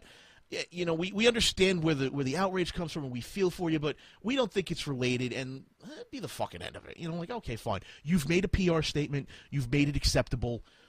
Everybody can move on, except maybe like the hardcore psychos. PR statement. I mean, that's right there. I mean, they did end up changing it, but there was some grumbling about it from what I heard. It was like, well, nobody ever complained about it before. Well, yeah, sometimes people don't complain about things that are legitimately a problem, but it doesn't make them not a problem. It's because they didn't see the problem at first, and then they're like, is that? What the fuck? And it doesn't mean that you shouldn't address it once you know it's a problem. Like, okay, well, somebody brought it up, so talk about it. I can understand behind the scenes grumbling about it, fine, but just, like, learn what PR is, guys. Like, come on. Shit, man. No, see, Biley Volk, Nick the Noob should do PR for Channel Awesome. If he did that, he would be telling me to deep throat a shotgun. Okay, so that's probably not the best PR in the world. I learned that firsthand. All right, that's not good PR. Oh man, God, that's fucking Channel Awesome, man. Stupid shit with stupid people. So. Can you imagine they had 5 of those episodes taped and they're going to be releasing them weekly? And according to Brad, that if it doesn't go over well, they're going to retool the show. What are they going to retool it with? I heard the rumor about retooling the show. I was like, okay, so you're just going to let those 5 episodes you did run? Or are those, like, lost to you now? I don't understand, like, how you think you're going about this. I don't get it, man. I really don't. But I've talked to people about this. I was like, this isn't a pilot. This is a first episode. The pilot is something that we've never seen and won't ever see. Yeah, it's something. It's something that's used as a pitch. Right. This isn't testing the concept. This is them running with the concept. They already filmed 4 other episodes. Like, this is it. This is it, man. You're gonna retool it mid-season, like. No. I don't get it. I don't get what they're doing. I don't even think they get what they're doing anymore. I think they honestly think they're in a perfection bubble, and that they can't do anything wrong. Yeah, I would believe that. Can you imagine they're gonna like retool the show, and then they're gonna ask for more money? Could you imagine that? I would flip. I would blow a fucking gasket. The sad part is that there are still people out there who would give them money. Yeah, that's the They'd worst be part like, about oh, it. well, we didn't give them enough money the first time. Yeah, here's a question for you. They said they'd retool it if the feedback was negative, but for the first 4 hours of that thing being up, Mashawd was on like a mass delete fucking campaign. You know? There was no negative comment on that show for like the first 4 hours. And I think he just fucking gave up and went to sleep. But what do you think? Do you think Mashawd's going to hide the negativity towards Rob and Doug on this one? Doug, maybe, but Rob is probably already seen it, would be my guess. All right. Just from knowing who generally reads the comments. God, I enjoyed it overall. After my first 3 comments have been deleted. Oh, you're done of waterfalls. Of course you're going to get deleted. How far up Mashawd and Doug's colon does my tongue need to reach for a comment to be left up? I'd really like to know. This is literally turning into nothing but an echo chamber of praise, which is not a good direction for anything to go. Even critics can be criticized. If that's true, then stop suppressing the negative opinions people have of this. Also, still IP blocked from this site. Stay classy, guys. Oh, God. I loved deleting your comments isn't censorship. Really? Huh. So not allowing me to say the things that I think isn't censoring me. All right? I agree that it is censorship. I also agree that they have the right to do it on their own site. I do too, but to turn around and say that well, it's this not isn't censorship? Well, no, I mean, it's definitely censorship. No, don't bullshit. I Come on. feel like it's their site if that's what they want to do. So Did they really say that it's not censorship? One of the producers said it. It's in the comment section. Oh, what fucking producer said that nonsense? I'd like to hear that. Please tell me it was Tony. No, it was one of the other new ones though. Okay. It's not censorship, guys. No. I think all the older producers are smart enough not to read the comments, to be honest. Walrus janitor Bargo left over more rape stuff, supposedly. What I heard about Bargo, and just to clarify that, what I heard about him was that he got fired by Rob and Mashawd for like not fucking doing anything, which is amazing to me. It's like the most ironic way to get fired from that company. Oh, God. Yeah, deleting comments, not censorship. Like, what? Are you stupid? God. I don't get that. Like, of course it's censorship. You may not like the word censorship, but that's what it means. Yeah, that's the thing I don't get with people on the internet. Oh, I don't like what that word means or implies. So even though this is strictly the definition of that word, it's not it. Yeah, it's not it. I don't like that word, so it's not it. Excuse me? Do we forget how the English language works? Like it's like we collectively forgot how the English language worked. It's like we're conveniently ignoring how the English language works. Apparently. Just whenever it's convenient for us. This is not censorship, all right? This is culling trolls, LordKat and his troll brigade, okay? Like I'm not Master Kitty Cat. Master Kitty Cat and his brigade of trolls are doing this, guys. Like we didn't even fucking do anything. We just sort of sat there and made fun of this shit. It's your own fucking fault, guys. I don't know what to tell you. Somebody draw me a picture of Master Kitty Cat, like Master Kitty Cat, meow. All fancy, dressed up, top hat, monocle, kitty cat. Can you draw me as a pimp with like purple robes and shit? Oh, that'd be good too. I gotta be black though. I definitely gotta be black. It's gotta be a black pimp, purple top hat, purple suit jacket. I got a nice walking cane with a big fucking diamond on top. That's Master Kitty Cat right there. Yeah. Oh, God. Sorry, I had to go. I had to go cough fit. Oh, It could be like the LordKat meme calendar. So it could be like MasterKitty cat and a picture of a lamp and. I'd have to get a lot drawn for that. Yeah. It's 12. That's 12 fairly high res drawings. I'd have to get done. Well, like you don't have to do drawings of all of them. Like you could just take a picture of a lamp. Yeah, I just kind of want to know why they thought we were the ones trolling. I'm like, we weren't even trolling. Like people were giving legit. There were legit responses to that show. Like it's really not that good, guys. And that got deleted. Like what the fuck? I don't know. I like how one guy he left a comment. He left a fairly mundane comment too, saying, you know, it's the first time I've logged in a couple of years to my CA account, and I just got to say, I really think you guys are blowing your budget or something like that. You know, it was really mundane. He gets fucking suspended for 5 days for harassment. What? Wow. Are you fucking kidding me, man?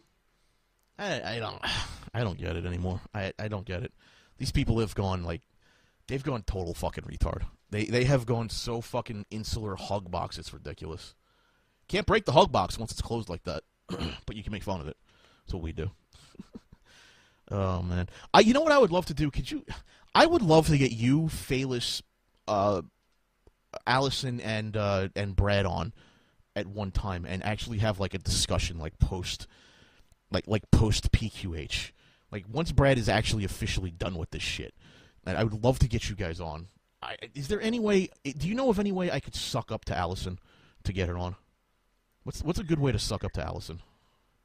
Well, I don't think she hates you now. I think she just probably doesn't like you. So I think you're already making headway. Oh, good. I'm gone from hatred to not liking. That's good. Sooner or later she'll be ambiguous. Okay, yeah, she'll be ambiguous about me. She just won't let people know how she feels. Right. Speaking of not knowing how to use the English fucking language, Jason. She'll be totally ambidextrous about it. Now I can't even think of the fucking word I was trying to use. God damn it. Ambivalent. That's what I was thinking of. Ambivalent. Oh my god. She'd be ambidextrous. Yeah. Oh god. Apathy. She'll be apathetic. Yeah. I think apathetic is the step after ambivalent. just ask her about whimsical. Oh god, I don't know if I want Lupa being whimsical about me. That sounds scary. That's actually a story from behind the scenes of To Boldly Flee and direction from Doug. He kept telling her to be whimsical over and over. Whimsical. Be more whimsical when you say it. So like she gets to the point, yeah, where she's being like totally fruity when she says it, and he's like, "No, whimsical."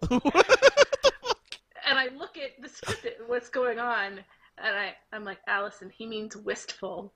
Oh. Oh, okay. Oh, he's wistful. An idiot. I see. That actually makes way more sense. Holy shit, that's funny.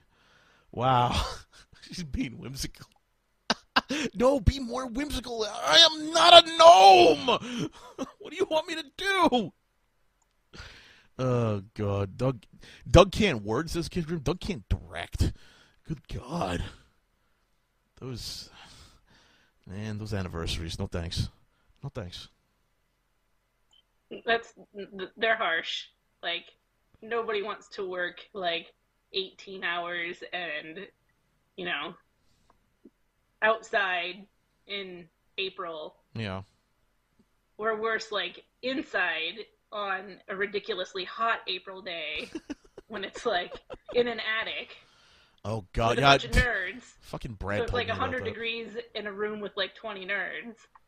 No. So do you think through our actions we have sown the seeds of discontent between Michaud and Brad? Oh, I'm sure they were already there.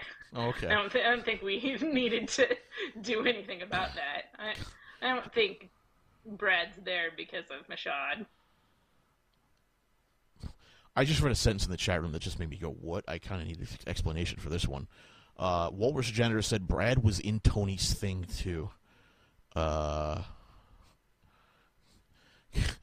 What?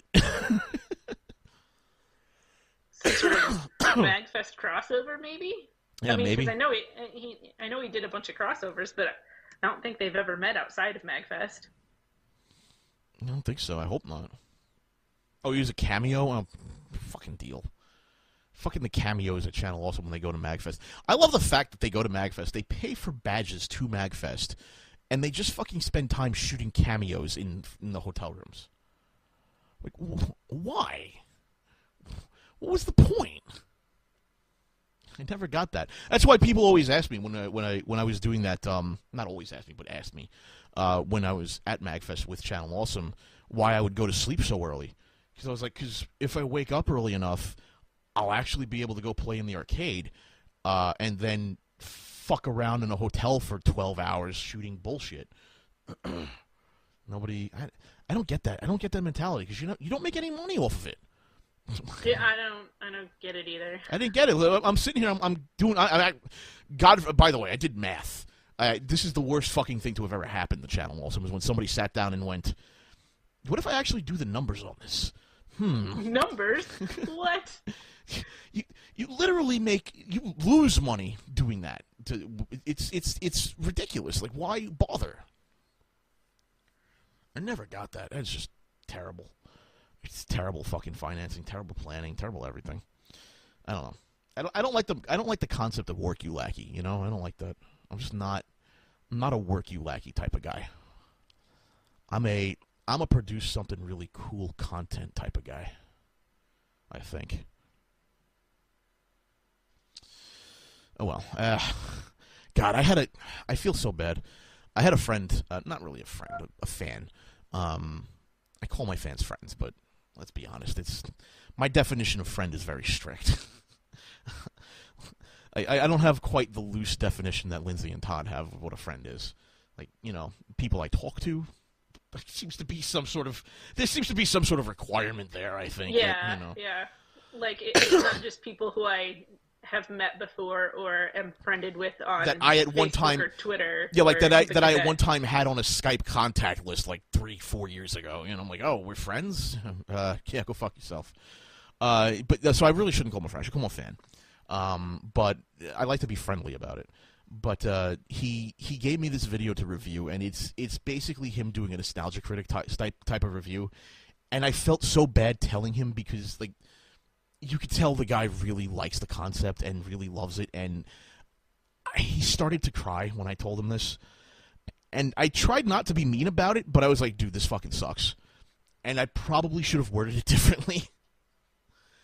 I probably should have been a little bit easier on him on that, but I guess live and learn, right? Yeah. I guess maybe I like encourage him, and then he's gonna end up like, you know, so many other people on the internet who are like, he'll end up like oh, Tony. but I put all this work in and I don't get any views.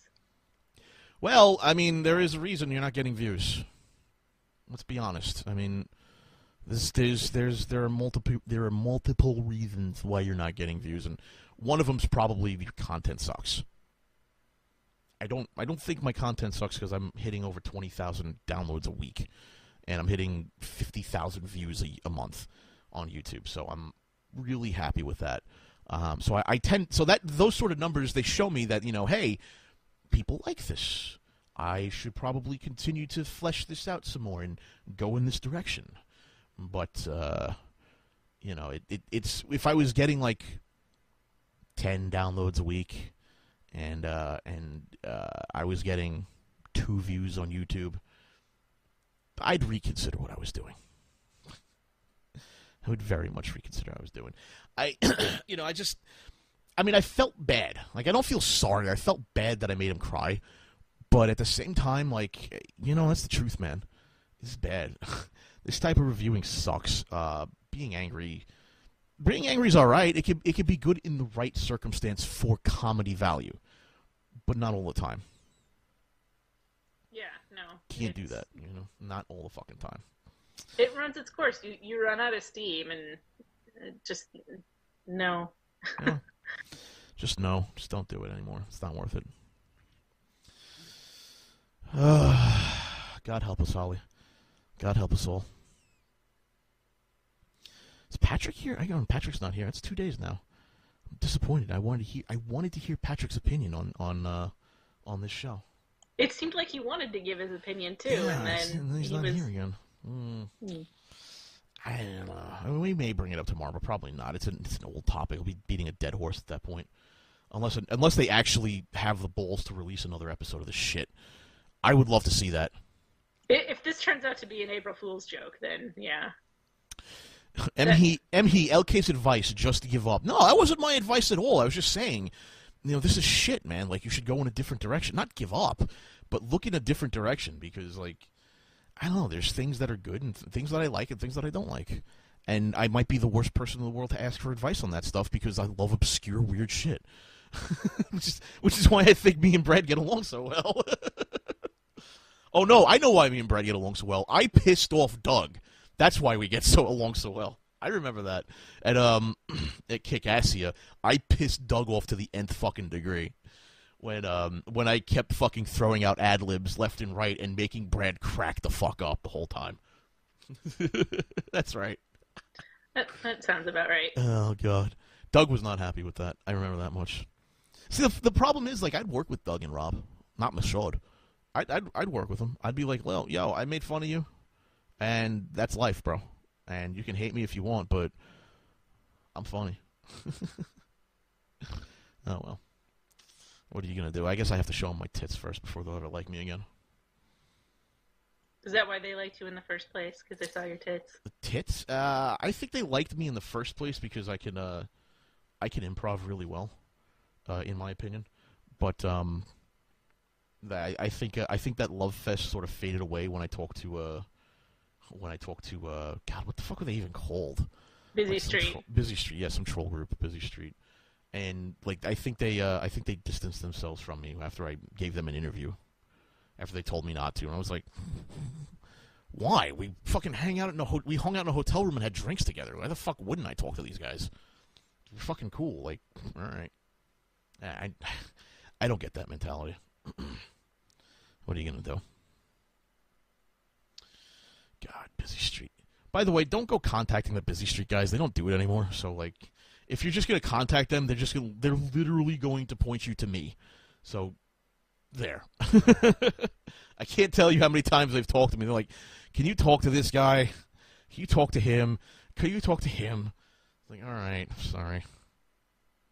God almighty. What are you going to do? Hey, maybe we can give Tony Goldmark some advice on his shit show. Maybe we could tell him, hey, maybe you should appreciate the artistry of the roller coasters. Oh, God. The artistry of the roller coaster. There's a certain je ne sais quoi about the Batman ride at Six Flags Great Adventure. It has this deep meaning, and, you just close your eyes and you feel it. It like, touches you. I don't know. That's one of those roller coasters that has that pad right there that like that touches you. That goes right in. It would if I was a girl, it would go right into my vagina. That type of seat, like yeah. No, I don't like those seats. If I sit on those seats, it feels like it's trying to separate my balls from my dick. Yeah. It does not feel good. I hate those seats. Oh yeah, it's one of those. Yeah, it's literally touching you in the worst possible way. So, since you weren't here, I got to ask Patrick. Yes. And I don't want to talk about it too much, but I do have some information. Did you watch Pop Quiz Hotshot? I did. What is your reaction to Pop Quiz Hotshot? It was horrible. Yeah, it was pretty bad, wasn't it? Yeah. Although, interesting things to note is why does not anyone know the power of like colored electrical tape to hide seams in anything? Dude, what was that? How do you if it's you could spackle that. Let's be honest. But you could use colored electrical tape. You could do a lot of things. But how did they? Why? Why? Did they not think that people are not going to notice that? I mean, like, I did stage crew in high school, and we were taught that we had to walk in the actual audience to look at the set at every fucking angle to make sure we didn't miss anything. It's just so hack. It's so amateur. And they've got people who have talent like Brad who could be like, "Hey guys, this is what you need to do, and get me some fucking makeup because I look like a light bulb." Or I don't know, maybe employ some of the local film students that you were trying to attract to the studio. Go, hey, we'll help you with an internship. We won't pay you, but if you help make the set look not shit, we'll totally let you get a credit off this. No, here's the problem with that, Patrick. Do you know how a business actually offers credits to colleges for students? I'm not familiar with that. Okay. Neither is Channel Awesome. Excellent. You actually have to work with the colleges. There's a whole program, there's a whole process that goes on, and the college actually validates the work the student does, and it has to be documented. Can you imagine them doing the documentation process? Yeah, it ain't happening. I remember when I got my internship, I lucked out, and I stole one from a Drexel student. What? All right, I gotta go. Okay, so preface, I went to Penn State Ogon's campus, and I needed to get an internship. So, like any smart college student, I went to Monster, and on a whim, one of the people from Lockheed Martin caught my resume on one of the spiders, and they said that they were interviewing people the following day from Drexel, and someone canceled, and I could fill the spot for the interview. So I go, sweet, I'm down for that. So I drive there, and I am literally the only non-Drexel student in this room of people. And I'm here for the internship. What they were offering was a co-op, which threw a whole bunch of monkey wrenches, but that's beside the point. Yeah. I was the last interview that day. I waited around for over 6 hours to talk to the two people for 20 minutes. Wow. And apparently they all must have been so incompetent because I pretty much nailed it, and they told me flat out, it's like, yeah, we're going to give you a call soon. Don't worry about it. Wow. How do they go through 6 hours worth of people and be like, you're the last guy? And they're like, God, we'll take you. Fuck, we'll take you. Apparently, I was smart enough to pay attention during the introductory presentation about how Lockheed Martin is, and I used the time of doing nothing to prepare canned answers for said interview, because what the fuck else are you going to do? Read the magazine 14 times? 6 hours, more like 600 times. Yeah, pretty much. Well, So, yes, my internship was technically a co-op for the Lockheed Martin location in Cherry Hill as an IT specialist for the server infrastructure and the accounting department. Well, good on you, man. Good on you, brother. I also learned my hatred of Lotus 123, as well as I acquired the printer as a thank you gift for having my tenure there that I still use to this day. Awesome. Hey, I got some news about PQH. Oh, what's that? This comes from the horse's mouth. And you can figure out who he is. At one point in time, they debated not having Doug actually on set because they wanted to do the shoots on the weekends where Rob and Doug don't actually work. They don't actually work on the weekends. They refuse to. And so the idea was that during the week, they would pre-record all of Doug's answers in the final segment and display him on a television set in a pre-recorded segment versus the player. That was their original idea. So they didn't have Doug work on the weekends.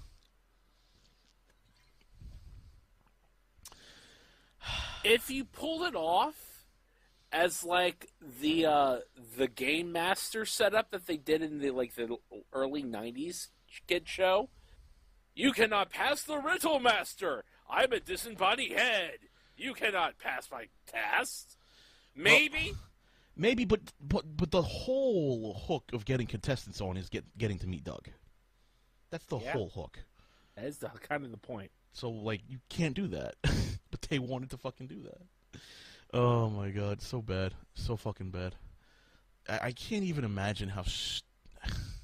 Plus, did they even do a talent search for, like, people to come on the show? Yeah. You know what they did? What's that? They had to make videos about why they would be a good contestant on a quiz show. We actually screened a couple of those on what? Our Saturday and Sunday morning show. Oh, really? Yes. And let me guess. If they were picked, no expenses were paid for them to actually travel to the studio. No expenses paid, and the prize was $100, man. Come on. And on top of that, they're not even in Chicago. They're in Chicagoland. They're in suburbia. They're not in Chicago. All right. So I'm a diehard Doug Walker fan. I live in Seattle, Washington. I get picked for the show. I am told I need to be out to this particular mysterious address in a month's time. I then have to pay out of my wallet, get time off of work, fly, drive, do whatever to get to the location to actually participate in this show, which is a half hour, to potentially win $100 and may or may not have a conversation with the guy that I really am a fan of. I do want to say something, though. Something really interesting about that show. And I think Chef would appreciate this, too, since he's on What. The first episode that was released had the two guys that we screened on What. For their... And the show is as bad as we imagined it would be, Chef. So it's really interesting. Oh, I needed that laugh. Like, do you think they fucking picked the show specifically to rub it in our faces? I kind of like to imagine that. They might be spiteful enough to do that, but I don't think they're smart enough to do that. Actually, no, they might have, because they thought they must have thought it would have been, it would have been a burn against us, but no, that completely backfired. Oh my God, that was bad. And so, I heard you, Scott. There is one last thing I want to say about the show, because I know you went on for this for several days there over. But I did also catch the plagiarism with the You Don't Know Jack questions too. Oh yeah, there are a couple of questions and a couple of jokes in there that are actually just blatantly taken from You Don't Know Jack. Because first of all, screw you, because I grew up with that shit, and yeah, I sniffed it out. Yeah. And second, and this is a bigger deal, you know the company that does You Don't Know Jack, right? Yeah. They used to be called Jellyvision. They're now Jackbox Games. And do you know where they're located? Mississippi. No, the Chicago area land. The owner and their 13 employees are currently doing a Kickstarter for a new game. It ain't hard for them if someone were to say, I don't know, email them a copy of the video, give them time code just to be nice, and just say, hey, your intellectual property is being ripped off by this knockoff game show thing. Just thought to let you know. And, oh, by the way, they're in your backyard, too, so it wouldn't take that much of trouble for one of your staffers to go out there and to shut them down. Or just to say, at least, stop using our shit. You don't think they actually contacted You Don't Know Jack and licensed that stuff? Fuck no! You don't think they licensed the actual the board game, right? No. That they showed off, or the Macy's. Because listen, I'll be honest with you guys. We have the XP Fest fundraiser going on right now. LordKat /LordK.AT/XP Fest Fund. And we're trying to get a couple of grand together. Hopefully we can do that for XP Fest. And the reason for it is so we can get a prosumer level camera. XLR inputs, really nice 1080p, lots of storage, and record all that in high quality audio and video. So we can get the panelists, we can get the presentations, we can get the music, we can get all that stuff and put it out there for you guys. So if you can't attend, or you want to attend, or you're going to attend, and you'd like to contribute a little bit more, or you can help out, LordKat, LORDK.AT/XPFestFund, XPFestFund. Go check that out, because we're trying to get a pretty decent camcorder for XP Fest. So if you can, if we can't, if we can't, we can't, whatever, no big deal. But just wanted to throw that little plug in there in the beginning of the show. So, Patrick, where do they go with Pop Quiz Hotshot now? Because the rumor is, and what I've been told is that if the first 5 episodes are not well received, they're going to retool the show. How does one retool? I don't know, man. So you have not 1 but 5 episodes.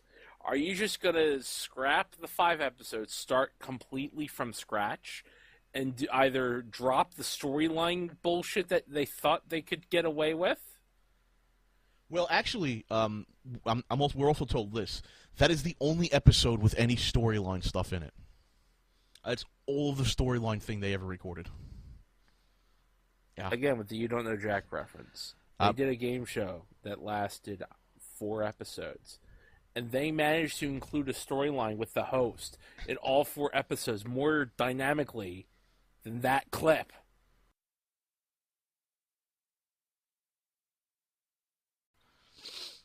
Oh, Jesus fucking Christ. What the hell were we talking? Is there anything to talk about? I don't know what the hell. I finally saw that game show. Oh, yeah, you finally saw Pop Quiz Hotshot, huh? Yes, I did. What do you have to add to the conversation that anybody else has said? I honestly don't know if I can add anything, because I did go in there with a very, I want to take this as is. I immediately just forgot everybody else's critiques of it, because I wanted to make my own opinion based on my viewing. Okay. And much like a good video game, I based it a lot on how good was that first 5 minutes. Did it hook me in? And I have to say, a lot of the criticisms I'm hearing are kind of 100% correct. The show seemed somehow too fast and too slow. I didn't get how that happened. Well, I can tell you how that happened. I can tell you exactly how that happened. It seemed too slow because it was boring. It was too fast because it was just take. It was just question. That's all it was. They didn't. I felt really bad for Brad. Because I sat there going, wow, I don't know how he actually can think of those bad jokes in the moment, because I wouldn't be able to think of those, just because he's just read question, put joke, read question, joke, read question, joke. It's like not even giving him time to breathe. There needs to be some banter. That's a lot of jokes there that weren't actually there, JB. Well, I'm saying jokes that's the easiest way to define them. Well, all I know is, Holly, about Pop Quiz Hotshot, it is hilarious talking about the show with Brad about it. Yes, it is. That's all I know. But you want the one thing that actually, I had not actually been ever to the new channel Awesome site. Even since this all started talking with you, when they made the new site, I have never been there. And I had to wonder first thing I looked at, the banner.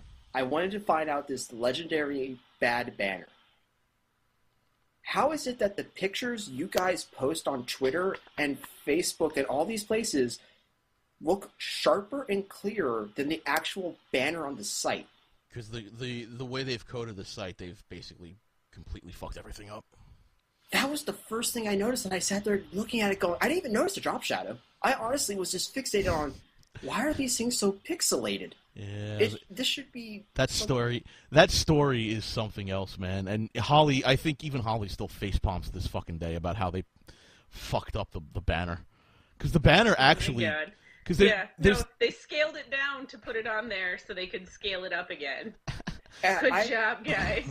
I work with photos all day, and I could have told you, like, that looks like they used the wrong like that's just not right. No. What happened, JB, was that they originally, as Holly said, they originally had a full-size banner. It was actually a really high-resolution banner too. I believe it's somewhere on DeviantArt. And they took that, they scaled it down to fit the site, and it was the correct size. There were two problems with it.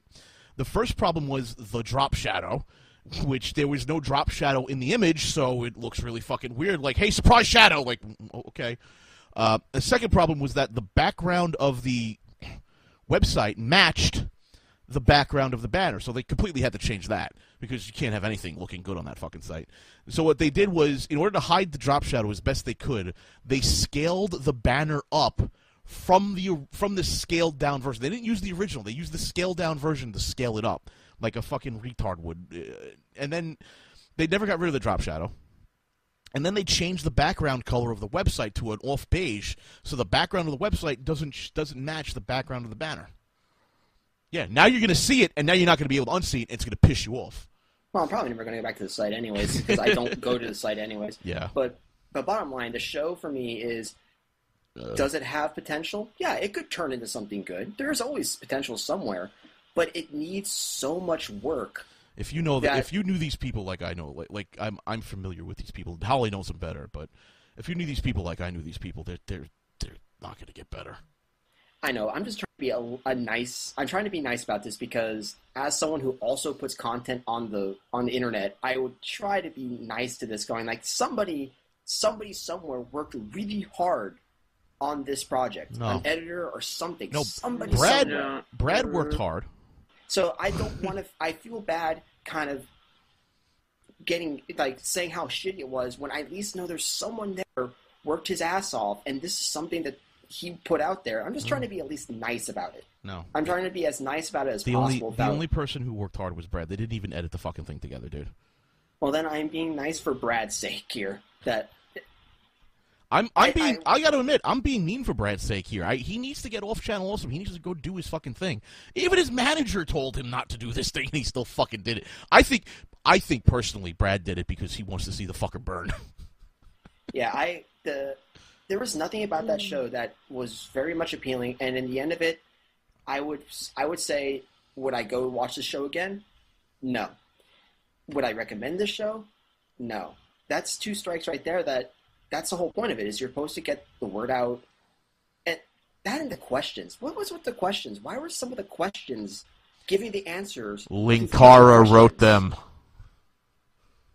It's just the order. Why would you put questions that could give the answers to future questions? I love the fact even Brad brought that up. Like, not that I didn't give you the answer already. Yeah, just interesting problems with PQH. Now, another episode has not come out yet. Just to clarify this, we're just getting JB's reaction, because JB came in this with an unbiased viewpoint. He was neither a fan nor an enemy of Channel Awesome, and he really, he was the ideal model viewer for this content, because this is content that's supposed to bring in new viewers. JB would be one of those new viewers. And try and win me back. That was the whole point. Is this show going to try and win me back? And JB, your verdict is it's a complete failure. What it's supposed to do, yes, that was a complete failure. I'm not even looking at the money they put into this. I'm just looking at the show as the content that it is. I just don't see why I'd want to see another show. I don't know. I feel like there was some potential, because I laughed my ass off at that edit from Baggage Lizard. That edit, dude, if you haven't seen it, go check out Baggage Lizard on Twitter. He made this TV cut edit of Pop Quiz Hotshot, and it's hilarious. It's the most random fucking thing on the planet.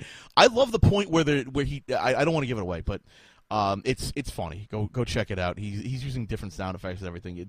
It's amazing how one guy who is I want to say Baggage Lizard is really talented, but he's not really well known. He's not well known enough, I think. I think he needs to be better known, because I word good.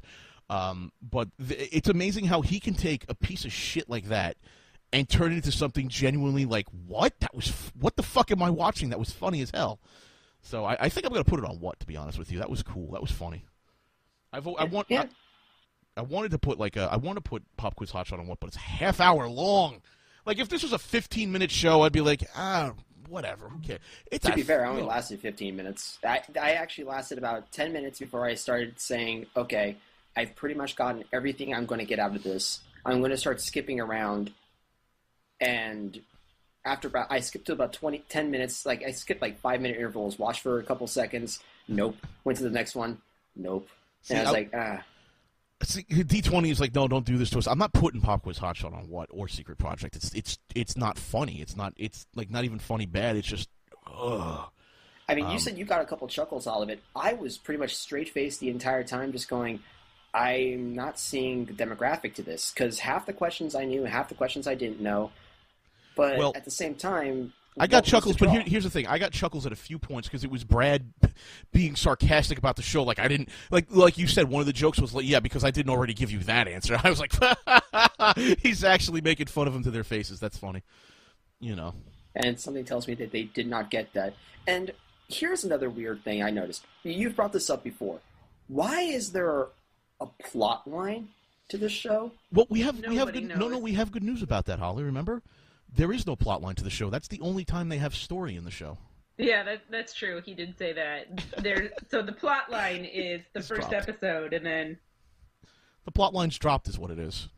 Okay, that's actually at least a good giant step forward for the show. I will give them that. Oh my god! Do you think they'll? Let me ask you, JB, in your honest opinion, do you think they'll release the other 4 episodes? If they are in the same shape as this pilot, they can. It's going to get views. I think that's pretty much a. This kind of feels like they're kind of throw it out there and kind of hope it just somebody keeps watching it, but I don't see it's not going to get new fans.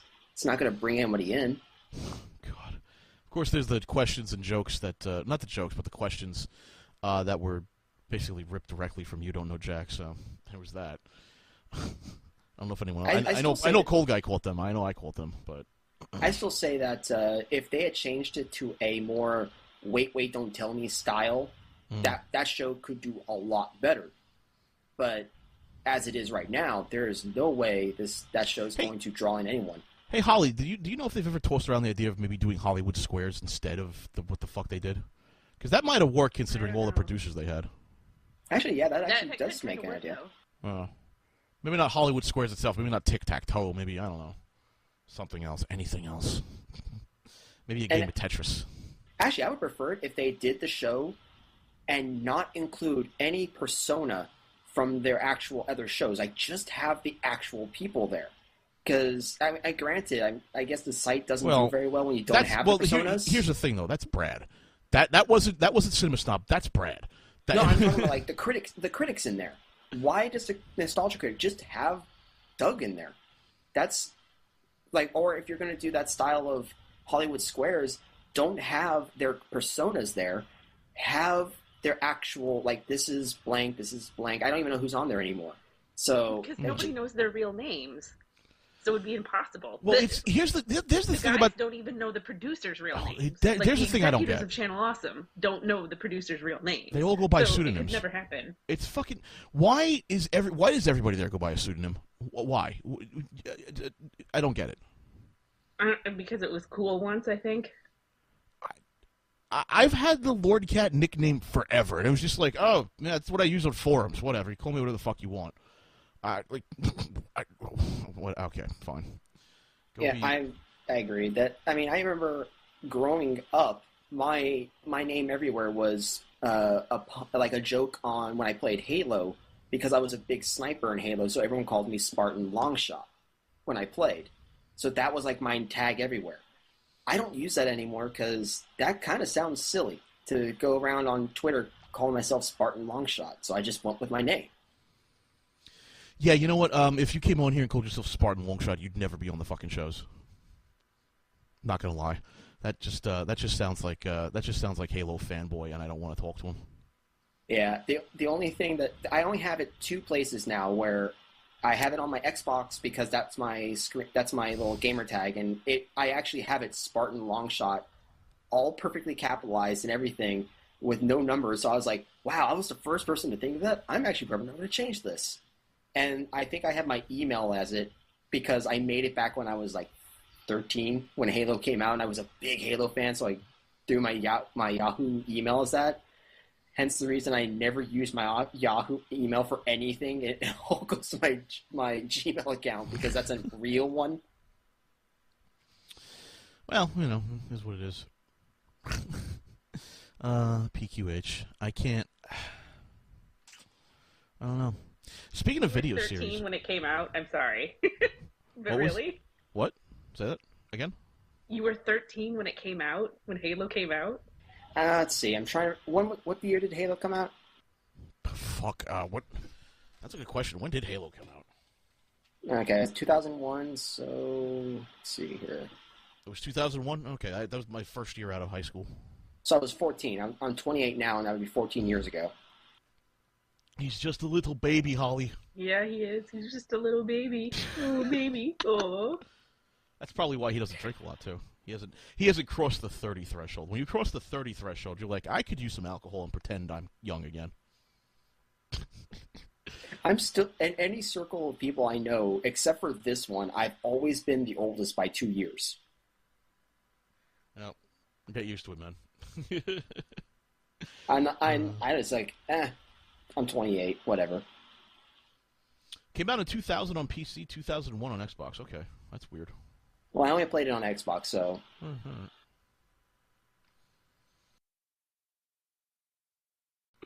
Oh my god, that'd be so fucking weird.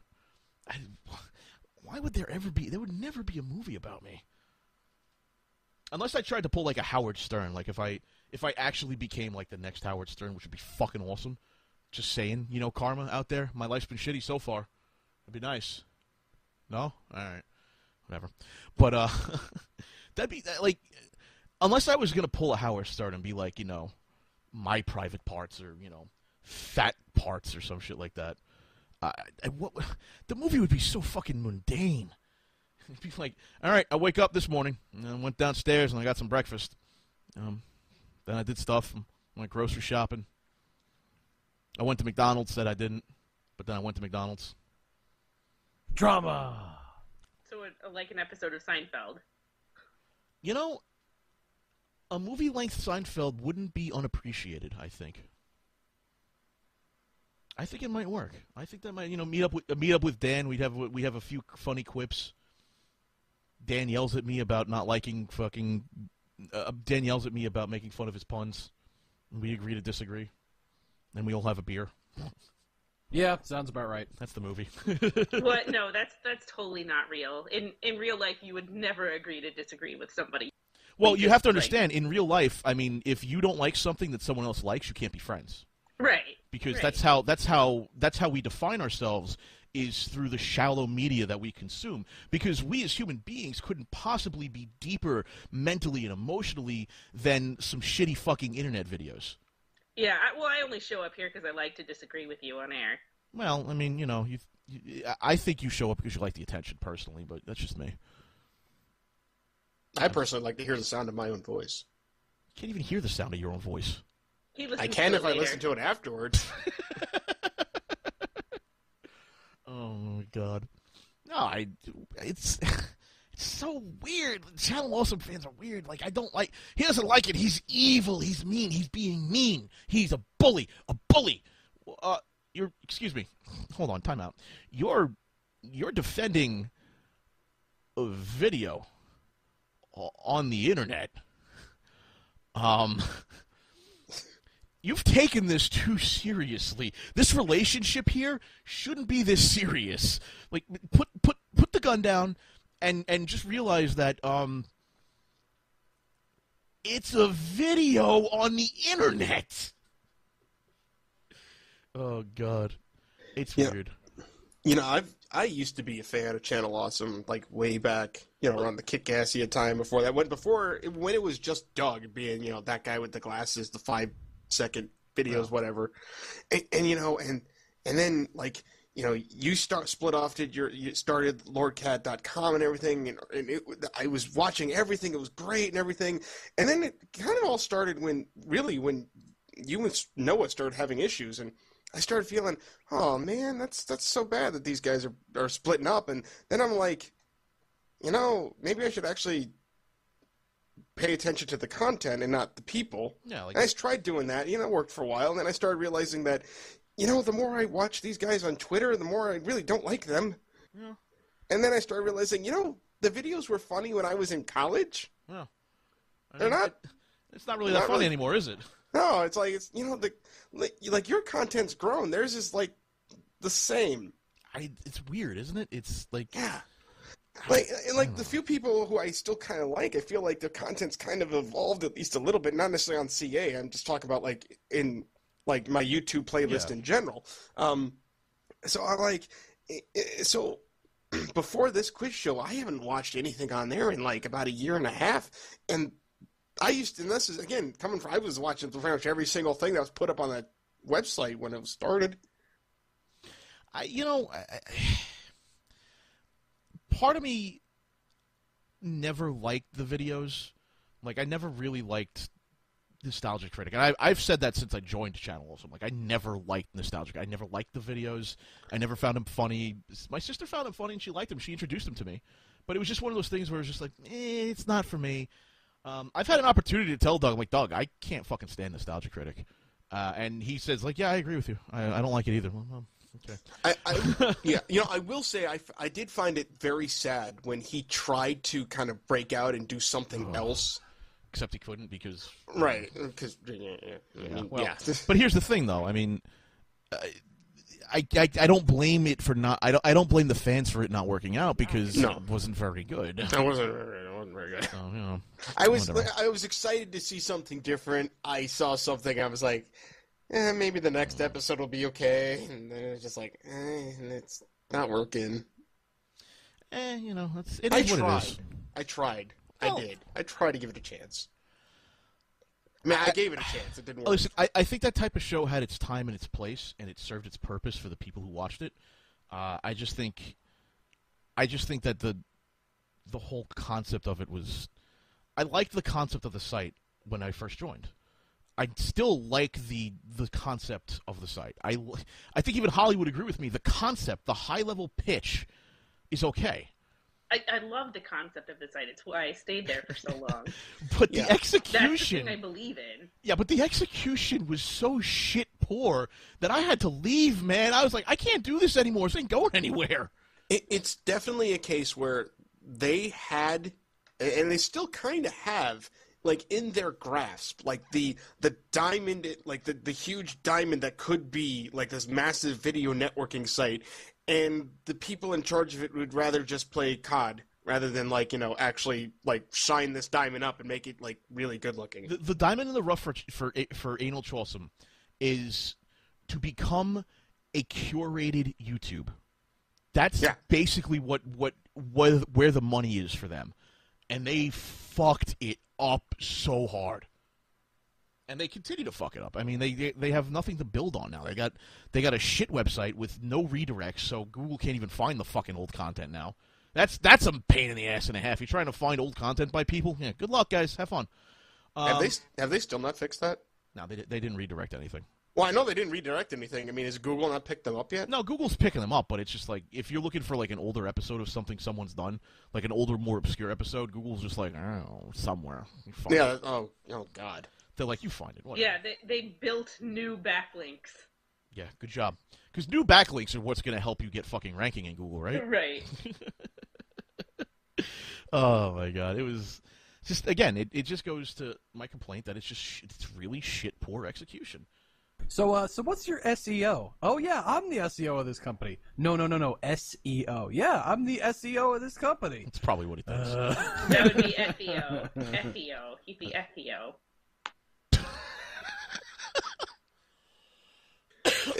So this is going to be just a stupid lawyer question, but do they actually have like an LLC or anything like that? Yes. Okay, so they at least are an incorporated business. Here's the stupid thing. Here's the stupid thing. They're an incorporated business. Mike Michaud is the sole owner with all of the intellectual property rights. Oh no. Yeah. Wait, does he own? He owns Nostalgia Critic. Right. Okay. So not like all the producers that go on. No. I mean, for example, nobody signed contracts there. Although I did hear musings that he would try to retroactively claim things like until we win, but that idea got fucking dropped pretty hard. I would hope so, because if any lawyer got to him and said, "Yeah, you can't actually do that," no. Well, they do actually have They do actually have a lawyer. So I mean, it's not like on staff or anything, but they have a lawyer they go to. So they may have run that idea by him, and he'd be like, no, don't even try.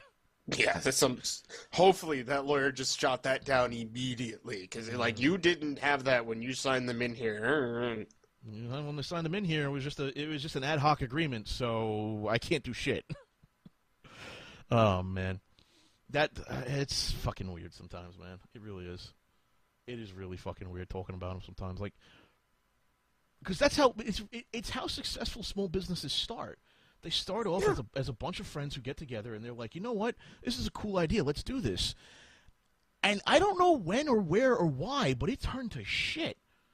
I know I got ostracized because Michaud didn't like me. I later find out, thanks to Holly, that he was calling me a fucking quote-unquote troublemaker behind my back. So that didn't help. No. Oh, man. I don't know, man. It's weird. That's the other problem with having just one person in charge of the whole business, is that if he gets like a bug up his ass about somebody or something, he does something about it. Whereas a good normal company will have, at least of their size, would have a board of directors or at least 3 people with voting power or something like that. People who could be like, no, we're going in this direction. Right, exactly. So one person didn't just completely compile them into the ground. Yeah, I don't.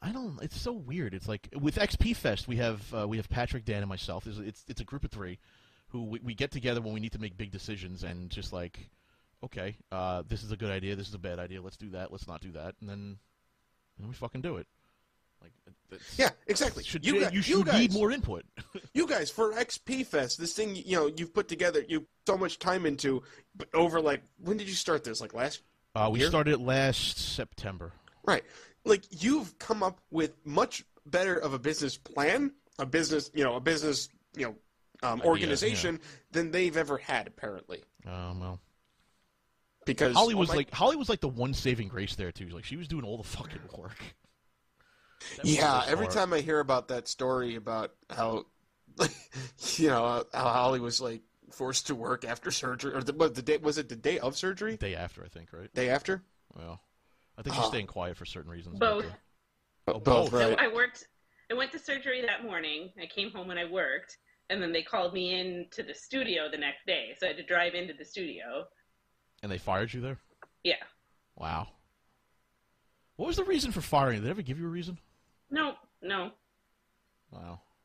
Yeah, that kind of thing just makes me one, it makes me sad. 2, it makes me angry inside. And 3, just makes me really not want to do anything to promote them. Yeah, well. It makes me, hearing all the stories I have, recently, and seeing, their content, the Indiegogo, everything like that, it makes me really sad that I ever bought any of their DVDs. I was always surprised people actually paid for those.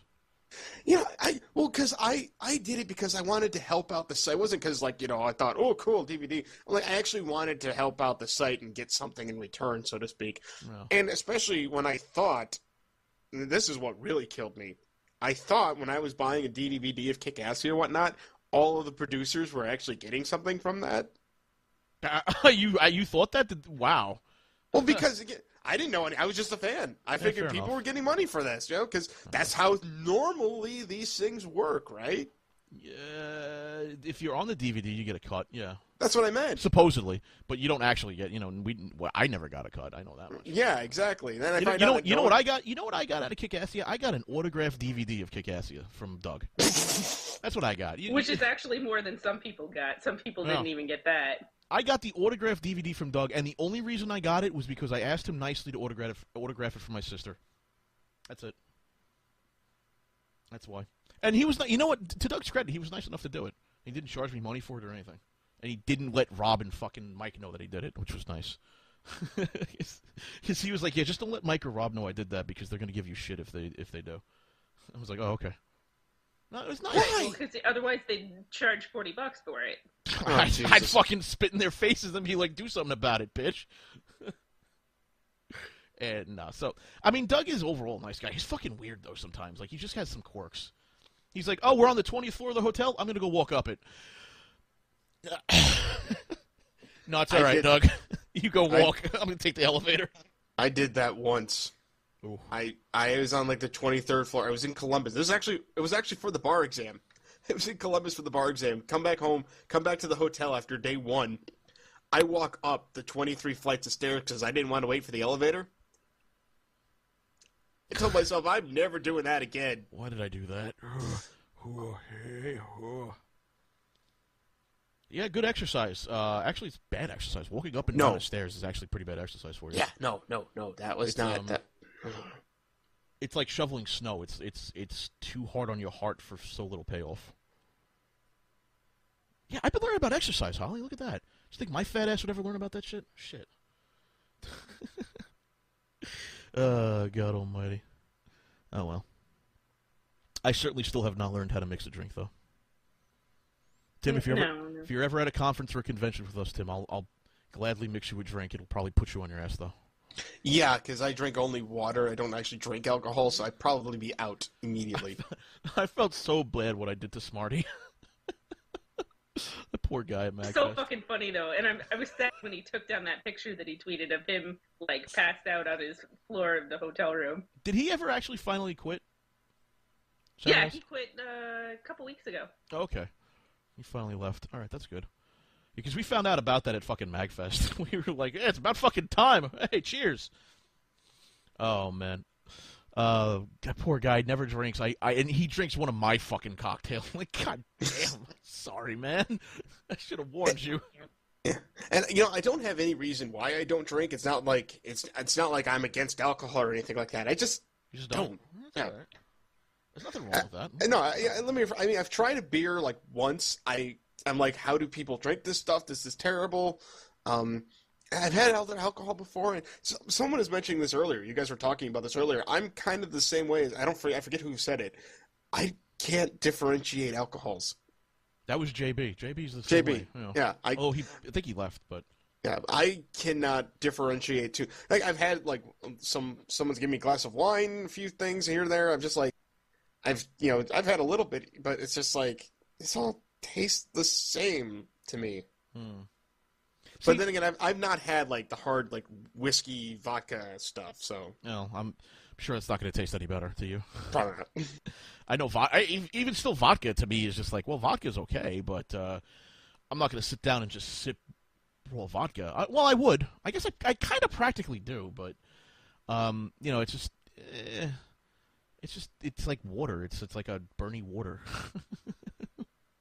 I know some people can't stand the smell of alcohol. I know that much. Some people are like, ooh, alcohol. No, I can't do that. But then they're like, fruity frou-frou drink, and then they turn out to be Joe. Right. All of the schnapps that I own personally came from the To Boldly Flee after party that Joe bought and made some fruity mixed drinks. God, he makes fruity drinks. That's the funniest fucking thing, Like, I don't even get that. Like, what? I don't get it. You put on this tough guy persona. You got the mustache. You got the leather jacket, and you're like, oh, give me one with an umbrella in it. What the fuck? I don't get fruity drinks in general. I mean, it's all just sugar, artificial flavoring, and alcohol, and I'm like, I don't see the point in this. Get me a fucking beer. Well, I'm one of the guys that will drink like cranberry vodka or rum and coke or something like that. I have to admit, I take after a little bit too much after my dad. I can put away a lot of cranberry and vodka. That's dangerous. I guess I can understand the simpler ones, but the ones that are just like 50 million different ingredients and pulverized together in a blender. I'm like, at that point you're just having adult Kool-Aid, and I'm just like, Right. Well, I think those have their time and their place. Like, I'll drink those, but those aren't something that I'm drinking for drinking, if that makes any sense. all right, so if I'm having it with a meal or something like that. Oh, I can see that. I mean, it really depends. Like, I'm not. I just don't. You see, my philosophy is this: if I'm getting drunk, I want to know I'm getting drunk, because if I know that I can no longer taste the foulness of the whiskey, and I only taste the good part of the whiskey, I am too drunk, and I need to put the bottle down. That's my cutoff point. It's like when I am so drunk that the whiskey no longer bothers me, I got to put it down and rest for a little bit. It's too much. Like I guess a drink, like if I'm at a meal or something or whatever, but like especially if I'm at a club, I don't understand that at all. Why are fruity drinks so popular in clubs? Sugar, I guess. Sugar, and you don't, and I guess the average person isn't going to taste the alcohol, so they get drunk quicker. Yeah, I guess. See, I want to taste the alcohol though. The alcohol is part of the experience. I don't know. I guess it's just me. I guess I'm psycho. I never got it. It was never me. I don't know. I have a sweet tooth, so it's like... Which is fine. No big deal. Yeah. I mean, it's okay to drink, and if you want to drink it to get wasted, that's fine. I'm just saying it's not me, I just find it really funny that it's Joe's thing. That's the funniest goddamn thing. Well, it's like, his are so complicated, too, because it was like he had to pour them in a certain way to get it to mix a certain way. Yeah. And then it formed a brain or something. I was like, and it was a shot. I was like, that's way too complicated for a shot. Oh, he likes those complicated shots where they mix differently and they look weird and they taste different. Like but it's like all schnapps. I think there might have been some Baileys in there too, but it was all sugary sweet. Yeah, that's what he likes, fine. But I know, like, Rez's lung shot is, I forgot what 3 alcohols you needed for it, but it was a weird experience. Like, it went down and it was like a candy cane. It was like, wow, don't give me too many of those. That's going to be a problem. Yeah, I mean, I'm sure all the Patreon supporters would understand that you're trying something, new to... Technological-wise, Yeah, it's not like you're purposely forgetting them, unlike some other websites that have things that I'm pretty sure they purposely forget their supporters. Trying my best to make the Patreon supporters feel like they're actually part of a thing that's, a thing and not bullshit. Yeah, I think you do a very good job at that. I like to pretend I do. I certainly like to pretend I do. I like to wave my dick around and pretend I do. And well, yes, you haven't charged $500 for a forum yet, so I think you're fine. Forum that they're not even going to fucking make. Yeah, that's the truth, isn't it? It's going to make, yeah. Emotionally draining, to maintain a forum. Too emotionally draining. By the way, Shroon in the chat, Shroon in the chat room says it's pronounced a GIF like gift, not GIF. I agree. I call it GIF personally. I am mockingly calling it GIF because Twitter would call it GIF because they're fucking hipsters. Just wanted to get that out there. In case somebody starts giving me shit about that. Oh, man. Yeah, so I like to pretend. I like to pretend I know what I'm doing. I think a lot of people like to pretend they know what they're doing. But, Holly, you're a woman. And I got to ask you, what's the most emotionally draining part about running a forum? Because you certainly did a lot at That Guy with the Glasses. It's having to deal with all of those people, and they say mean things, and and you have to deal with them saying mean things, and it's just really difficult as a woman out there. You'll never really understand because you're not a woman, but it's a tough place to be out on the internet. Why don't you pretend I have huge triple F bosoms and a gaping vagina that gets ravaged every night? Explain to me how you feel, Holly. Well, now I feel like I want to motorboat you. All right, so I get where you're at. I didn't get that at all. I did not. I still don't understand. It's too emotionally draining. Honestly, that sounds like a fucking cop-out to me. It does does to me too, because it's like, okay, yeah, you don't want to read all of the negative shit about you. Have somebody else do it then. Yeah, like that moderator you said you were gonna get. Well, they have a moderator, so just Yeah. have the moderator do it. I mean, as far as I know, they all take turns on reading the comments and shit, but... I don't get what I don't get is why do people find reading negative comments about themselves to be emotionally draining? I mean, I guess at first, when I first started trying to make myself be a face, I kind of understood that. I'm like, oh, wow, I'm a piece of fuck.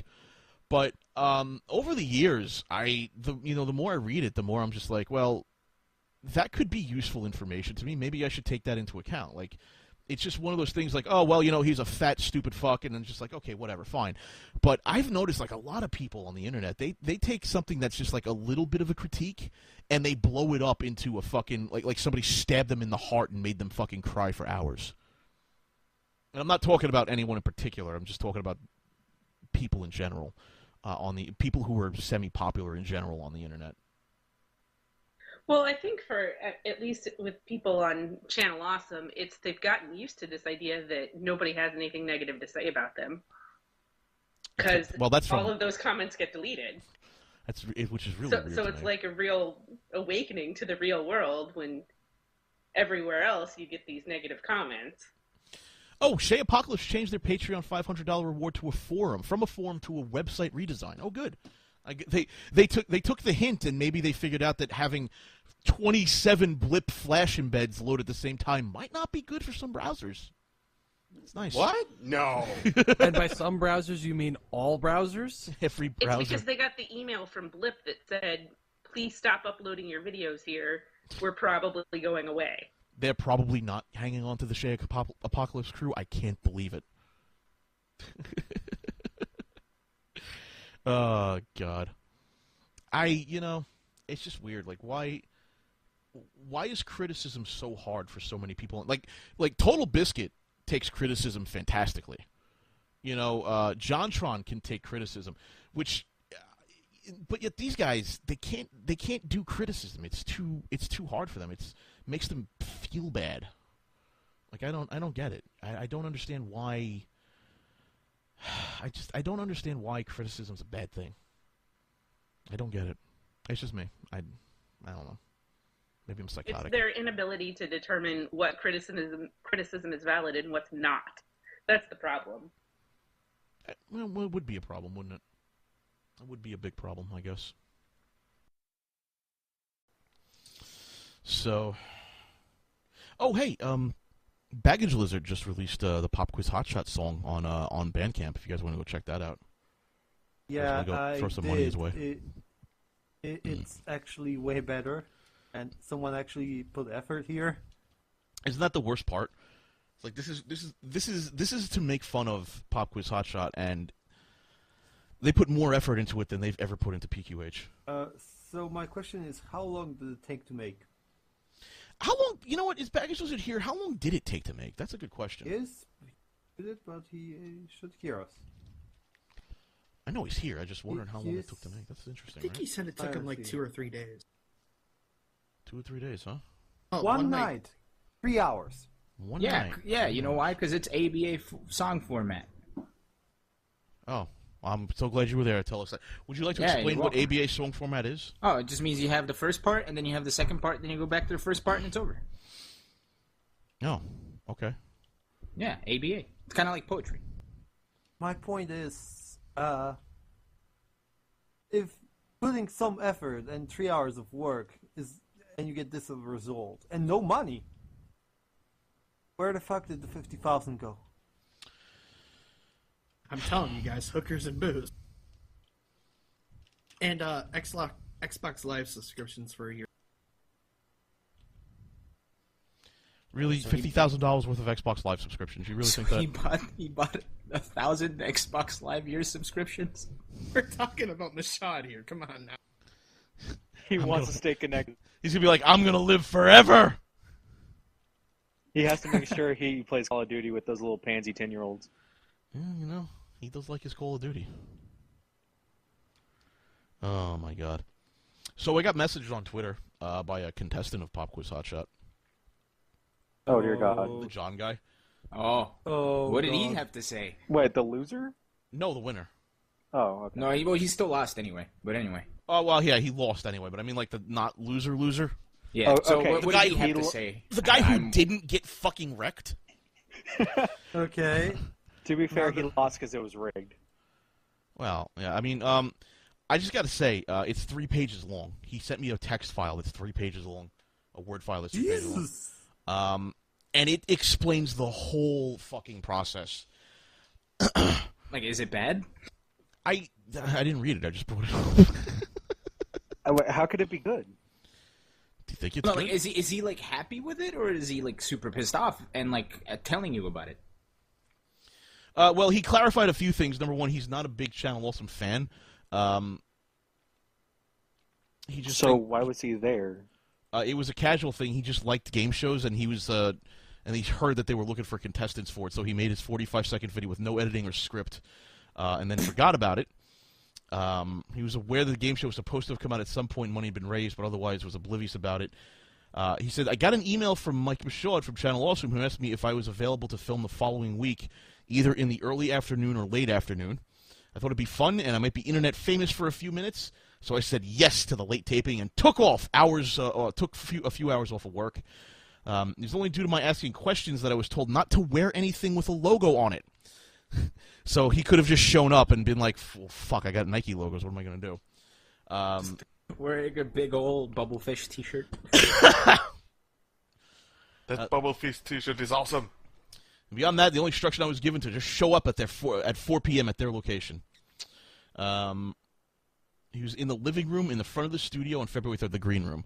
I met Doug, Rob, and my opponent, 18-year-old Mike, and Max, in case you're wondering, I'm 37. I was not wondering, but thank you.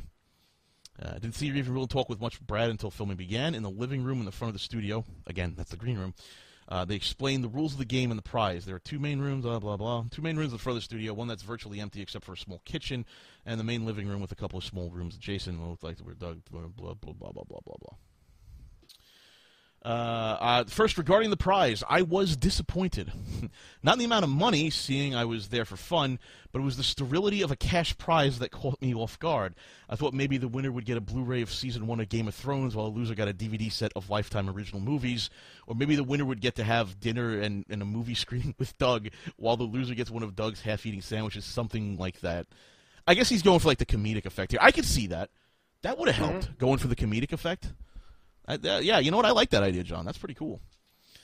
Let's see. As for the game itself, I also thought the scores for the 90s round would be doubled, though perhaps that was just my misunderstanding. I thought I'd get in as many early points as possible, thinking Max could catch up in the second half. Wow, he was fucking... Oh, man, I feel bad. I knew I'd won by the end, but I didn't realize I'd blown him out. There was no monitor for us to keep track of our scores while playing. There have been some criticism for the set, and I can't speak to its quality on camera. In person, it did its job pretty well. With a peeling checkerboard floor, crazy painted crap on thin walls, and a very large open studio, it seemed like we were competing in a demented vision of a game show in an empty warehouse. Probably because you were. Perhaps it looks cheap on camera, but I felt uneasy standing there, which seemed to be the point, really. The point was to make them feel uneasy standing there, really? Well, it was supposed to be his psychotic dream. Yeah, okay.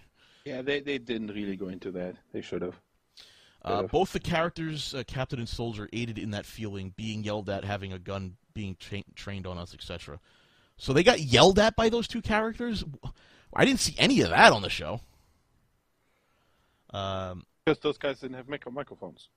Oh, yeah, that's right. Speaking of uneasy, we were told to act whatever we felt within reason, but not to upstage the host. Yeah, okay. Oh, boy. Sure. Yeah, since I already felt weird about the setting and we were supposed to have been kidnapped, I tried to play that up when I could, though I didn't feel there was much opportunity to let that come through. No, did you guys felt like they were acting at all? No. They were? That was acting? They never showed the floor, by the way. During the questions, I hoped Brad would banter us to keep things lively, but he would just make a quip and move on. I thought things might loosen up after the miss buzz on the true or false question I had to answer. I bumped into the podium and set off the buzzer. but it never really happened, and I felt like this was their show, so they should set the pace. So on that true or false question where he buzzed in accidentally, he hit the fucking podium and then buzzer went off. Good God. Which that should not happen. And some late triggered easy buttons there. That's really, really well designed podiums, guys. Someone does not know their wiring. Apparently not. What wiring? He asked twice for feedback, and they said they were doing fine, so don't worry about it. I was warned about talking over the buzz without waiting to be acknowledged by Brad. I also sat on the floor with Max as he changed out of the Optimus Prime outfit and talked with him about his school since he seemed pretty nervous, trying to keep him calm, saying I'd even back off if it seemed like I could get away with it. He came out of his shell a little in the second half. Okay. The second half went much like the first. I became mentally tired and kind of irritated, but kept a professional demeanor and pleasant expression on my face. I was rather relieved when the final round came about. It's not a good sign when your contestants are like, oh my god, finally, this thing's over. Yeah, that's pretty much one of the worst things that you can do when the contestants are like, okay, can you please kill me now? He also denies that the final round was rigged, so... Okay, to be completely fair, that's the exact same reaction the audience had when watching it. Please kill me. Please kill me. By the way, I didn't know this, but they gave him... I did, because this wasn't in the fucking video. They gave him 4 different topics to fucking talk about, to choose on the face-off. Did that happen? I don't remember that. Not on the video, no. Maybe it did happen. I just don't remember it.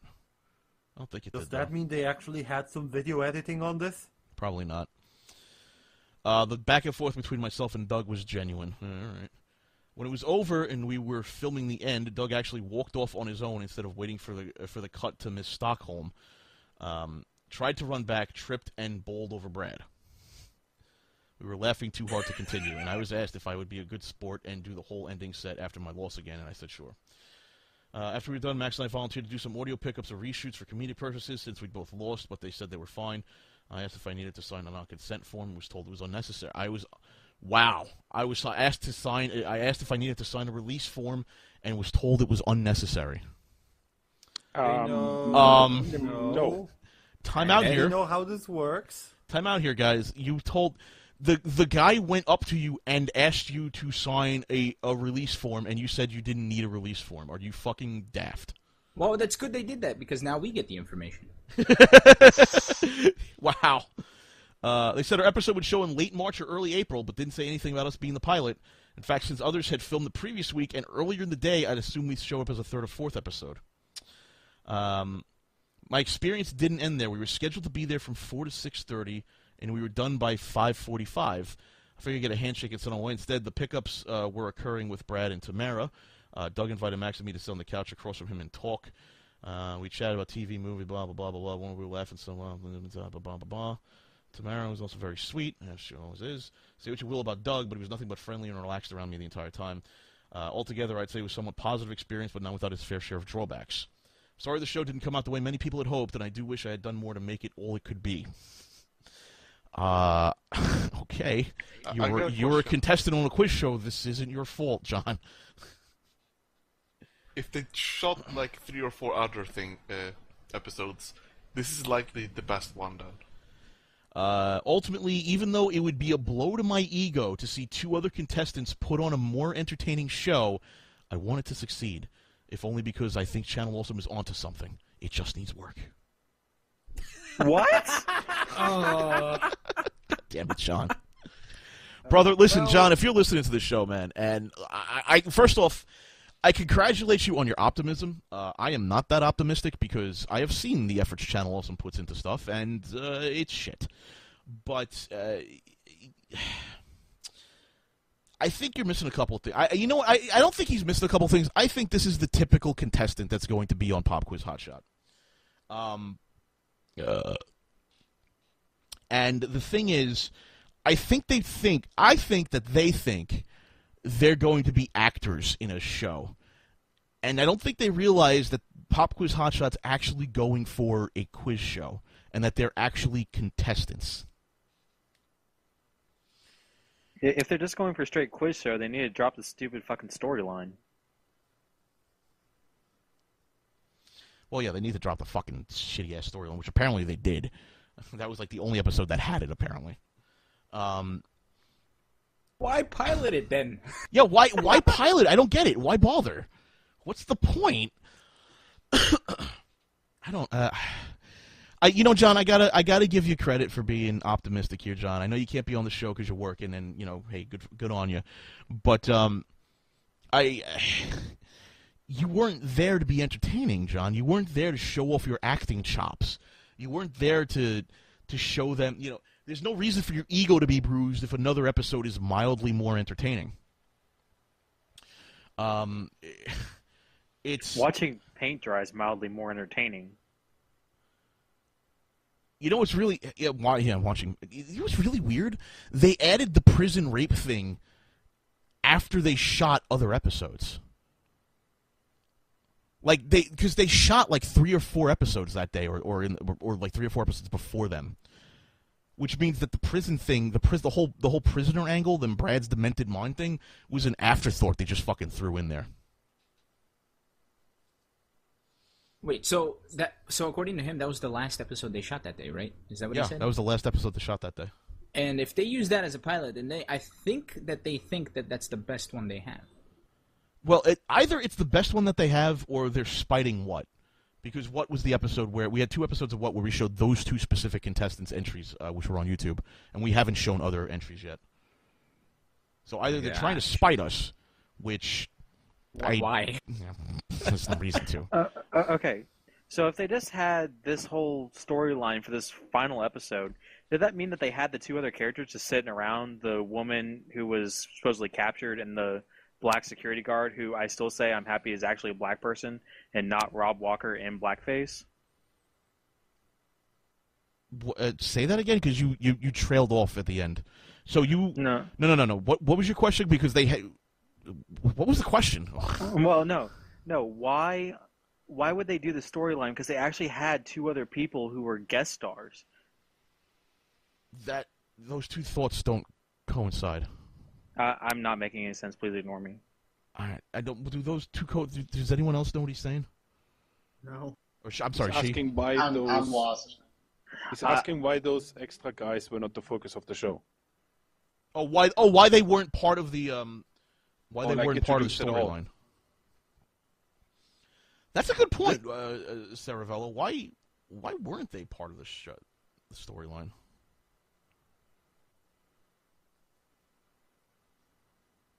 I'm sorry. I don't understand why they would put a storyline as the final episode to make the pilot and have people who don't fit the storyline at all.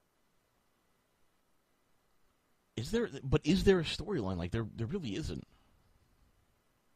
Except it's supposed to be Brad's psychotic fever dream. They need a gimmick, and the gimmick could work, but there's a lot more things to be done to make it work. No, this can't work. This gimmick is not a gimmick. This is a quiz show, and everything else is an afterthought. Everything else is literally let's tack it on. Let's just tack this on. Let's try tacking that on. Let's tack this on. They never see. They've said that they would retool the show if it wasn't well received. They never tooled the show in the first place. That's the problem. Having an angry black guy cocking a fake Tommy gun is not a good gimmick. You know, do you get what I'm saying? It's not like it just comes across like they never had an idea for the show. They fucked around for 2 years with people's money, and they never had a proper idea for the show. They were just like, let's do a quiz show about 80s and 90s trivia, and what other ideas can we come up with as we film? There's no creative process there, you know? He went to the questions way too fast. Oh, I mean, yeah. You say he went through the questions way too fast, but it was a 30-fucking-minute quiz show. It should have had far less questions. Oh, I agree. I mean, that's what he said. They went through the questions way too fast. I mean, you know, it's just like I listened reading John's letter. I mean, you know, it sounds like he had a good time, and I haven't said Doug isn't a good guy. I don't think I've ever said that. I've said Michaud's a piece of shit, but I don't think I've ever said Doug was a piece of crap. You just said Doug is weird. He's weird. I mean, go have breakfast with the guy sometime. Tell me he's not. But so what? Like, it doesn't matter. I'm just stating something. Like, ooh, big deal. I just think, like, for me, I don't think the contestants should be thinking, hey, we're going to get to be in a video with Doug. They should be thinking, hey, we're in a quiz show. It seems like the whole aspect of being near Doug is hyped up a little too much in their heads, which is really creepy. Like, wow, I got to spend time with Doug, guys. Like, okay. And, Doug, bless him, I mean, he spends time with him, which is great. I think that's what he should do, because I think he knows that's what they want. They want to spend time with him. But, I just think, there's too much. There's too much stuff going on in the back of their heads. Like, oh, I'm going to do a video with the nostalgia critic, I don't know. I just think that. I also think that the whole game show, the way it was made, was just, all right, we have a game show. We have quizzes. How do we make this interesting? Well, let's add this, and let's add that. Well, let's add that. What if we had a black guy holding a Tommy gun? Okay, let's do that. Oh, man, it was terrible. It was just bad. You know what? I'm glad John had a good time. I'm, good on him. Enjoy the videos. Enjoy whatever. Because, it's about, when you do something like that, it's about having a good time. I don't think anything was his fault. It's, I don't think anything in PQH was his fault. I don't blame the contestants at all. Like, John blowing out Max is not his fault, Them airing that as the pilot is a problem, but it's not John's. It's not John's fault. You know what I'm saying? Yeah, well, nobody knows what I'm saying. I'm talking to myself now. I like that. I don't know. It's supremely weird, that show. I tried to watch it again and I couldn't because it's just so boring. It's so quiet. There's nothing to keep you entertained. Yeah. Well, that's just the way it is, I guess. Can't wait for really episode 2 blame the to come guy for being positive. He got to meet Doug, which he probably wanted to do. By the way, has episode 2 come out yet? Like, weren't they going to release this weekly? Or did I imagine that? I might have imagined that. Let's find out. I may have imagined that. I thought it was supposed to be a weekly series when they started releasing it, but I guess not. It could be because I'm tired. By the way, I apologize for not doing the morning show this morning, guys, but I had to go drive to JFK at 7 o'clock in the fucking morning, and if you've ever driven in New York City, in rush hour traffic, you don't ever want to drive to JFK at 7 o'clock in the morning, but I had to do it. I had a friend of mine flying in from Toronto, and drove her up to Astoria, Queens, and I don't like it. I don't like doing that. I don't like having to do that. But it's my friend, so I'm not gonna say, hey, go fuck yourself. I kind of want to, though. I kind of want to be like, you need me to drive from Staten Island to JFK and then drive you to Queens. You take a fucking cab. I probably should have told her that. New York has lots of public transport. We do. We have a lot of public transport. She had 4 suitcases with her, which is why she didn't want to do that. And I understand, so I'm a good friend, I'm not doing it for the pussy, that's for sure, because she's a lesbian, so. Certainly not getting any action out of that, but, she's a friend, so why not? So drove her up to Astoria, and she's a stand-up comedian, too. She's actually a legitimate stand-up comedian. I won't mention her name. She doesn't want to be mentioned. Whatever. She's not famous. Put it to you like that. Gotta bust her balls somehow. But, she gets paid to do stand-up comedy at clubs. So that's more than I could say, If you get paid for it, then. 7 o'clock in the morning in New York City is not a fun time to go driving. It really is not. Besides the fact that it's 7 o'clock in the fucking morning, I mean, it's driving to New York City during rush hour. That is just an unholy abomination of pain and suffering, that the likes of which I do not need. You know what I'm saying? Mm-hmm.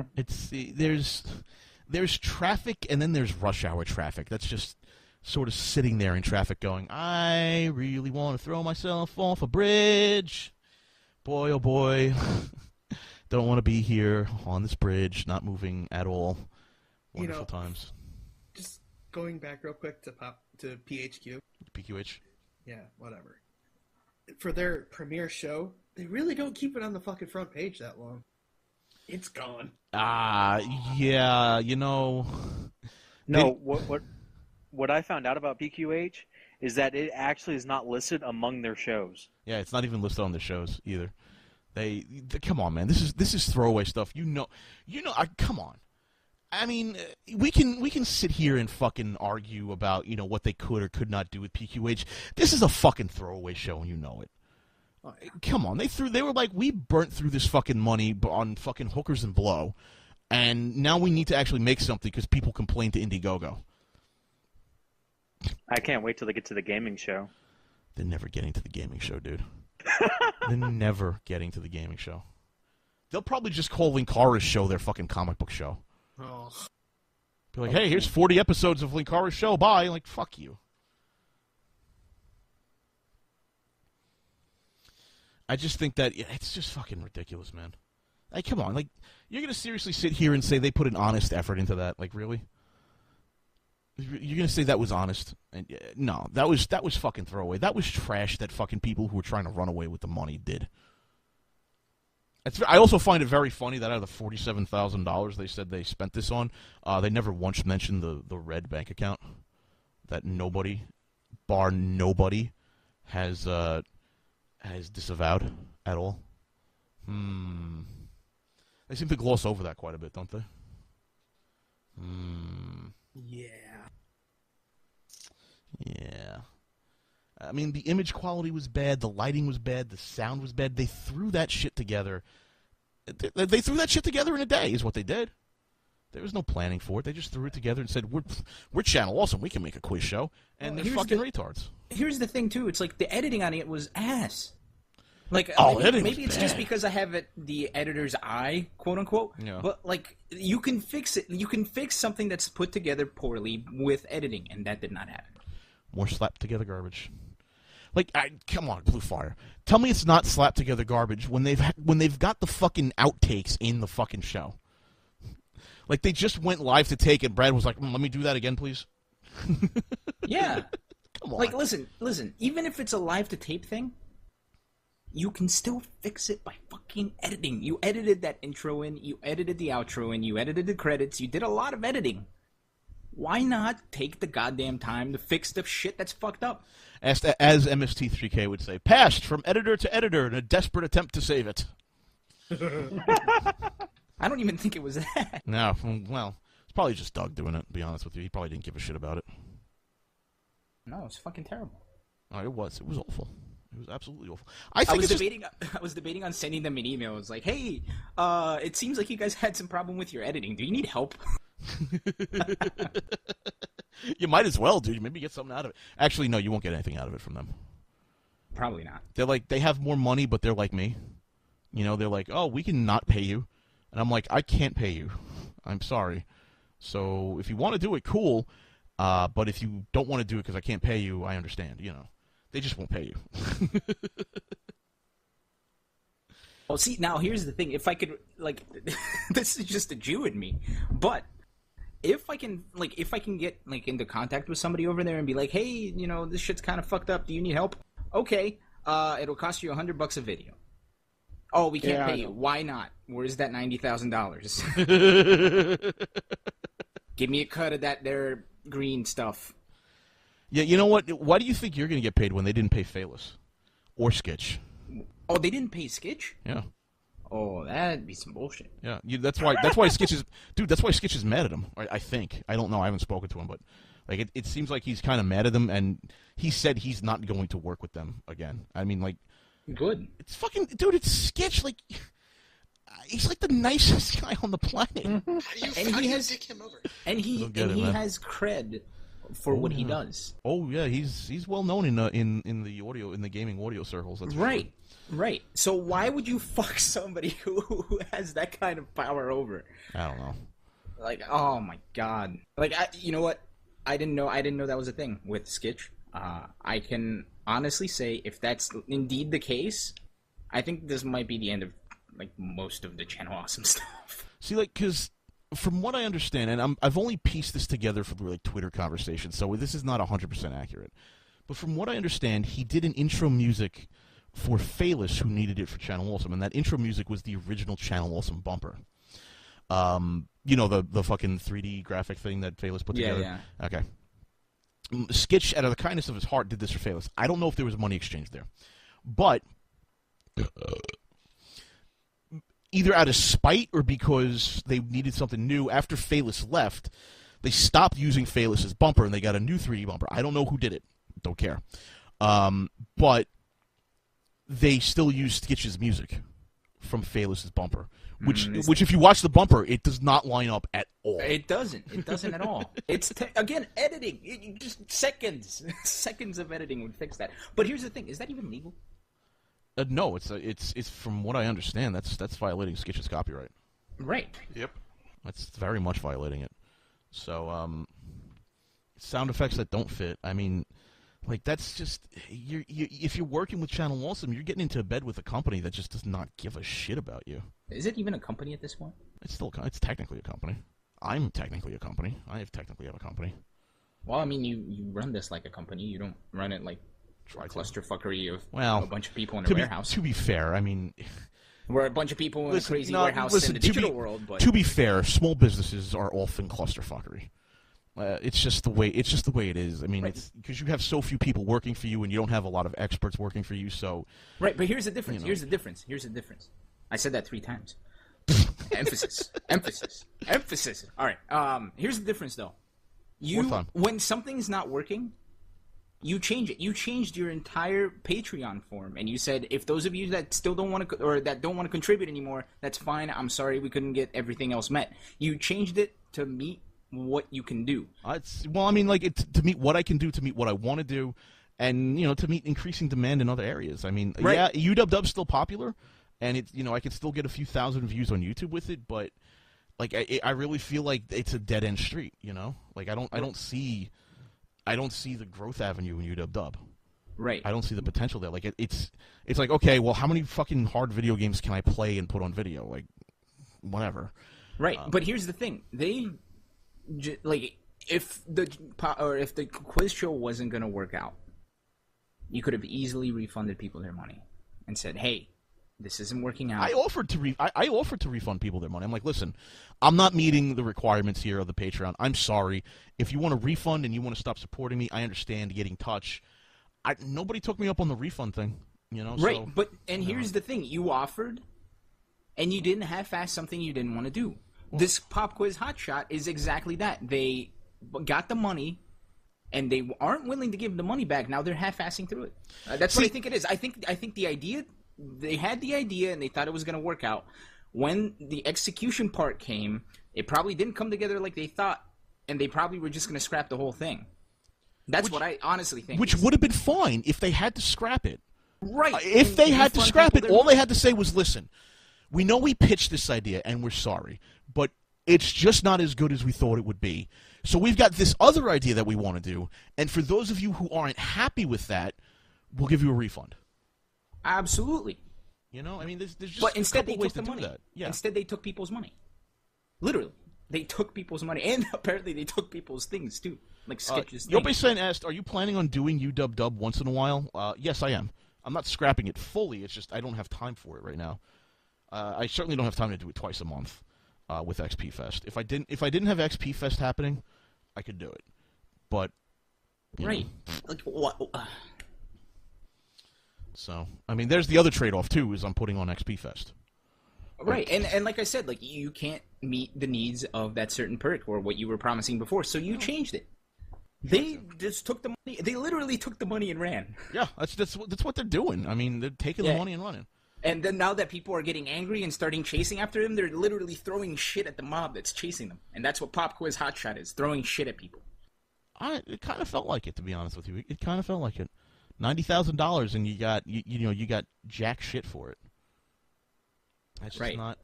And I wonder what their brilliant idea for the comic book show and the video game show was going to be. Like, how are you going to even remotely compete with Linkara on the comic book thing? And the video game stuff, you really want to touch that again? Do you honestly want to touch that again? Last time you fucking touched video games, you burnt it to the ground. Now, what if... This is completely hypothetical, but I kind of want to see this happen. Just to see the clusterfuck that would ensue afterwards. What if, out of spite, they started doing a video game show called Until We Win? I would take them to court immediately. Didn't they try to keep those videos on their site anyways without your permission? No, it was there with my permission. It was fine. They kept them up there, and then you know, things started to happen. Odd things, like friends who claim to be friends no longer being your friends because Michaud didn't like you. It's really interesting to me. But it's not. It's a sinking ship. That's literally what that is. It's a sinking ship.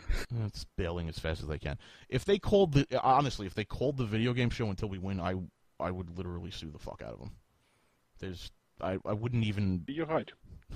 I wouldn't even hesitate. I'd be like, okay, guess what? That's mine. So you owe me a lot of money. And if that didn't work, if honestly I couldn't find a lawyer to take that, I would just go to their studios and just fucking, I don't know. Let's not discuss that. Would you just represent yourself? That's what I do. No, not I would fucking represent myself. Not in an IP case. I would never. It's too complicated. No cease and desist, no DMCA takedowns, insta lawsuit, because you don't need to go through those channels to sue, especially on the grounds of copyright or trademark. So there wouldn't be a cease and desist. There wouldn't be can we talk about this? This would be a lawsuit of give me every last fucking cent in your bank account, give me every single piece of property you own, give me all of your IP, and then go the fuck away and fuck off and die. That's what the lawsuit would be. The demands for settlement would be you give me everything, the rights to everything, the IP, everything, and then you go fuck off. Right. That's what it would be. And here's the out of court settlement: $90,000. No, I would sue them on the order of 20 million, maybe 30, 40, 50, maybe 100 million. Maybe make it ridiculous, make it $1 billion, and see how much I can get. Would they just be forced to sell the company at that point? I would settle if they did that. I would honestly settle for owning the IP to everything on their site. But you could go as far as to get them to have to pay back that 20-30 million and have them in debt as well. There would be cash in the settlement too. That's what I would settle for. I would settle for quite a bit of cash that they could never pay back over the course of their lifetimes, and I would not make the settlement with Channel Awesome, the company. I would make the settlement with the individuals, and then threaten to sue them for piercing the corporate veil, which would a terminology they've never heard of before, by the way. Terminology they're completely unfamiliar with. Oh, that would really fuck with them. I'd go after the personal assets too. Be a lot of money there. Be a lot of money to take their houses. We'd be able to buy our house in Hanskajanky. Dude, I would take 3 houses. We'd own their fucking houses, man. Oh, God. And put them up for rent, instant income.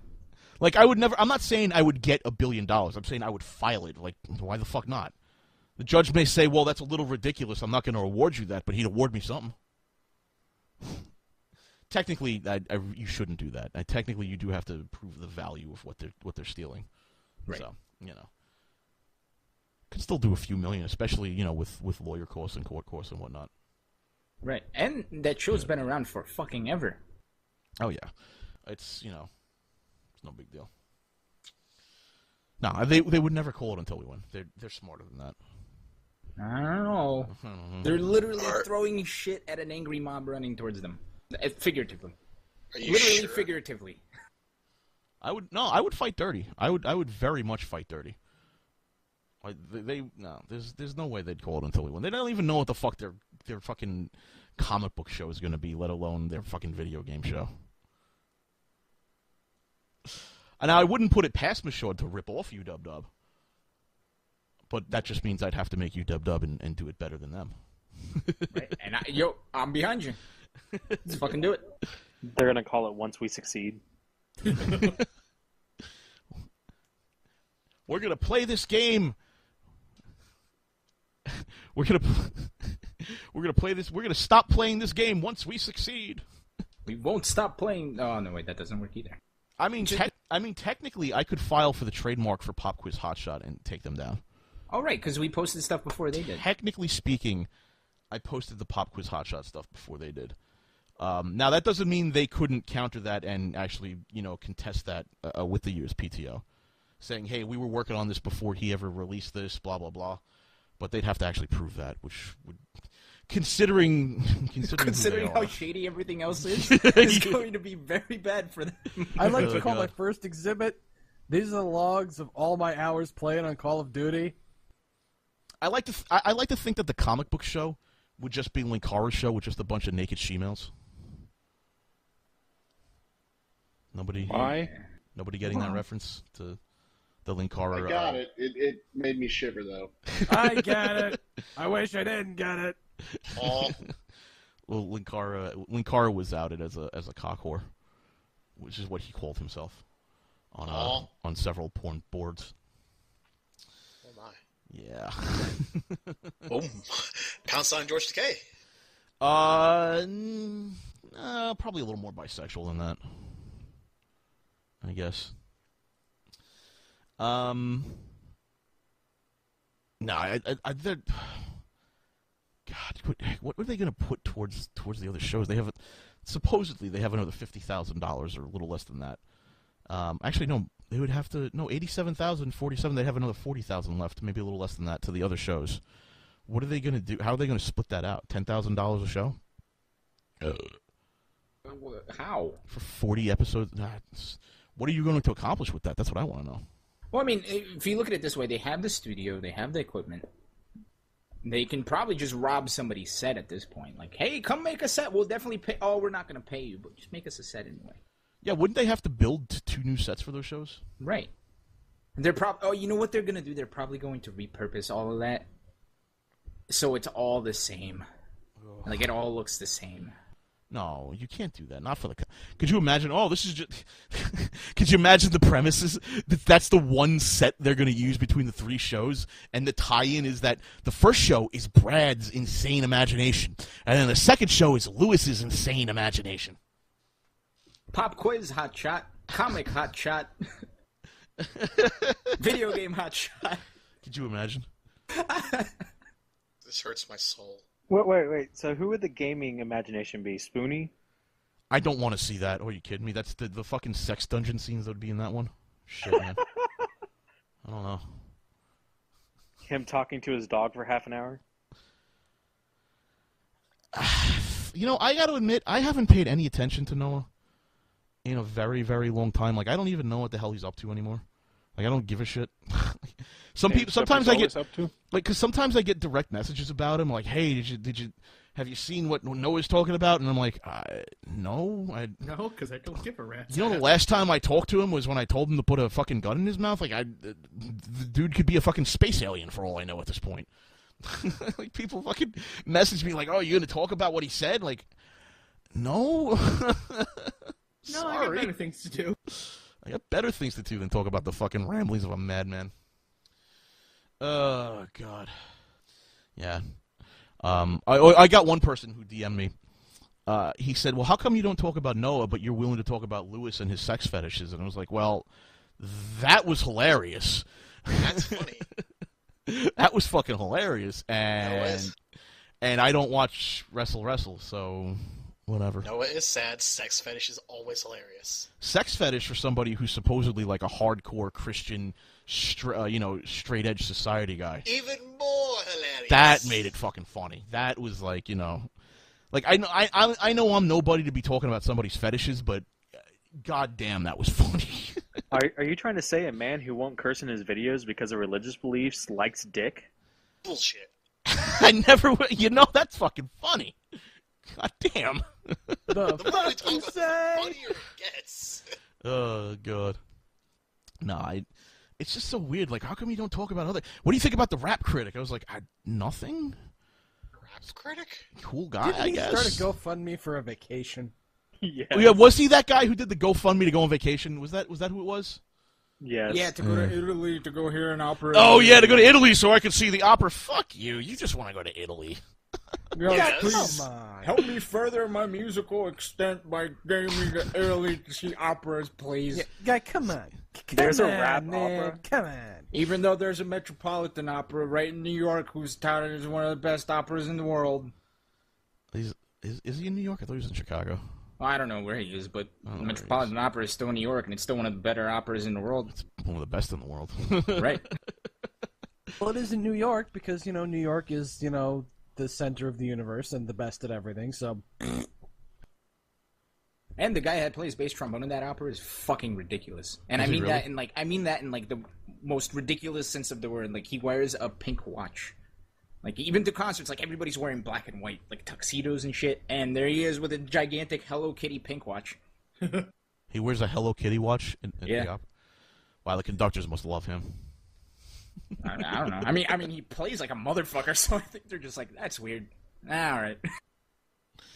Oh man, that's fucking crazy. So that was Rat Crit. I'm really surprised to hear that about him. He was a cool dude.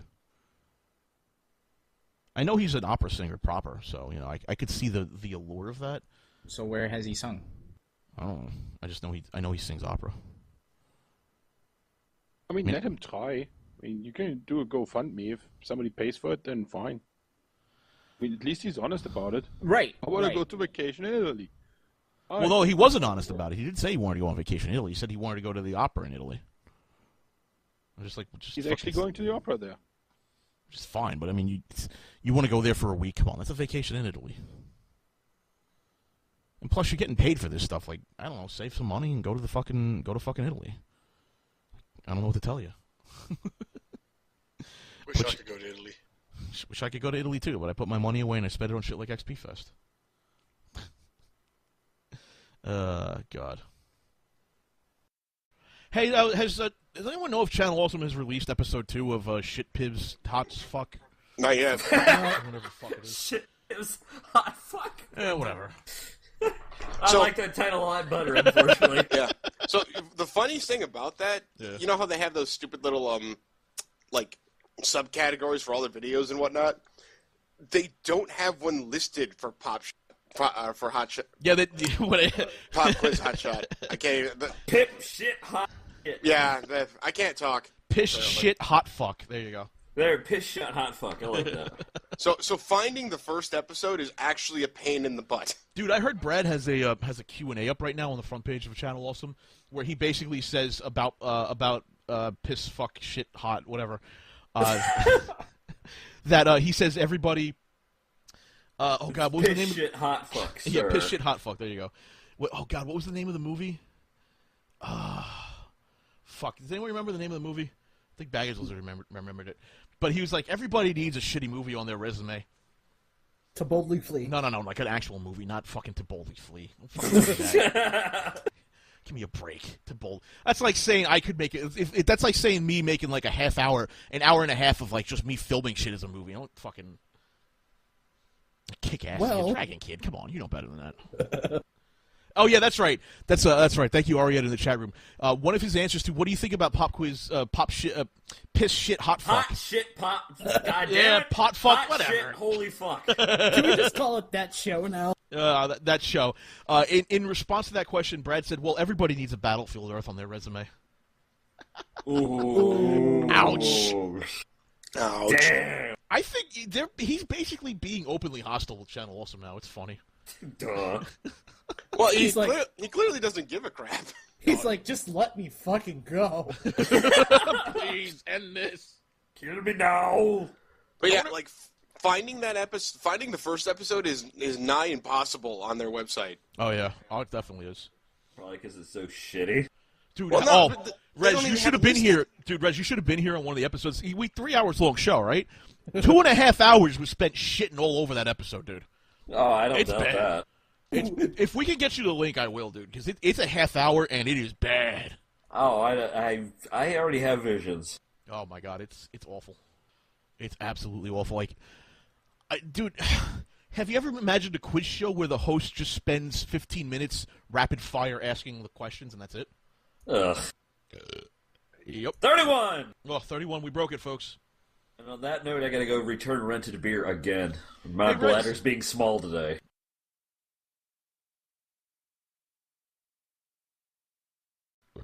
Oh, God, excuse me. Oh? Speaking of Minnesota, Yeah. have you been following Brad's tweets as of late?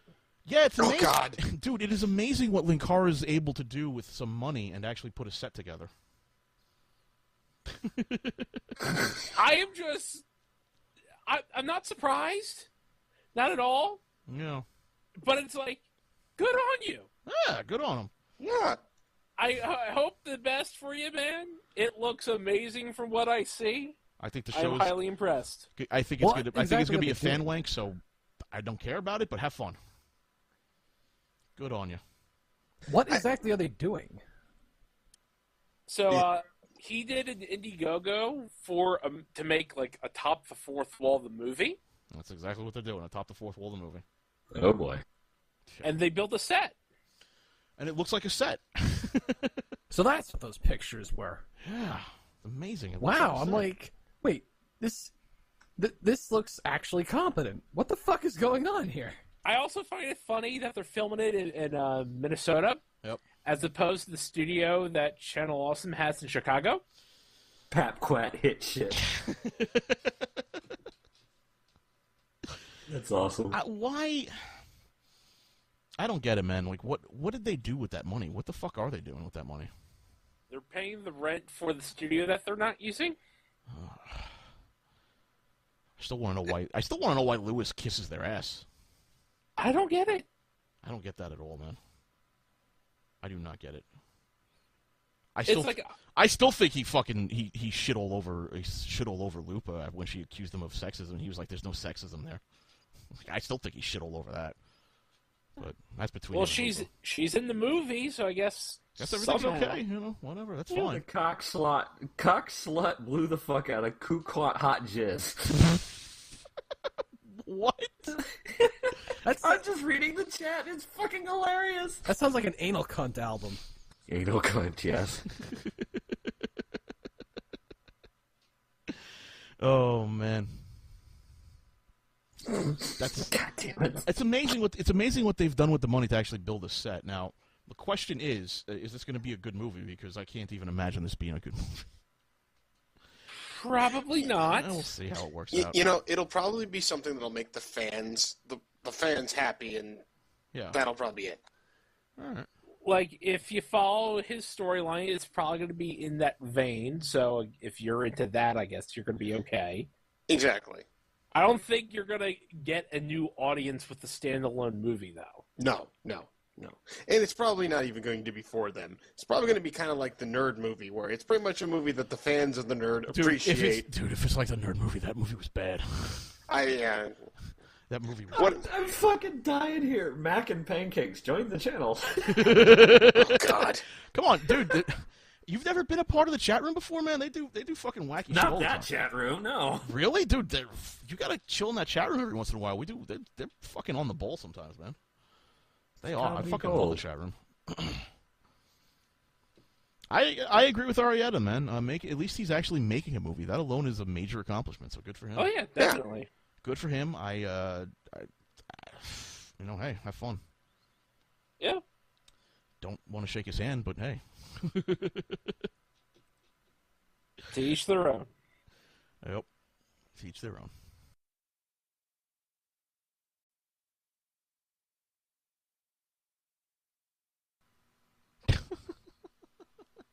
No, let's be fair, man. I've been picking on TWiT longer than I've been picking on Channel Awesome, and the shows on TWiT are pretty bad too.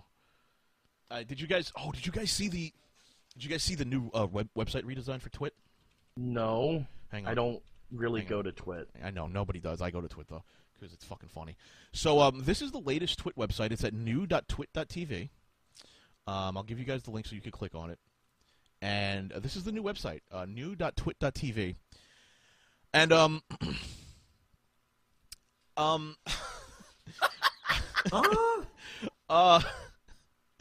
well, I don't know how to explain this to the audience listening, but if you go to new.twit.tv, you'll see that the $90,000 Channel Awesome spent on a game show pales in comparison to the $350,000 TWiT has spent on the new website. There's nothing here. This is a white Sorry, no background. episodes found. Sorry, no episodes found. One new news article and 3 latest things, and all the images are broken. And a scrolling header I can't read. What the fuck is this shit? And here's the thing. They said they stopped developing the website, the new website, because they ran out of money on the project.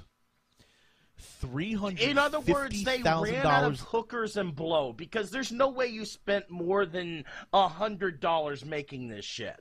$350,000 later, and no money left. This is the sad state of affairs that the new TWiT website is in. Are you fucking kidding me? What am I even looking at? Hey, at least the live stream link works. That's great. Nothing else does. Like, how do you spend $350,000 on this and not sue somebody?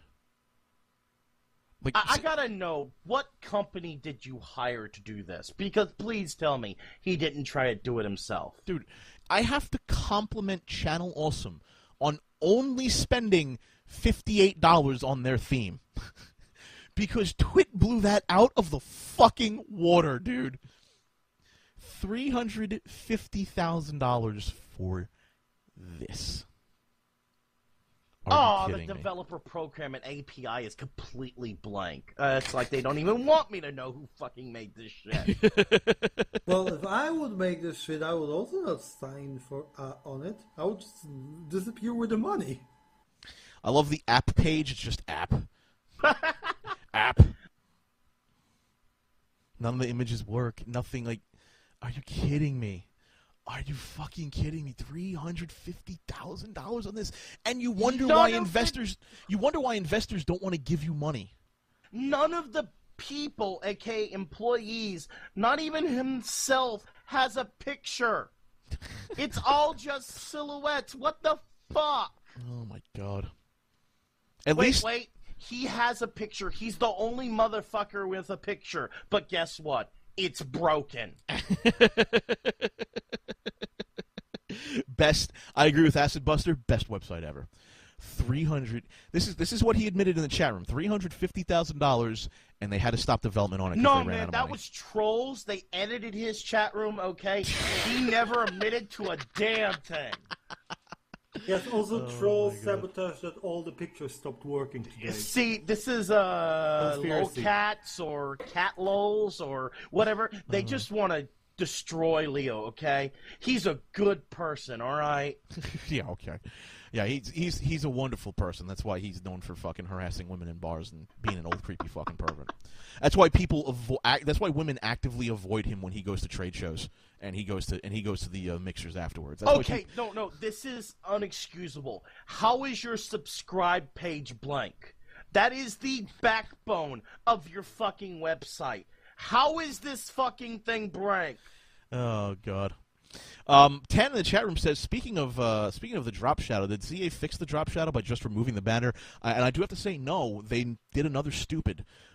They removed the banner and made the logo just that Channel Awesome logo on the left. You have to turn off ad block because they replaced the banner, the shitty looking banner, with AdSense. It's worse than that. They scooted everything over a bit and put this big-ass ad right underneath the contact. Dude, I got an angry fucking letter from somebody who was a fan of Channel Awesome. He was righteously fucking pissed at me. And when I say pissed off, I mean it was all caps fucking what the fuck, man. Get a life type of letter? No. It was what the fuck. Well, he should get a life. That's what I mean. I deleted the email because I started getting angry about it, but it essentially broke down to, hey, asshole, I can't get the Channel Awesome anymore because I'm on Fios, and they blocked all the Fios. They blamed you. To block me, they blocked Fios from Channel Awesome. What? This guy was blocked too from Channel Awesome. Said it kept timing out. What? Huh? And I don't know if it's all of FiOS. It may just be New York. I don't believe that at all. No, he's got to be trolling me. There's no fucking way they went and star blocked fucking FiOS, man. No, they can't. Be. His dumbass probably Channel Awesome was down and he didn't realize. So he's like, it's that LordKat. That's got to be fault. It, right? It can't possibly be my fucking fault. No, it's just a coincidence. It's gotta be I a don't coincidence. believe it at all. Unless we can get confirmation from someone else in New York with FiOS. Anyone in the IRC got FiOS? Want to go confirm for us that you can't get on? Well, Channel yeah, Awesome? or it could be a 20. He could be on Staten Island. It could be a 24. Yeah, it could be a /24. Yeah, Ghost Bears is right. I wonder if I got like half a Staten Island fucking band. Oh God. Oh man. So. Besides, it's not your problem that you can't watch Pop Quiz Hotshot from Blip TV. See, here's the thing. I don't believe that because I don't believe they know how to do that. I don't believe they would know how to actually get a whole. Well, section considering they don't know how to deal with Tor, I mean, you know. Considering their big idea of IP banning was actually just to send people to net zero. Okay, 3 Marlets has confirmed it's not all of FiOS. He got on CA with FiOS in Jersey. Maybe this guy's just an idiot. It could be. Yeah, I think it was just them being down because they've been down an awful lot. Still, that would have been fucking funny as hell. Yes. But yeah, I love the. I didn't believe him, but I was just getting pissed off at him. I'm like, that's not my fucking fault. Fuck off. I love the fact that he jumps to the conclusion that it's your fault that all of FiOS. Dude, so many fucking Channel Awesome fans blame me. Man, they fucking blame me for a lot of things. Like that dude, that one fan critic, man, he opens his mouth way too much. That guy's a fucking loser. Oh man, seriously, like, I think he said I was going to be a mass murderer one day too. Like, if I ever meet the guy, I'll fucking punch him in the throat. Like, what a fucking loser. Like, what do you fucking say that about people? Really? Jesus Christ, dude. What a fucking loser, man. That's all right. It's not as big as some of the other losers there that have been there for years trying to get on the site. Like, oh my God, I want to be on Channel Awesome. But yeah, TWiT, man. TWiT.tv. $350,000 later, and Leo wonders why fucking investors don't give him money.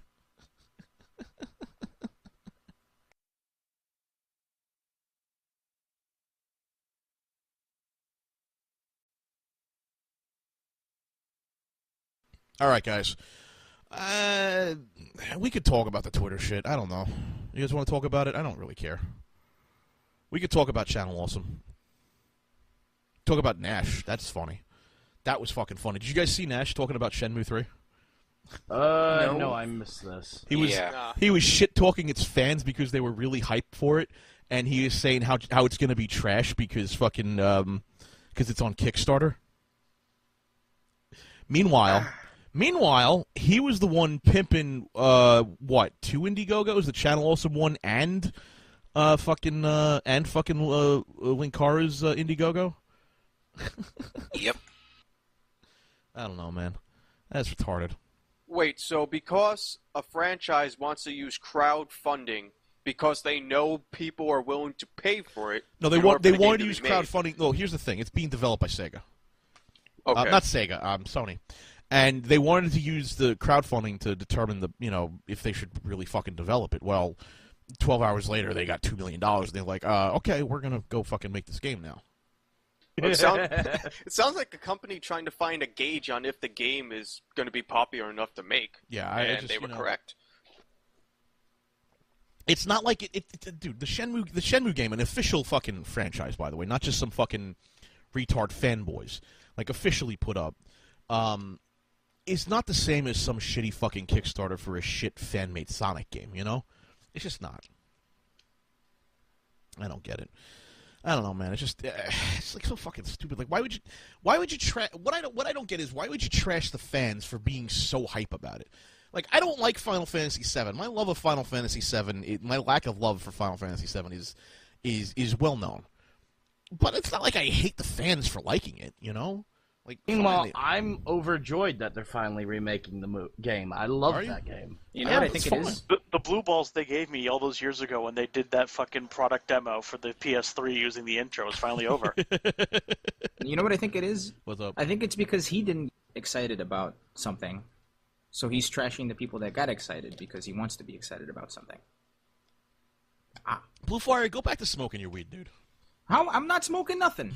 I don't know what the fuck you just said. No, he's trashing other people for being excited because he can't get excited about anything. No, okay, I see what you're saying. He can't get he can't get it up syndrome. I get you. Right. Okay, I get you. So he takes it out on somebody else for getting excited. I don't edit my D&D sessions down. If someone wants to edit it down and post a compilation or a best of or an edited down version, I mean, you're more than welcome to. I ain't dealing with that shit. I don't get paid enough to deal with that shit. Yeah, no. If I had a Patreon campaign that had about $5,000 a month, I'd do it, but I don't, so I don't give a shit. Not that you should be using Patreon to make money anyway. Apparently, yeah. Well, really. you know, don't use Patreon to make. That's not for having a job, guys. That's for Patreon's for, you know. I thought the whole idea of Patreon was to raise the money to make your content better, thus making it your job. I don't know what the hell her point is. Lindsay's insane. Lindsay's nuts, and so is the rest of Shay Apocalypse. So, I mean, this isn't any surprise to anybody who's followed them. I mean, let's be honest. These are the same people who decided we're going to push child porn on 8chan and then pretend we weren't the ones who posted it. Only when we got called out on posting it, we're going to pretend it wasn't child porn. Wait. So I remember the whole child porn thing, but I did not hear that they're the ones who put it up in the first place. Yeah, actually, it was Foldable Human Dan Olson who posted it in the first place. Took pictures of it, and then got outed for it because 8chan released the IP address of the person who was uploading it. Oh wow, I missed that part. Yeah, only it turns out he actually wasn't posting child porn. Oh right. Yeah. The RCMP took a look at it and said, yeah, that's not child porn, even though he insisted it was child porn. Right. Only it's not child porn. So, fuck Dan Olson. He's a fucking retard. I don't get it. They're walking hypocrisies is what they are. They really. I mean, this is the same group of people who took a friend's corpse and used it as a fucking political rallying point, saying he wouldn't have liked you. Oh God! Tried to take the fucking. It's that one statement. It's that fucking Patreon shouldn't be your job statement. It just makes me sit back and go, what exactly do you want content creators to do? Like, do you want them to make money? Do you want them to make money? Do you not want them to make? What exactly do you think somebody who makes content should do? What world do you live in exactly? I mean, are you smoking too much pot? Because I think you're smoking too much pot. I don't get it, man. Patreon shouldn't be your job. I sometimes think they don't understand where the economy comes from. You know, or how jobs work to begin with. Like, a job is something you do to get money to spend on life. That's a job. If you get money through Patreon, through selling product, that's how this world functions. Like that's how it. I mean, it's the basic way the world functions. You produce something that somebody wants. You get paid for that production. You spend that money how you see fit. That's how capitalism works. Why should Patreon not be a potential avenue for making that money? I don't know. I don't get it. And on top of that, you've got a Patreon for that shitty website where you promised to make a new theme for the website and haven't done that, or the forums that you never got around to doing. I just like the pretentiousness is staggering, is absolutely staggering, and the fact that you don't actually produce any worthwhile content anyway is beyond me. Oh my God, I don't get it. Is the message money is the root of all evil? Is that what you're trying to say? Because it's not. That's a misquote anyway. That is a misquote anyway. The real root of all evil is stupid people with money. Mm-hmm. Basically. Give stupid people too much power, and then all of a sudden, I just don't. Oh God, I don't understand him. I just don't. I don't get it. I don't. I'm turning into Elroy from the fucking session now. Shut up, Commander G-Bag. But Shut up, Commander G-Bag. But if I go, dude, but then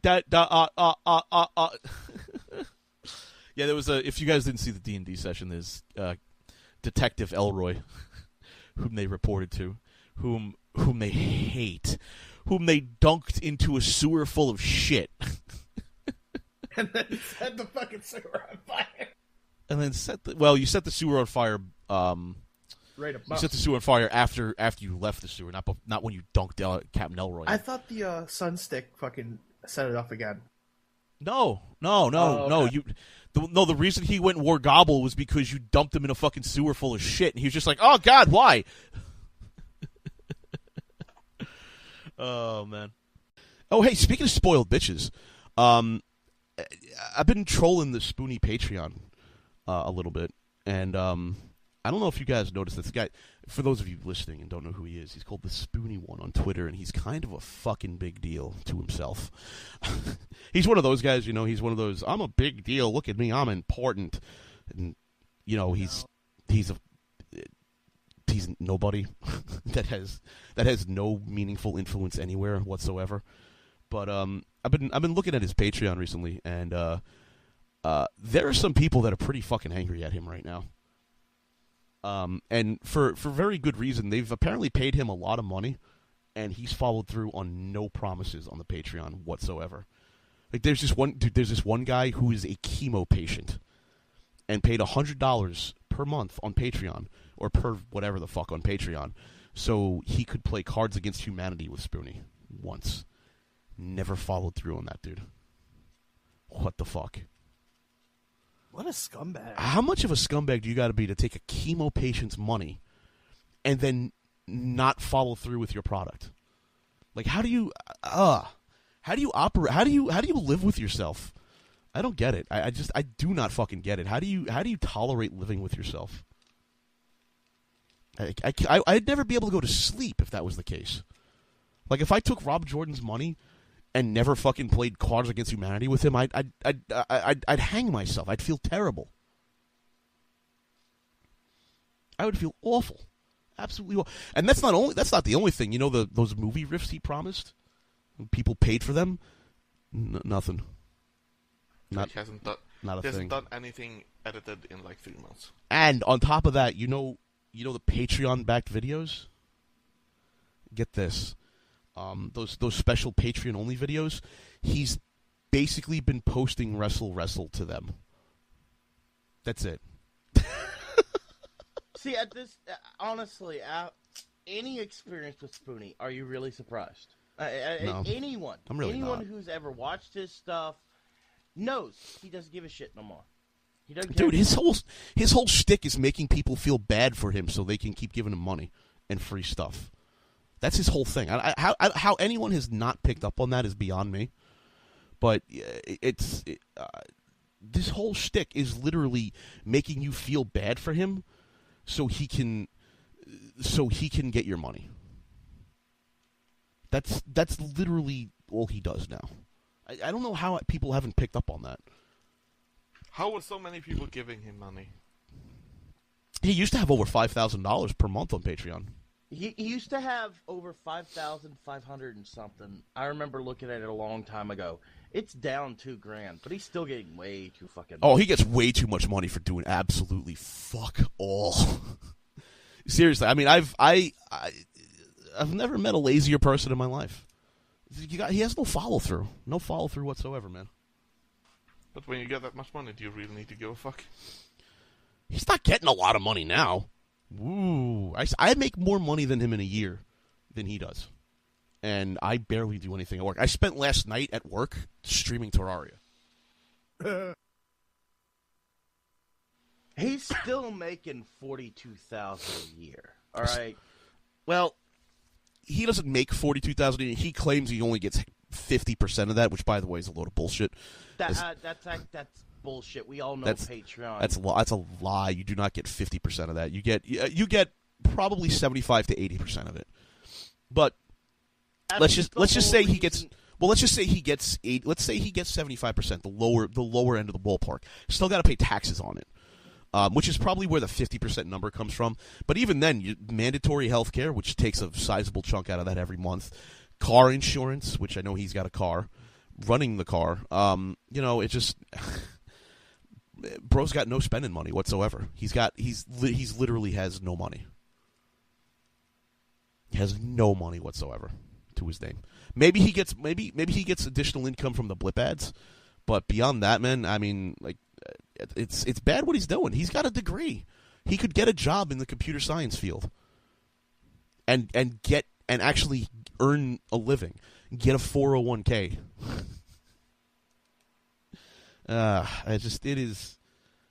It's sad. It's really sad to see that the potential that was, especially with the rest of the channel. Also, it's sad to see the potential that was completely and utterly wasted because a few people wanted to stroke their own egos. That's what it came down to. And did you see the latest episode of Pop Quiz Hotshot? Oh God! How did you watch that entire thing? I'm used to pain. So yeah. That was pain. There's a riffing of it. Jim Pan, our beloved Jim Pan, actually took the audio we had and synced it up with Pop Quiz Hotshot. And God bless him. Didn't you reverse like 30 different times? Wait, I gotta go back. Gotta do this. So did he expand the video or cut those parts out? Well, I didn't record it, so I don't know what he did. But it's really good. It's high quality stuff. So maybe he recorded it himself locally, which is very possible. Because I didn't record it because I'm not going to deal with that copyright shit. But he recorded it, so God bless Jim Pan. And I had him send me a copy of it just in case Channel Olsen decides to get it taken down. But did anyone else notice that there is no one outside of Doug's hand-picked circle on that show now? Yeah, no one. I mean, not even Brad's not there anymore. There is Doug's circle of friends, and that's it there now. Well, I mean, it's really Michaud's approved circle. It's the Michaud approved. It's none of the troublemakers. Oh my God! If you guys haven't seen, if you guys don't know what I'm talking about, look it up. It's on channelawesome.com. Go ahead, check it out, or check out my riffing if you want to survive for more than 5 fucking minutes. That show is bad. They want to present this. I can't believe they actually thought they could present this show. The first episode. This is the third. This is the second first episode they've released. And when we say this, I want you guys to understand something. There are rumors, and most of them probably true, that they've done at least 20 different fucking takes. Oh, God. Different pilots. These are the two they were like, these are great. Let's put them out. They have at least 18, maybe 20 more sitting on a computer hard drive somewhere going, these are the bad ones. Dude, they sat down and they thought making the loser of some sort of challenge wear a costume was funny.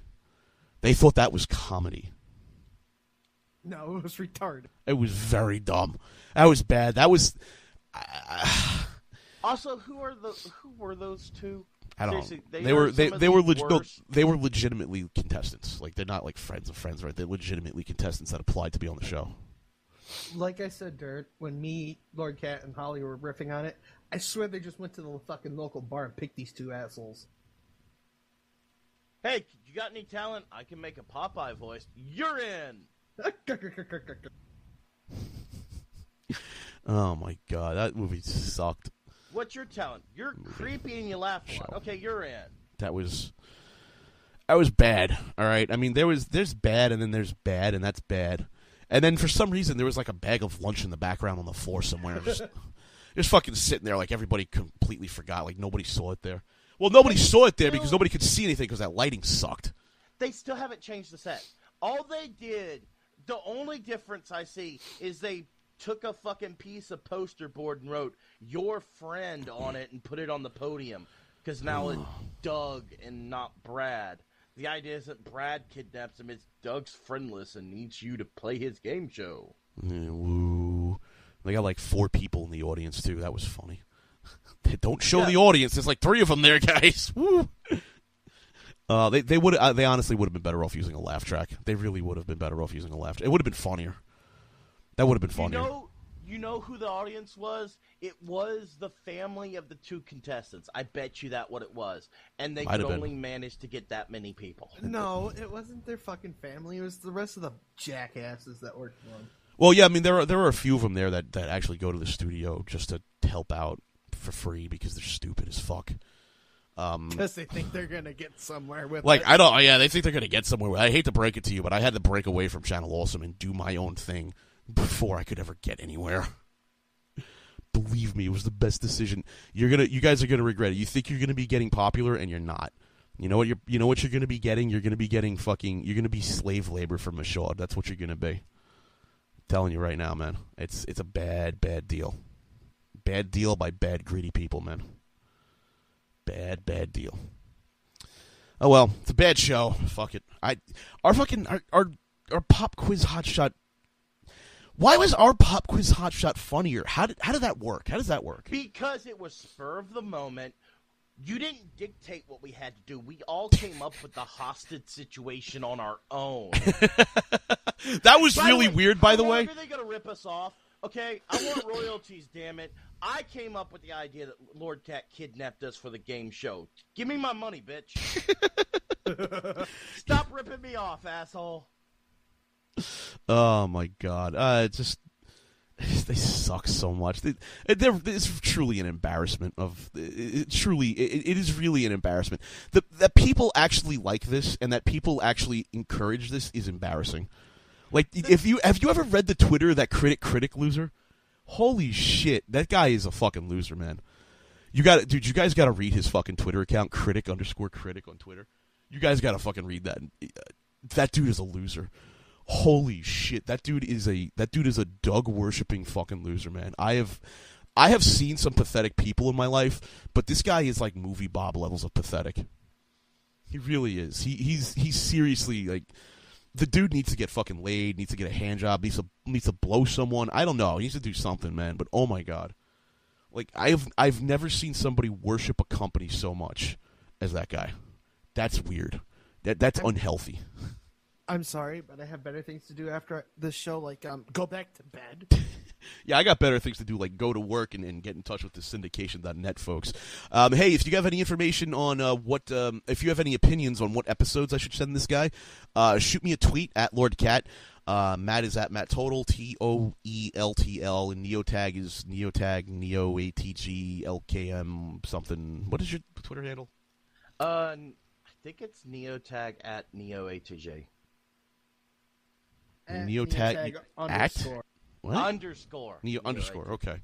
I got confused. What is it again? So everyone else can figure it out. Neotag underscore NeoATG. NeoATG. Okay.